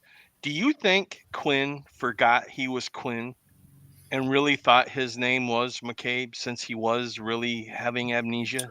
Yeah, I did. I was still watching while I was outside. Oh, okay. I didn't know if you heard us talking about that or not. I just wanted to get your thoughts on it. But I didn't catch anything that really indicated either way on that one either. Okay. Because it would make sense, though, because it did talk about his retrograde amnesia and all that. And I wasn't clear if they did say that he remembered everything up to a point. Like you one of you guys said it, but like he remembered everything up to a point, but like the last few weeks before his injury is what was fuzzy or just gone. Yeah. But yeah, because maybe he changed his name just to avoid anybody. Like if he did, you know, I mean, he was found with a bullet in his head, so he knew that somebody wanted him dead. So might as well change your name for safety personally. Well, see, that's what had me thinking all along that when he met Reacher, he was going to know who he was, and that was all BS. Right. Because of the name change thing. I'm like, why would he change his name if he can't remember anything? But I was just curious what your take was on it. Sorry, Jay. Go ahead. No, you're good. You're good. It's a valid question. I wanted to know Nope's answer to it too. Yeah, it was probably for safety, I would think, just to kind of like put yourself in witness protection, so to say. But do you think he remembered himself being Quinn? Because Maybe. Even when she said Quinn to that Kostopoulos guy, when Neely said Quinn, he was like, oh, that's a name I haven't heard anyone speak in years. So it makes me wonder, did he even know he was Quinn? Yeah, to where maybe that guy knew him as that name too, but hadn't heard anybody speak it and refer to him as that name in a long time, probably. Okay. Thanks. I was just curious what your thoughts were on that. It's like an Obi-Wan moment. Yeah, because I mean, you can obviously tell that even if he doesn't remember anything of his past life, you know, his nature didn't change. This isn't the Quinn you're looking for. Right. So we get this awesome just ambush scene, and you got Reacher picking people off with the sniper rifle. Killing all of Quinn's people. Yeah, killing all of Quinn's people. Trying to save the ATF people, but it didn't work too good. No, it really didn't, because I think all of them got wasted. Yeah, he didn't try too hard, though. Like, I felt like there was a window there that he could have notified some people, but then I guess since they were benched, they probably were excommunications, you know, no way to actually contact them because they were probably radio silent kind of thing. Yeah. That did bother me. It also seemed weird to me, too, because he only killed like 3 people with that sniper rifle, and then he's running down there with a pistol. I'm like, dude, why would you not just keep picking them off with that rifle? Unless he was limited ammo. You know, could have only had like 6 shots or something. Yeah, because honestly, he was only wanting to kill Quinn. He didn't know it was a trap. Right. So maybe it's just one of those things that bugged me. And I feel like if ever, say you grab a sniper rifle in a video game and stuff, you only have like a 6 or 7 round clip for that gun. You know what I mean? Or 5 total, something. It's always short and less than 10. You know, now that you mention that, when it showed Reacher looking through that scope, I immediately had flashbacks of playing Unreal Tournament back in the 90s. I was like, headshot, instant death, or whatever. I was like, I loved that game. Anyway, sorry, Jay. No, that's okay. That tangent time again. You said Unreal, and I just reminded me that's the engine that Gears of War is based off of, is the Unreal Tournament one, the Unreal engine. So, anyway, so we have this battle, we have this shootout. Almost everybody's freaking dead, the ATF guys and Quinn's guys, and we get Beck running off. Now, when Beck gets to a certain point, the driver that was with him when he met with Neely gets out of the car and fires on him. So at this point, you pretty much tell that Quinn's plan was to take out Beck as well. Just go ahead and take Beck out. Well, but you know, Duffy makes a really good point at that scene too, because when she said something like that might have been Quinn's plan the whole time was to have Beck killed there, because he didn't really act like he knew Reacher had betrayed, that he had betrayed him to Reacher. So I wonder if maybe the plan was the whole time to have Beck go and get killed.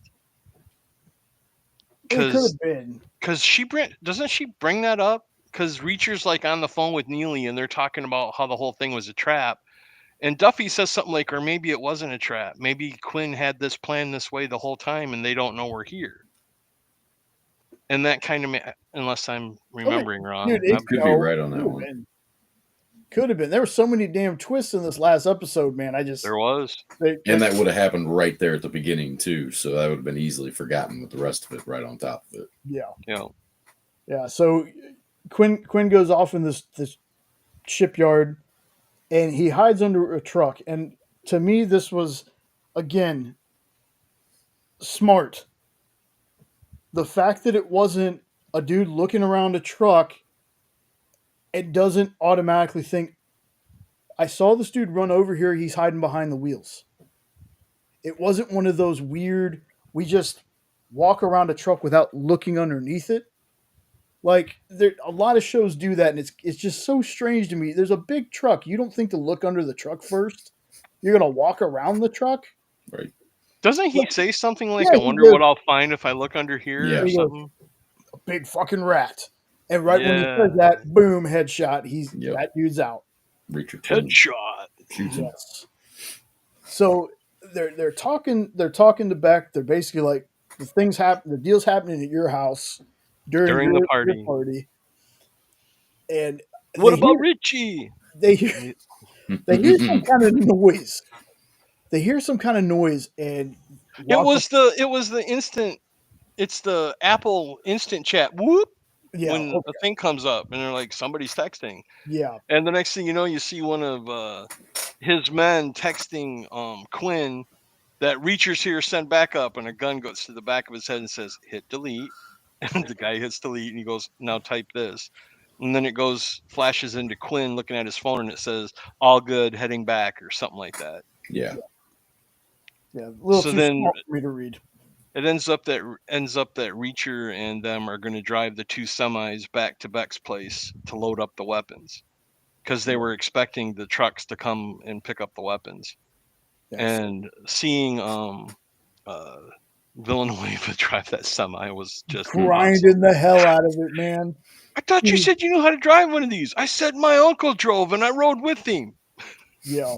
I loved it. So this is the time that I was talking about a little bit earlier. So they once again mentioned Villanueva's wife, and you have Duffy telling him you're going to be Maureen. God, you're going to be her problem now. And he says something back to her, and then he's like, "I love you, kid," and she's like, "I love you too, old man." And in that moment, I was like, "Man, he's gonna die." I don't think it's so set up. It's so set up like that. It's just like they did with Russo. It was like the same kind of setup. Yeah. Well, and I feel like that's also a really common trope too. The close to retirement detective, whatever, and they don't make it to their retirement. Yeah. Except Lethal Weapon. That's true. I'm getting too old for this shit. Getting too old for this shit. Did I tell you I can't watch it anymore? Why is that? Because the first movie, he's celebrating his 50th birthday, and I'm like, I always used to laugh at that part, and I'm like, oh my God, I'm older than him. I can't watch this anymore. Anyways, I'm sorry. Shut up, Jay. No. I felt the same way when I decided to watch Married with Children one night just because. And then I realized that in the very first episode, Al Bundy is 38 years old. Yeah. I'm almost 43. And I was like, okay, I'm older. It's weird going back and watching stuff like that and realizing that. But anyway, they're on the road. They're headed back to the house, and Reacher and Neely are with. Is it Reacher and Neely that are with the driver, the regular driver? Mm-hmm. Yes. Okay. And then you got Beck, Duffy, and Villanueva in the other one. Well, when they're pulling up to the house, Reacher says, "If you even look at Paulie, you're done. You're dead. Yeah, you're dead." So they end up both getting through, and I thought they were going to get busted when Villanueva takes this turn and runs over the shrub. Dude, when he first turned that truck, I thought he was going to take that whole archway down because it looked like it was going to, and then they cut away from it, and I'm like, oh, that was an edit. I bet you they accidentally hit that thing because it looked like he was going to take that whole front porch down. Yeah, so they get parked, and they're talking, and next thing you know, you hear Paulie yelling. Well, as soon as they parked, though. Yeah. Reacher says to the driver, "You better You hope better I hook can the find pipe." some rope, because if Yeah. I don't, you're dead." Yeah. And then Polly comes running. Polly's Move the yelling. trucks! Move the trucks! And that's when Duffy calls Reacher's phone. Reacher picks up and turns around, and right when he turns around, you can see he didn't find rope. Yeah, well, she says, have the driver tell him we'll move, and he's like, "You're a little late." And he sits back, and she's, "Seriously?" on the phone. She's like, "Seriously?" Couldn't find any rope. Yep, couldn't find any rope. So he tells them to go ahead and get into the house. He's going to take care of Polly. And when he said that, I was like, "Oh, it's coming! It's coming! I can't wait." So they devise a plan, the rest of them, to get into the house. We missed the biplane line. Oh, You're like, yeah. How are when we Neely gonna was take taking- how are we gonna take care of the guard? Like, Knock him off a building with a biplane. right. Yeah. The guy's King twice Kong my reference. size. Last time I Good saw call, somebody Nope. last time I saw somebody twice your size, it was on the Mount Rushmore. Mount Rushmore. Right. Yeah. But Paulie comes up, he's like, "Hey moron, can you not hear me?" And he opens the door. The driver falls out. And Paulie's like What the looking hell? around. And next thing you know, leather strap around his neck. Reacher pulling it, the fight's on. And let me tell you something about this fight. I love the fact that this fight lasts as long as it does. That it's not just a Reacher like super punched, Right. Mike Tyson's punch out this dude and it's done. This fight Got you lasts. figured out. Yeah. This fight lasts a while and it gets into some false finishes a couple of times. When but- Reacher swings that rake and it sticks in the guy's leg, I'm like, oh shit! I felt that. I'm like, oh my god, that would hurt so bad. And what's so great about that is it's a perfect setup for when they're fighting later. Mm-hmm. So the majority of the fight is kind of how you would figure it. Reacher's kind of getting his ass kicked. He gets a couple of good swings in, but the best part of that fight is when they get into the carriage house, and there's like the shovel that gets broken in half. He headbutts it. Paulie headbutts the shovel, and Reacher gets the half with the spade on it, and he's holding it like this to where the spade part is covering his elbow, and he's lighting him up with those bows, man. Like, I love the fight inside there. And I almost wish it would have been, but I don't think it was. There's a little scaffold that has a bunch of stuff on it. I was like, if that was animal feed, that just would have been perfect. Oh, it would have. Yeah, that would have been perfect. But it would have been, especially if it would have been the same brand. That would have been hilarious. They end up knocking into the scaffolding. The whole thing falls down on them. So that's the first kind of false finish. Now, just before the scaffolding, though, when Reacher does the thumb to the eye, how does Paulie look normal after that? See, I don't think he got enough of the thumb in there. I think it was more of a flat. But when I agree, but when he pulled his hand away, there was like blood all over. And then the next scene, his eyes are fine. I'm like, well, wait a minute. Wait a minute. That's TV editing for you sometimes. Blood on, blood off. Yeah. Yes. So Paulie ends up pulling himself out of the rubble of whatever those bags are. I wish they were animal feed, but I'm not sure what they are. And we see Reacher's half buried, knocked out pretty much. And Paulie goes and he gets, I want to say it's an engine hoist. It is. That's what that is. Okay. So he gets the chain from this engine hoist, wraps it around Reacher's neck, and clicks it in. And of course, right when he clicks the hook in to the chain, is like Reacher kind of comes to. And Paulie starts doing this. He goes, "Let's see how you like being choked, asshole." Starts hoisting him up. And I mean, he lifts him all the way up. It's all the way up. And he leaves. And I'm like, Bubba, that's your first mistake. You left. You always make sure they're dead. Never leave. And Reacher pulls himself kind of upside down, puts his feet on the beam that it's screwed into, and knocks it off. Now this time, Paulie's walking across the yard and he hears the crash and he just stops, and his face just is like, because he thought this was going to be fun, and while it was probably fun for him for a little bit, he was kind of getting his butt kicked a little bit during this fight. Like it wasn't one sided, but he turns around and here comes Reacher, and Reacher's holding the rake. He comes out there, swings that rake, first hits him in the face. Son of a bitch. Yeah, first hits him in the face with it. Then he gets that leg shot where he breaks the freaking rake into Paulie's leg. Yeah, the blades are in his thigh, man, and it just looks so painful. It's like, oh my god.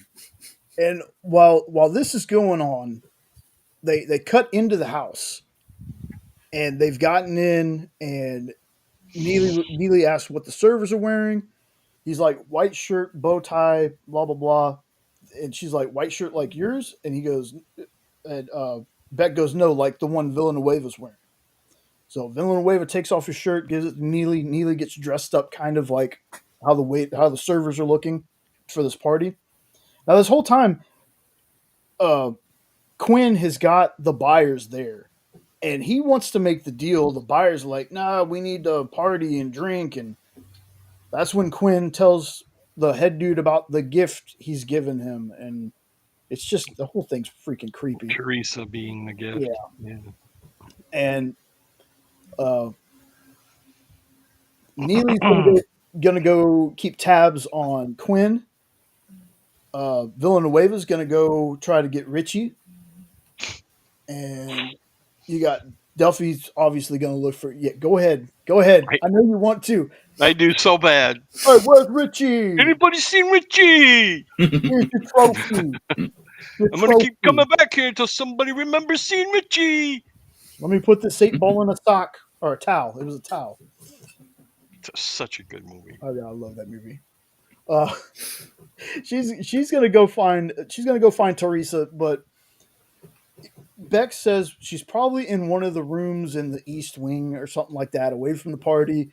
Door's gonna be locked, and he's like, "But I got it." Gives her a skeleton key, so she can unlock anything. Now, there's part of me that was wondering why was she checking all the unlocked rooms.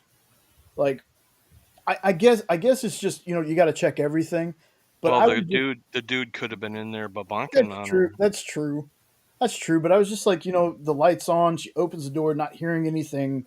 Like, I don't know. I think from there I would have just been like, okay, it's probably a locked door, but whatever.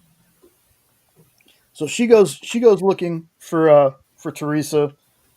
Neely starts walking the floor, gets her eyes on Beck on Quinn. And this might be out of order, but I want to go ahead and jump to one of the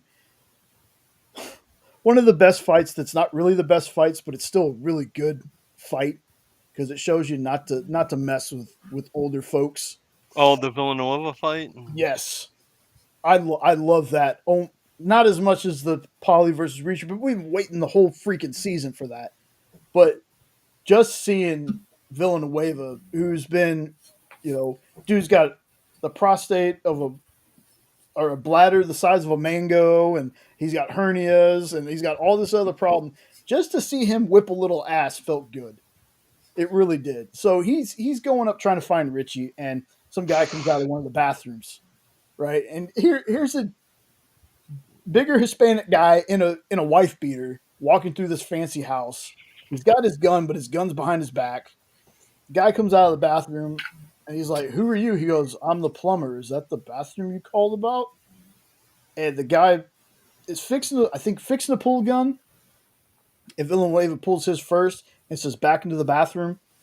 And then, the guy doesn't get a chance to pull his gun. Villanueva gets him to back up into the bathroom, tells him, take your gun out, finger thumb only, drop it in the toilet, shut the lid.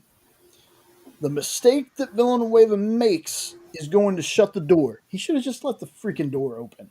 You got him at gunpoint. You should have just left the door open because as soon Or as just shut it with your foot. Don't turn Yeah, around. so it's Never right. turn your back on a guy. that's true. But he does. He turns his back on the guy, and we learned earlier in the flashback that we didn't go over because I didn't want to spoil everything in that episode. What happens when you turn your back on a bad guy?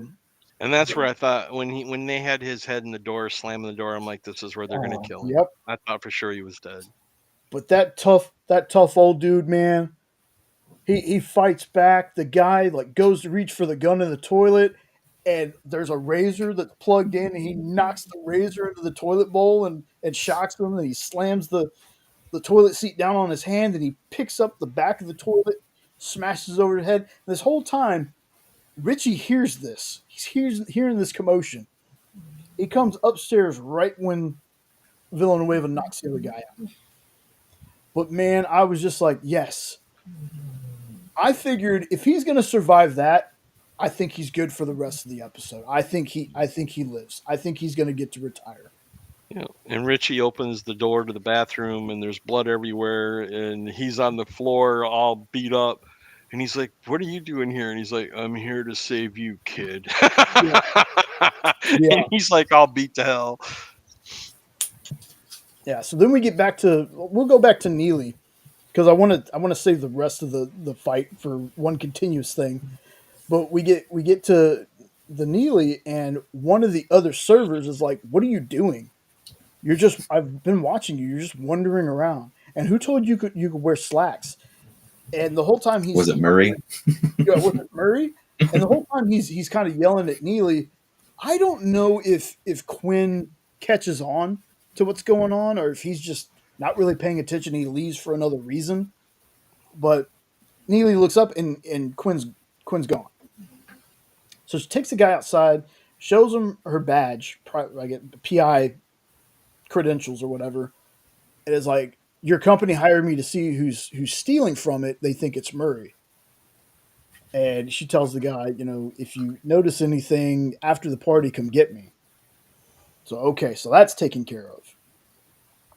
So then we go up to Duffy checking the rooms. And she finds the right room. Unfortunately, Teresa is very out of it. She's trying to get her up. She's trying to get her to, to walk out of there with her, whatever. And then we get, I can't remember that. This is the guy I can't remember. I can't remember the bad guy's name, the main guy that's buying the stuff that that Teresa is for. But he gets there with another guy, has the guy watch the door, comes in. He very creepily starts peeling his clothes off and says, I hope he didn't overdrug you because I like a woman with a little fight in them. And that's when Duffy comes around the corner and says, then you're going to love me. Holds him at gunpoint and basically tells him, I should shoot your dick off for what you were about to do. And the guy had just dropped his pants. Yes, because she told him, leave him. Yep, she said, leave him. Yep. And he goes, you could, but then my man outside the door will come in and you might get a shot off on him, but she might get caught in the crossfire. And we do cut back to the fight, but I want to stick here to just go ahead and get this one out of the way. She contemplates it, and finally, she just fires. First one's a dick shot, and the guy at the door comes to the room. She does this sweet little roll thing, this little somersault thing, pops him, then just stands up and pops the dude on the ground. Headshot. That dude's taken care of. I wish she wouldn't have done that. She should have left him suffering with that dick shot. Oh yeah, I thought the same. But and the reason that the shooting started is because Reacher had busted in with the shotgun and was killing people. So there was already shooting going on, and the guy was coming into the room anyway, and that's when she. Yes. But we left Reacher fighting. So. Yes. Yeah, I'll get back to that part because that part starts all the other hullabaloo. You have the rest of the guys coming back into the party, and Quinn just coldly, doesn't even look like he was aiming, just takes his gun and is just like doom doom doom doom doom, and just kills the rest of the dudes there and takes the money. So now I'll go back to the fight because this fight is lasting a long time. Somehow they get to the edge, the hill above the water, and during their fight, they fell over the fence and went rolling down the hill. there you go. There you go. They end up in the toilet bowl, basically. And they get flushed out to sea. Now, me, I would have drowned already. I can't hold my breath that damn long. Holy crap. Because that felt like I couldn't breathe watching this scene go on. So Reacher pops up out of the water first, and a few seconds later, here's Polly. Polly basically puts him in a like a scissored chokehold kind of chicken with his legs. Yeah. So they're playing chicken, but he's drowning him. That way he can stay afloat while that's happening. Well, Reacher digs into that rake wound and kind of pulls him down. Now here's the kind of weak thing, and I was like, here's false finish number 2 for me. Pulls him down, boom, pops him right in the Adam's apple. Does that kind of pop to where it pushes the Adam's apple into the larynx to choke. So I honestly thought with all the blood and they're in the ocean, there was going to be some kind of shark thing. The budget was probably too high to do a shark for the show. When I'm kind of glad they didn't do that at the same time. That was kind of Spielberg didn't call back. Yeah. There you go. So Reacher gets out of the water.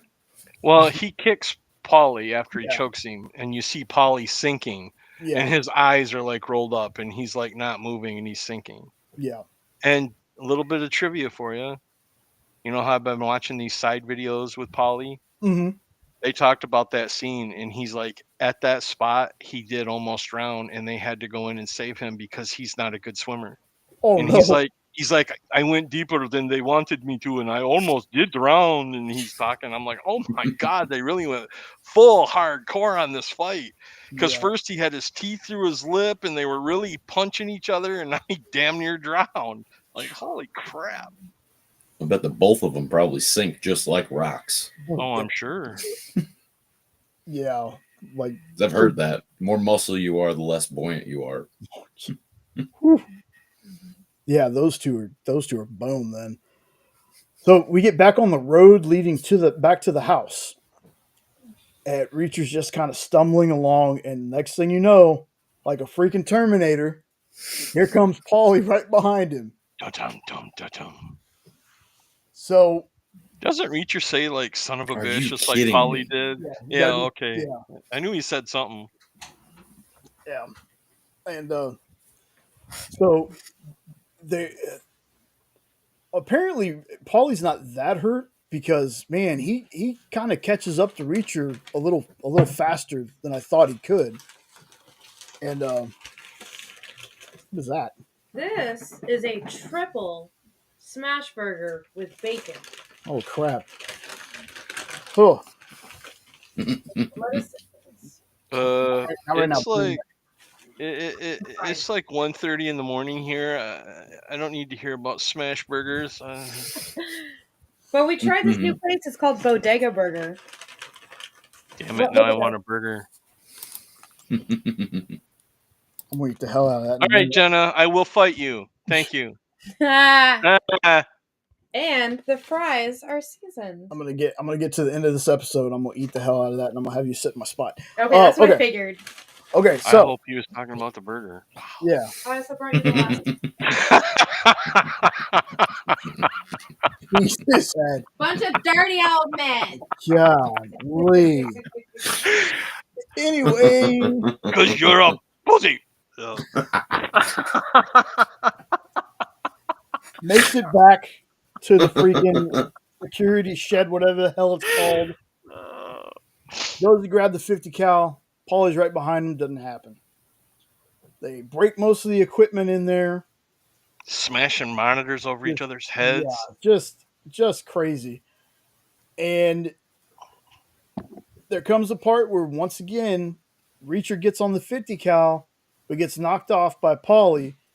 But in this second, something happens. Paulie gets the upper hand, tells him, I'm stronger than you. He's aiming the gun right at Reacher, right and at Reacher Reacher. puts his hands up like he's not going to shoot you. Yeah. Yeah. There's I'm bigger than you. I'm stronger than you. goes to Why you would even try to mess with me? You stupid. Yeah. Man, I'm going to go into full Arnie mode here in a minute. Pulls the trigger. Boom. There's a freaking backfire, whatever you want to call it. Right into his throat. Right into Paulie's neck, man. Right into it. And what had happened was, and you kind of see it, but it happens so fast. Reacher pulls one of the bullets out of the belt and also jams the barrel with it. Is that what he does? Jams the end of the barrel with a unshot shell, so it's too big. Yeah. So then as soon as it kills Polly, he goes, but I'm smarter than you. Yes. Because he just said, I'm bigger than you, I'm stronger than you, and he pulls the trigger and he goes, but I'm smarter than you. That's the end of Paulie, and that fight was worth, to me at least, that fight was worth. It was worth the wait. Absolutely. It didn't disappoint. It was not disappointing at all. Then, let's see. Do I have time for an outside moment? Yeah, go ahead. Okay. Then we get back into the house. You know, it's freaking pandemonium because Quinn's already shot the rest of those dudes trying to get out, and then there's then it's Neely and them, right? Neely and them are coming after them. He goes into you got Villanueva with Richie. For whatever reason, he goes somewhere or tells Richie to go somewhere else and hide or something, and Richie gets caught by Quinn. Something like that happened. Like, I can't remember what happened. They're trying to find a different way out of there, and Villanueva tells Richie to go somewhere or something. Yeah, because there was guys coming with guns, and he says, just get out of here, kid, and I'll hold them off. There you go. That's what it was. And he goes running into the office and runs right into who's the face? I can't think of Quinn. Yeah. Anyway, that's for a minute. So then we had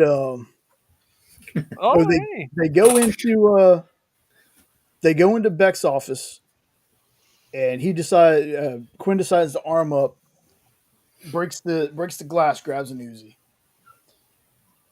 Well, before he can do anything, here comes Beck. Beck's got a gun pulled on him and tells him, put it down. Now, why he didn't tell Quinn to kick it away from him or tell Richie to pick it up, I don't know. But that's probably what should have happened in my view. But it didn't. He does tell Richie to come to him. So, and while Richie is walking towards him, the camera kind of pans around and you see it's the cap gun. And unfortunately, when he's making kind of this big speech towards Quinn, the epoxy didn't dry. No. And the gun starts breaking. Falling apart. Right when Quinn sees this, he goes to reach for the Uzi. Beck pushes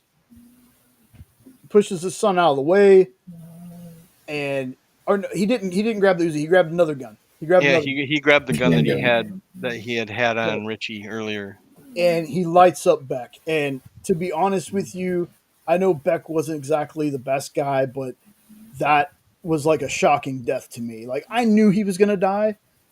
I honestly thought it was going to be a little bit sooner, but it still was kind of like, man, he tried to do right by his kid at the very end. But honestly, though, the alternative would have been the rest of his life in prison anyway. That's true. You're right. That's true. But at least he saved his kid because at least his kid got to see the nice side of him. Yeah, and Quinn decides he's going to get up and talk shit to the dead.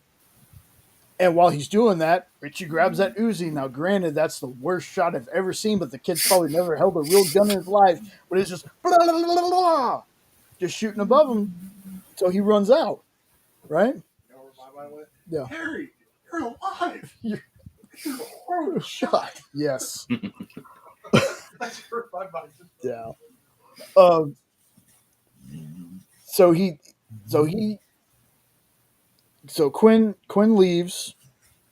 Then you have, the whole thing that started with Reacher getting the shotgun. Out of all the guns, let me say something about when he's in that warehouse looking through the guns, and he picks up that what looks like an AK-47.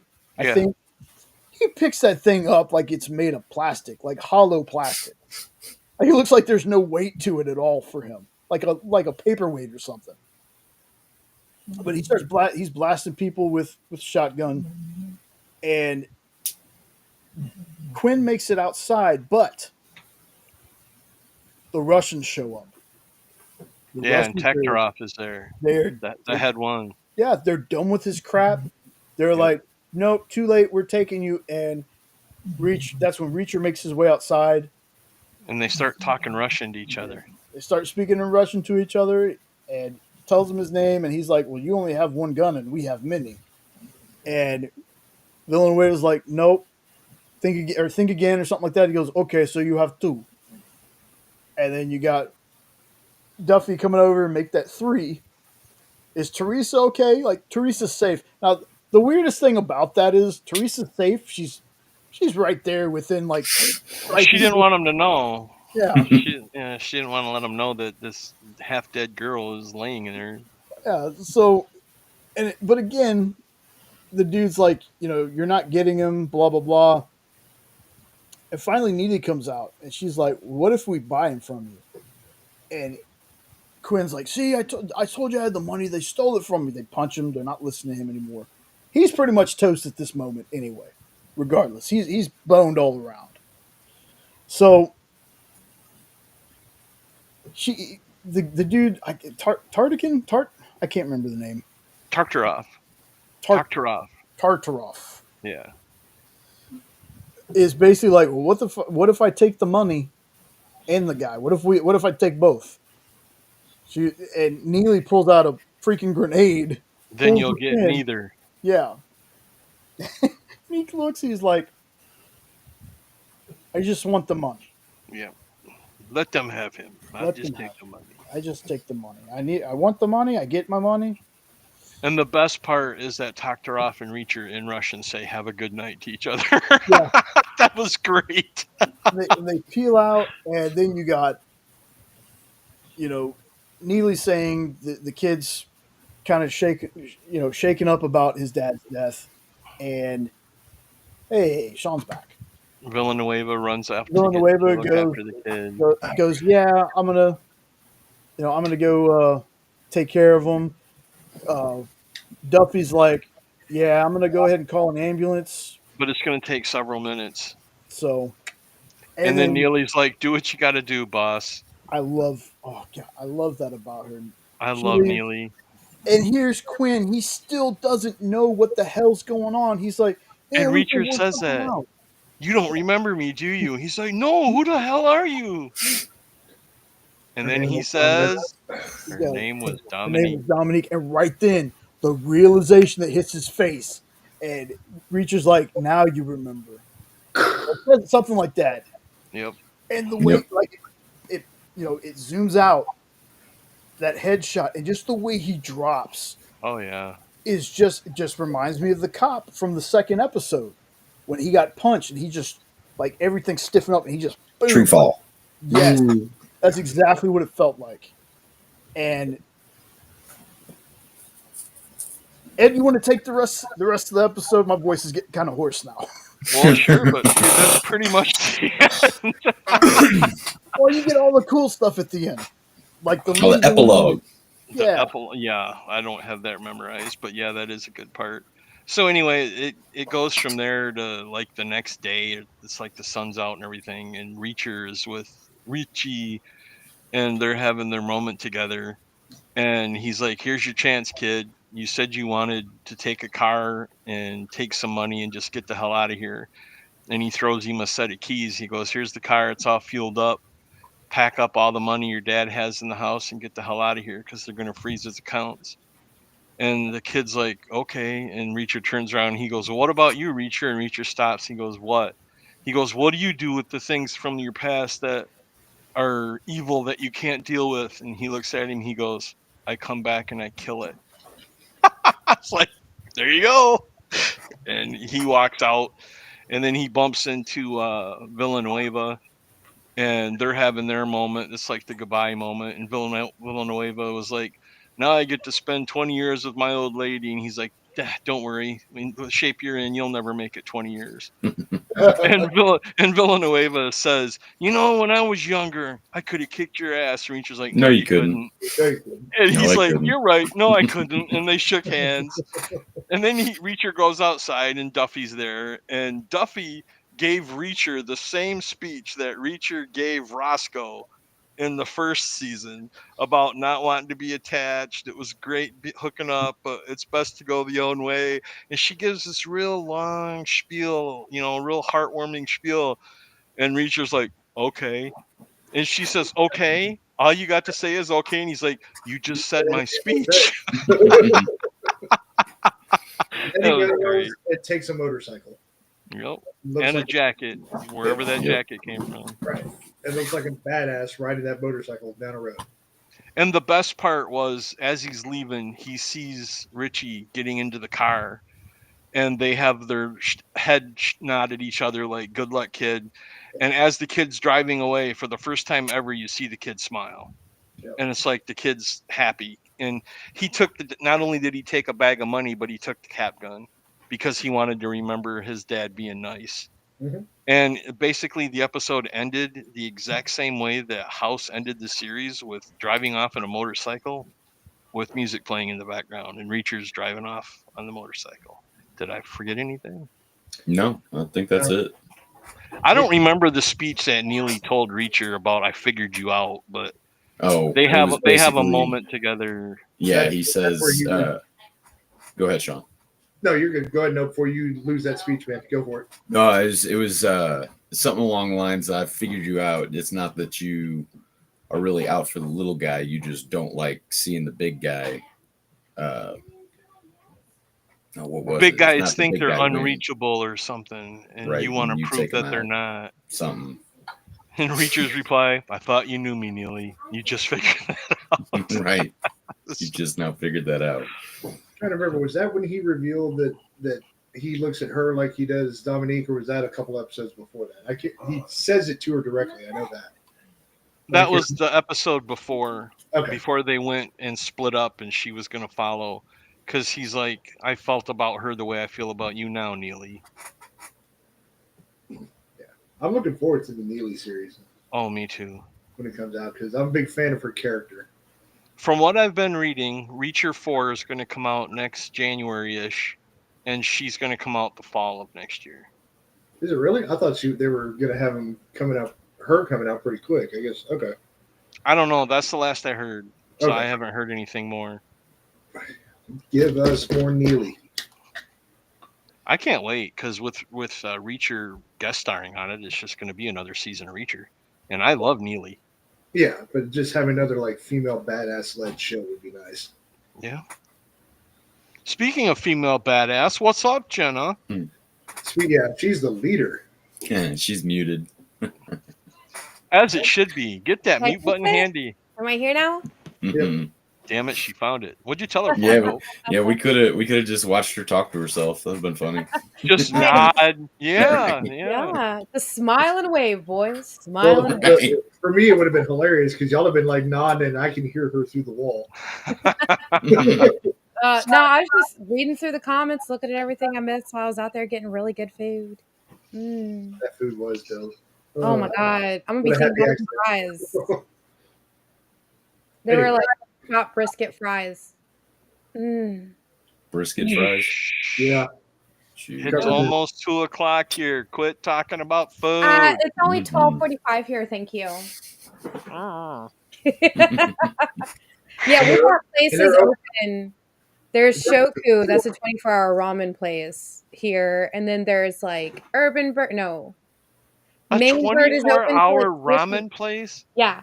Who the hell decides at 3 a.m. they want ramen? Me? I've done College You kids. me. You want to attack me? Bring it on, bro.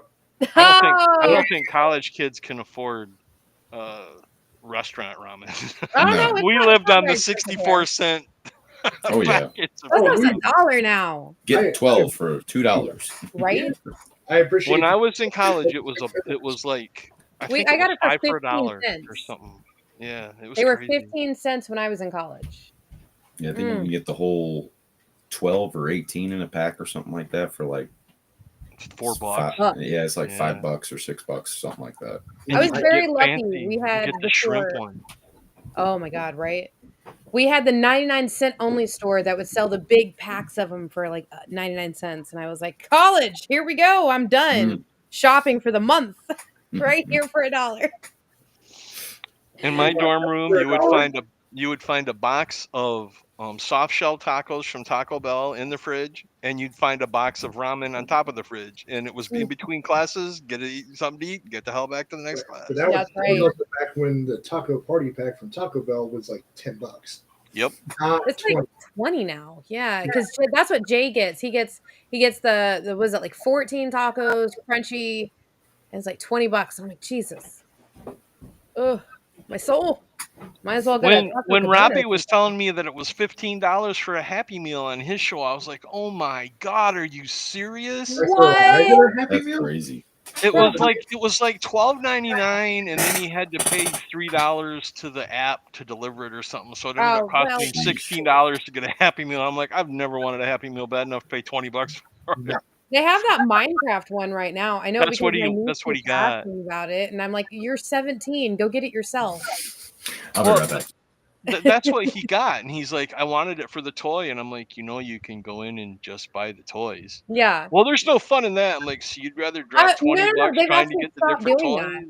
They've Oh, stopped did they? letting you just buy when the Pokemon cards were coming out. Stopped letting people because people were coming in and just buying them out, trying to get like the rare like McDonald's specials and exclusives, and so they stopped it. I don't know if they did it just for the Pokemon cards or if they did it for future ones, but I know that they're like, no, you can't do that. I'm like, okay, whatever, bye. I honestly didn't even know they still did the Happy Meal thing because they had the Minecraft box and everything. Yeah.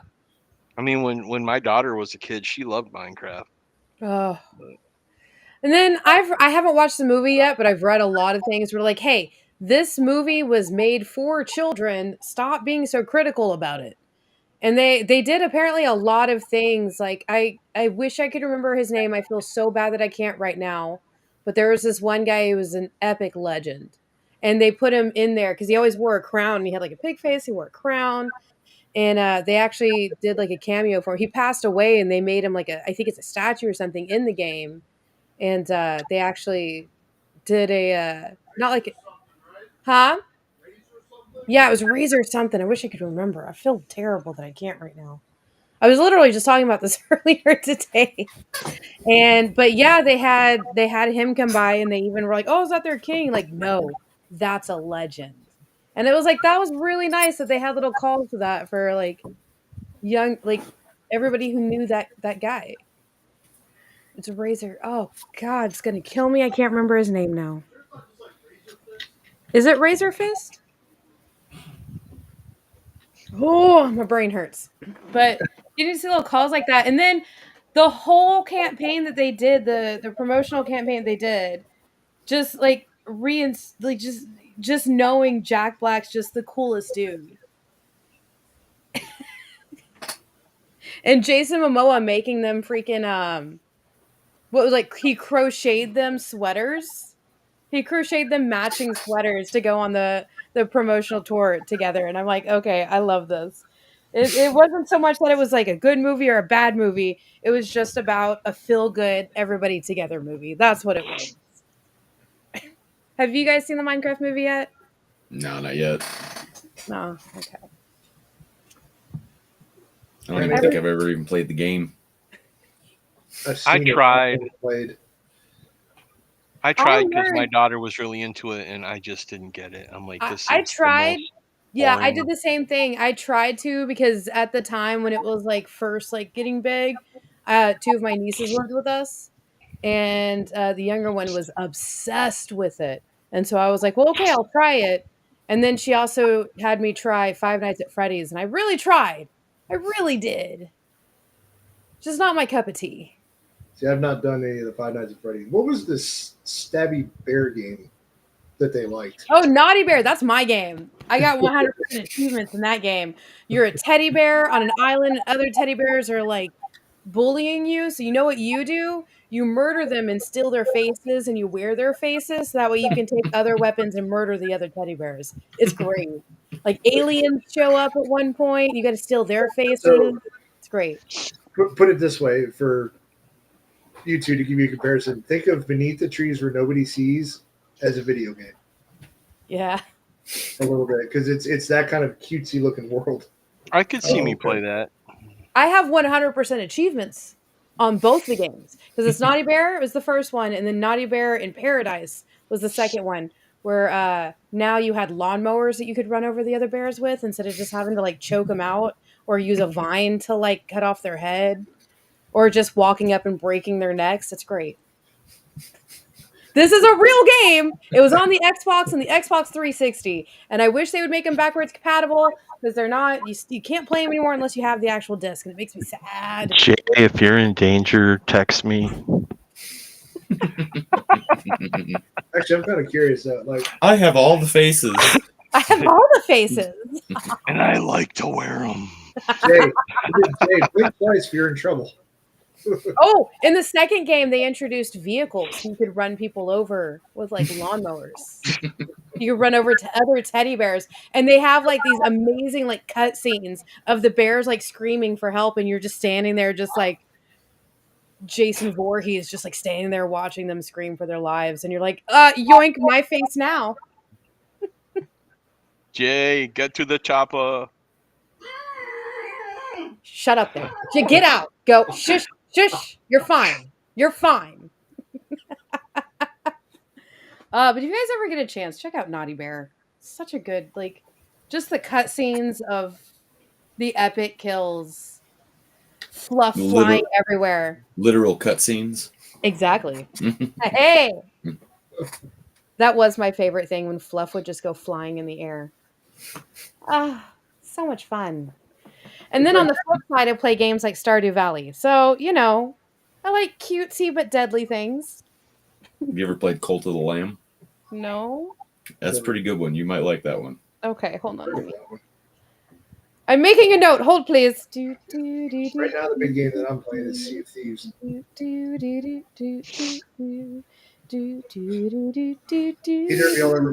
y'all play any of the Gears of War series? Oh, I love Gears of War.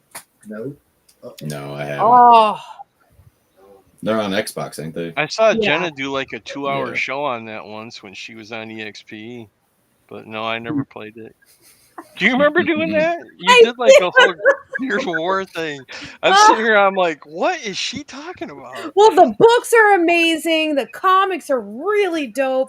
The stories amongst, especially the first three, just, I even got to meet the voice actor of Dom, who I think I've told the story before. I've shown the picture. He got it signed, and he asked me what my name was. I said Jenna, and he was like, "Oh, like the porn actress, like the porn star."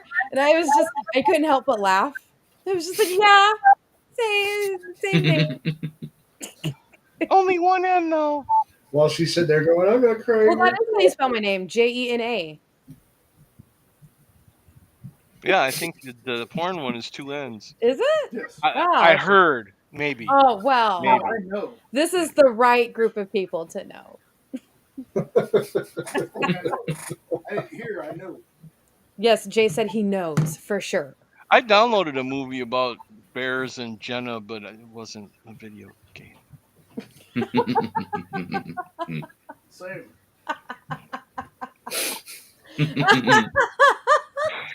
Oh, I've been awake a long time. Yeah. Oh my gosh. So, has Jay gone over what is next week's topic yet? Nope. All right, well, I will. It's so weird saying nope with nope here. I'm not talking to you, nope. I'm using the other nope. I keep waiting for nope. I'm just So gonna maybe say, I was the topic. I keep waiting for All right. drink. It's the luscious hair. That's what it is. making the rest of us look bad, man. We're gonna talk about the Bee Gees. Oh my god! I keep waiting for Man Doug bun? to grab his Like a mug. man bun? It's literally, dude. It sounds like you're pulling a sword out of a sheath every time you're like shing, and then you take a drink. Oh my god! Oh my! Yeah, Coffee cup. every time he pulled that out earlier, it sounded like he was taking a sword out and he drinking. I'm That like, thing what a badass. Hitting something. Wait a minute! Time out. Hold on. Every time I pull it out, it's like taking a sword out too. Shut up. Time out. Okay. Hold on. Jay said that Nope had it in a man bun earlier? No. No? What did you say? Triple B came on and had the hair out of the man bun. Oh, snap. I was like, man bun? Who's got a man bun? Yeah, his hair's long. Yeah. I've seen Nope in a hair bun. He sent me a picture. Jay's even had his hair up. Was he doing this in the picture? No. He's like, nah, I'm working on the bike. I just didn't want it to get in my hair. Right. Before we do get on the next topic, I don't know if anybody's been paying attention, but Comic Palooza is finally posting celebrity guests. Ooh. I'm super excited. Let me pull it back up real quick. What's Comic Palooza? That's the biggest con in Texas. Never heard of that one. Dan's not going to be We there. know you haven't. It's okay, Ed. We forgive you. Do we? Do I? I don't think so. Dan's not going to be there. Dan's not going to be there this year? I am really sad. Really? Dan who? Dan Price, the writer of Karate. Yeah. Oh, I don't know him either. We're going to have him on, I think, next month. We're going to try to have him on next month. Oh, my God. So, but he's been a friend of ours for, what, 3-4 years now? He's good people. Something like that. All right, here we go. Lisa Marie Varon. I always feel like I say her name wrong. Let me see, because I'm pretty sure. Also known as Victoria. Yeah, Lisa Marie Varon. So Victoria. Victoria, Hall of Fame wrestler Charles Wright, a.k.a. The Godfather, is going to be there. Oh, the Godfather. I can do his whole entrance. No. It's time, once again, for everybody to come aboard the whole train. Hear the Godfather be pimping hoes nationwide. Holla if you hear me. Pimping ain't easy.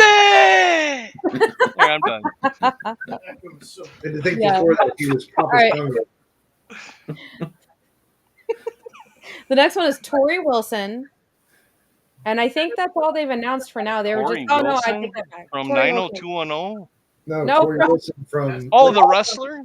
Yeah, you're thinking of Tori Spelling or something like that. Yeah, there you go. The wrestler. Jeez. Okay, and then anime fans, get ready to go Super Saiyan. Sean Schemmel, the voice of Goku from Dragon Ball Z, he's going to be there. Let's see. And then the main actress from that Smile, Sosie Bacon, is going to be there. Sosie Bacon. Sosie Is she Bacon. related to Kevin? I have no idea. Kind of looks like him, though. Speaking Yes, speaking of Kevin Bacon, did anybody see the preview for that new one on Amazon Prime? Oh, I did. I saw the Bondsman. trailer for it. The what? The Bondsman. Wait, what's it called? Like bail bonds? Yeah, Bondsman. Bonds. Kind of feels like a play on his character from R.I.P.D. Yeah, it does. It has that kind of feel to it. It's basically he's a bounty hunter for the devil. Yeah, I'm super excited. That's on Prime Oswald's now. going to be there too. Is that on Prime now? Or is it coming? Yes. It's on Prime. Oswald, Adam Good thing we Savage. have Prime. Oh yeah, Patton Oswalt's also been announced to be at Comic Palooza. I'm super excited. Yay! Let's find all the Patton Oswalt books that we own. I think we actually only own one.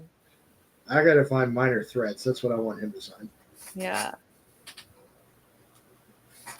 I think. No Pip the Troll comic, or no, nobody's taking their Pip the Troll comics. I don't think I know that. I'm not sure. What? You mean from the Eternals. very popular Eternals movie? Yeah, a box office smash. That also had Harry Styles in it. I want to talk about how mad I am about that movie as well. Should have been a show. What movie? It should have been a show. They literally announced it originally that it was supposed to be a limited series. It was supposed to be like a 6 to 8 part series, like a show. And then they were like, oh no, we can't do a show. Let's cut out almost all the important stuff and make it a quick 2-hour movie. Right. Fight me, Disney. Condense all these thousands of years into hour and a half. Yes. Like it And should have been a show like they originally announced it to be. Yeah, and I heard that they actually just canceled the Black Knight movie that they were going to do with Kit Harington. Yeah. I wonder if they changed the thing to a movie because of how Inhumans did on TV.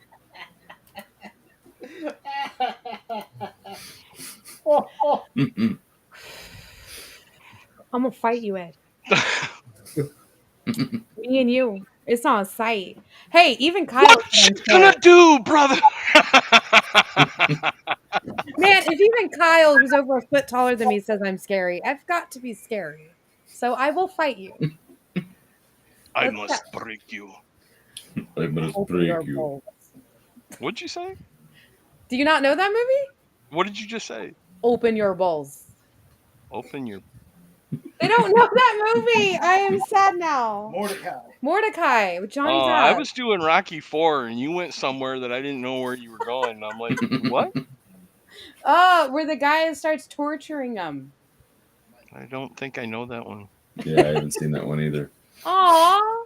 And I don't. Not What you the said best. doesn't make me want to watch it either. I can be honest. It's a funny movie. It's a funny movie. Do I look like I need help with my bags? I have a fucking manservant.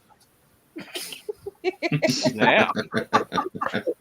Oh, I need to go back and watch that movie again. We haven't watched it in a while. Yeah, it's not great, but Yeah, it's not a great movie, but it's got great one-liners. It's a funny movie. I need to go back and watch Euro Trip.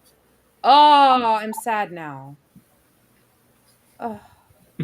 Because I just want to. I wasn't hugging you. I was just getting the door. We're not there yet, kid. That's a great quote, too. You know what movie that's from? Spider-Man Homecoming. the worst of the three. Oh. Sean, I need to fight you. You made me sad. What? Michelle Oh, yeah, that's right. Remix. Hi. Yeah. What is this, DJ Jazzy Jenna? What the hell's going on over there? I can understand if you want to fight me if I said I don't have any interest in watching the movie. Oh, that would be a fighting site. That'd be a fight. I'll watch it just for the robot fight scene. Error. Something about watching Eurovision makes me want to. Or Eurovision. Oh my God, Eurotrip. Actually, I've been watching this year's Eurovision, which makes me want to watch Eurotrip, which makes me want to watch Grandma's Boy, which makes me want to watch Scooby Doo. That's right. So weird. Bro, Adios, turd nuggets. please sit on my face. I love that movie. What is happening? What? Grandma's Boy. Grandma's Boy. Never saw it. Oh, missing For out. shame. Ed, you're fired. God. Who's in it? For shame. It's the Happy Madison crew. Oh. Where's Adam Ed? Yeah, without Adam Sandler though. Right. Oh, okay. I might watch it then because I cannot stand Adam Sandler. Okay. He is not funny. He just needs to go away. Might be all right then. Yeah, it's no Jack and Jill or nothing like that. It's Please don't it's talk- good. Okay, yes, he does have some bad movies. However, he has some good ones. Mr. Deeds. Name one good Mr. one. Deeds. Happy Gilmore. Oh, Mr. Happy Gilmore is great. Deeds. Yes. That's your pull? Seriously? Uncut Let me Gems. change your socks. Oh, Uncut Gems. Uncut Gems. Okay. That He was- movie made me mad while watching it. Like that physically, I had to leave from watching it because I got mad. Like, Oh my gosh. just like Adam Sandler's character was just pissing me off the whole time. I was like, well, whatever happens to this dude, he deserves it. And I walked out and smoked a couple of cigarettes. And came back. The only one of his movies that I like is Anger Management.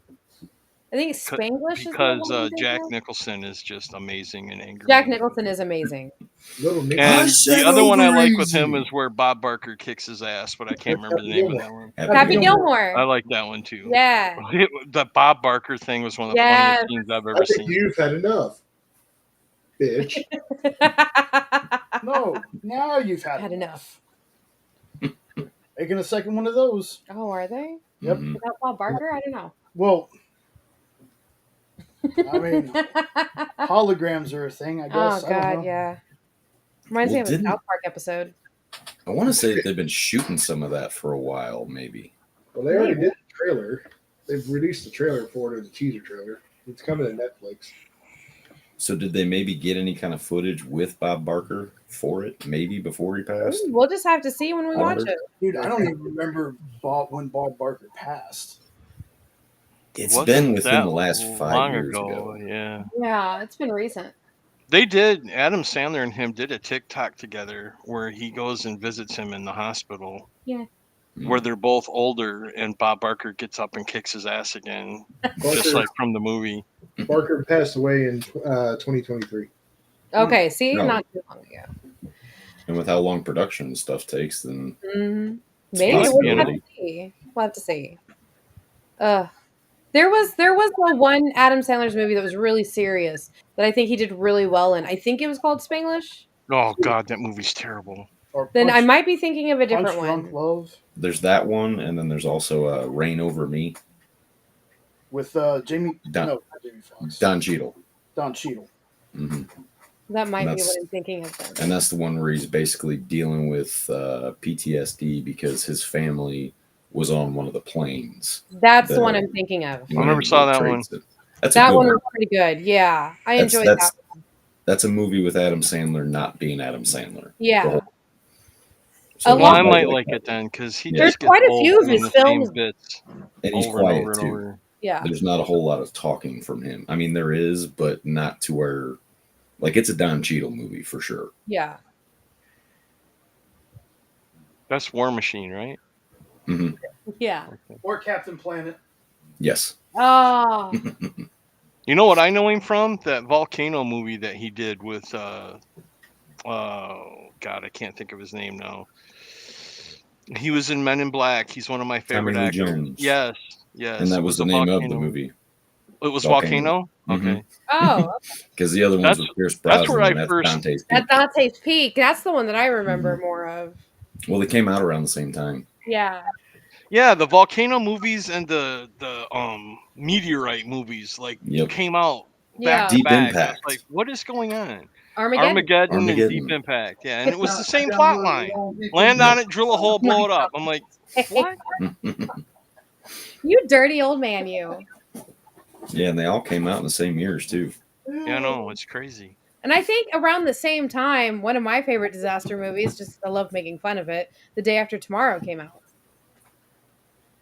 Was that the one where the Earth freezes? And yeah. Mm-hmm.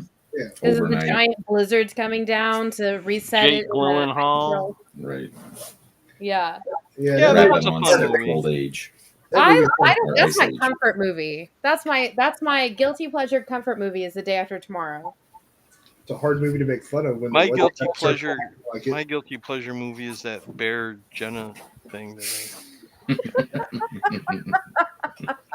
What is that? See, Goldie Cox? Maybe? Oh my God. It's late night now. I don't care. It is late night. Snow White and the Seven Dildo. No, that's the wrong one. Oh my God. My favorite of all time was Edward Penis Hands.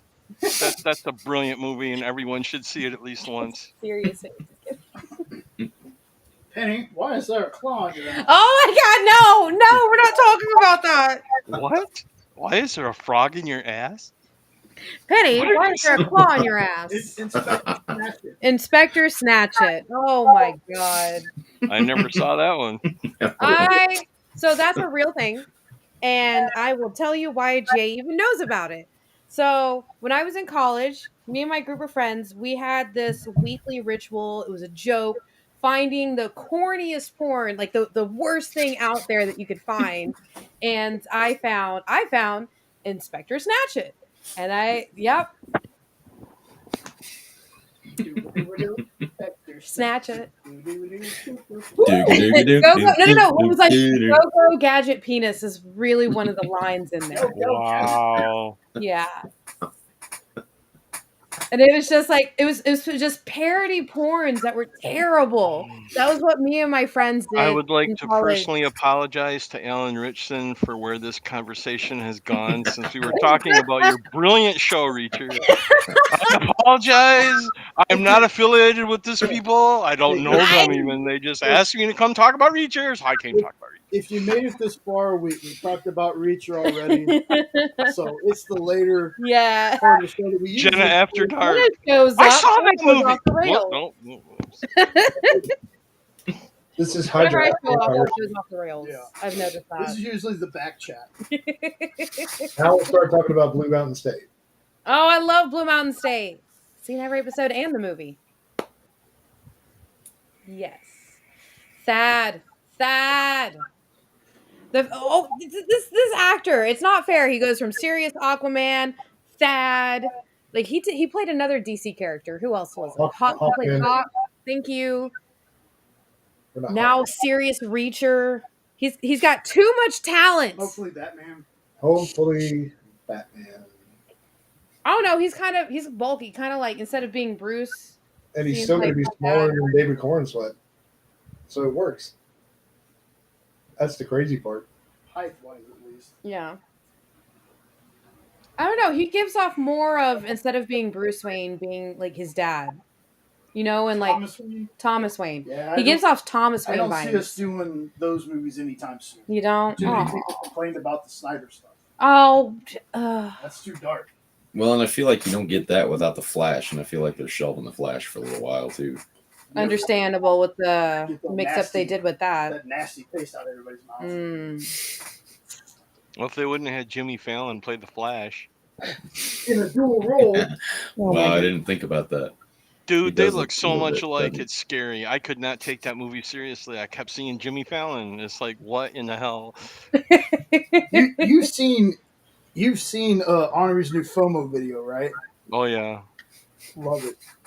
Me too. He finally left the Batman alone. Yeah. All right. Let me end this so we can do the back chat on that. I have to get up. Oh no! Yeah, you gotta move the puppy. Oh damn, wow! They're moving puppies. They're talking about back chat. What the hell is going on here? Come on, good boy. Come on. Oh, where are you going? This isn't one of those 99-cent a minute sites, is it? What's going on here? Well, I will chat with you guys probably next week. Bye. I will try to have Dracula watched. Please do, because so we watched it. First 2 episodes, phenomenal. The third one, I need thoughts. I have thoughts. Third one's kind of weird. I'll be with you. I'm gonna get caught up. I'm gonna go ahead and ask. Is this something I would genuinely enjoy watching? Oh, what's it on? There's a good answer. You could. It just depends on how much you know on the lore. Well, they're selling it so hard on you right now that I sure would want to watch it. Oh, no, hold on. Maybe you don't suck enough. Like, I know that everybody knows, I can't remember the name of the boat, the Demeter? Voyage of the Demeter. They did a whole episode on that. So, and I don't know if Sean knows that lore or not, so I don't know if... I think Sean would get bored, if I'm being honest. Yeah. I think Sean would get bored with it. We thought I'd get bored with Lord of the Rings, though. Well, you said you did. You said that at first. Blasphemy. Well, that is from your own lips. As a kid, but you thought I would still get bored with it when I finally sat down to watch it. Yeah, this is not Lord of the Rings. Yeah. This is something Lord you of the got Dark. to have some of the lore. Here's what I tell you. Start the first episode. Don't you spoil anything. No. I'm just telling you. Started. Oh, okay. I thought you were saying starting. Now that you're going to start talking about it. I'm like, wait a minute. The follow to that. I want to watch it. It's Dracula. What is this show called? Dracula. It's on What's it on? Netflix. It's 3 Okay. episodes. They're an It's hour on and a half. Netflix, and it was in 2019. And the only way you'll know is because it's called Dracula 2019. Okay. Basically, what they're telling me, Ed, is started, and if I get 30 minutes in and I'm bored, I'm not going to enjoy it. Yeah. Yeah, pretty much. That's the gist of what they're telling me. I give you 35. I give you a little bump. Okay. Because of the credits. Yeah, that's Yeah. That's you. But I enjoyed it. No, so did I. I mean, it kind of felt like the episode felt like watching BBC Sherlock in the essence that it's really like an hour and a half long episodes. Yeah. They fit a lot into it too. To put it mildly, though, Jenna, the thing, I don't know really any of those lores. Okay. So it might be kind of like Dracula. They stuck on the Bram Stoker's Dracula for a minute. Yeah, he'll go into it blind. I'm just saying. I like him. Might surprise us. You might like it. If you've never read it, I highly recommend, Sean, that you read Bram Stoker's Dracula. It's not a big book, but it's a fantastic novel. My name is Jenna. I bought a copy. I bought a copy for my sister to read because she'd never watched it, and she loved it. And she's not a big horror fan. It's an excellent book. See, I'm not a big novel reader. So that's my problem. Well, honestly, it's not that big. It's not even. I wouldn't even. Yeah, that's what she said. Yeah, that's what she said. Go ahead, come on, let's have them. But no, it's a good book. I think you'd like it. Mary Shelley's Frankenstein is good too, and it's totally different than what you think of Frankenstein. Because the Universal Monsters, while good, is nothing like the book. Because in the book, the creature learns to talk, and the creature becomes sentient and wants to be loved, and that's what leads to the bride. So it's really good. That's what leads to the monsters. Yes. All right. Well, on that note, if you've made it this far in the video, thank you for watching. I'm about to drop everybody out, and I will see y'all on the other side. I'm gonna go ahead and end this because we could end up talking for 3 more hours. So, and we probably will. We probably will. For Superman. That's right. That's what I'm gonna talk about next. So I'm gonna drop everybody out. I will see y'all on the other side.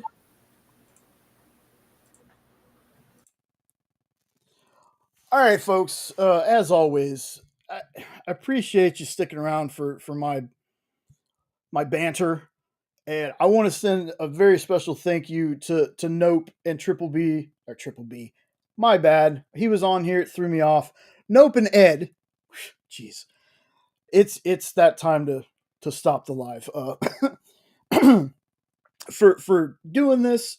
This was an idea that Ed had that Sean was going to do, but Sean, poor guy, works all the time. He hardly. This would have taken forever for us to get through if it was with Sean, to be honest with you. But I'm glad he got to show up tonight. Let people know Jay is not the only person on Hydrasylum. It's the 3 of us. So it's always good when Sean can jump on here. Next week is Superman Day, that Friday. I'm kind of anxious to see if maybe we get a trailer for Superman Day. I'm not, there's no 100% that's going to happen. I'm speculating. That would be a good idea to me to release a trailer on Superman Day. Tomorrow we're going to be going to Dragon's Lair Comics. Jen and Sean had already been there, like I said earlier. So we're going to go there. I'm going to look around, hopefully pick up some of the Superman Day stuff that's come out so far. But yeah, as always, I appreciate everybody showing up. I know sometimes these shows just go all over the place, but hopefully you folks enjoy them. Do me a favor, like, share, comment, subscribe, all that fun stuff. Come back, leave me a comment after the video. If there's something that you like, something that you didn't like, let me know. We can always disagree on things, but we can always respect each other. That's the one thing I want to let everybody know. You can have your opinion here, just as long as you're respectful. We'll be respectful right back. That respect is a big part of the channel. I just want to put that out there. But again, this has been a blast. I'm hoping one day to do something like this for a show like Daredevil or Superman and Lois. Kind of spread them out though. So again, thank you all for being here. And I'm going to do my awkward catches next time so I can get the. There's a weird delay between this, I've noticed in the video. So if it looks awkward, my bad. That's just how it is. But anyway, hope you all have a safe and awesome rest of your weekend. And I'll catch you next Saturday. Take care.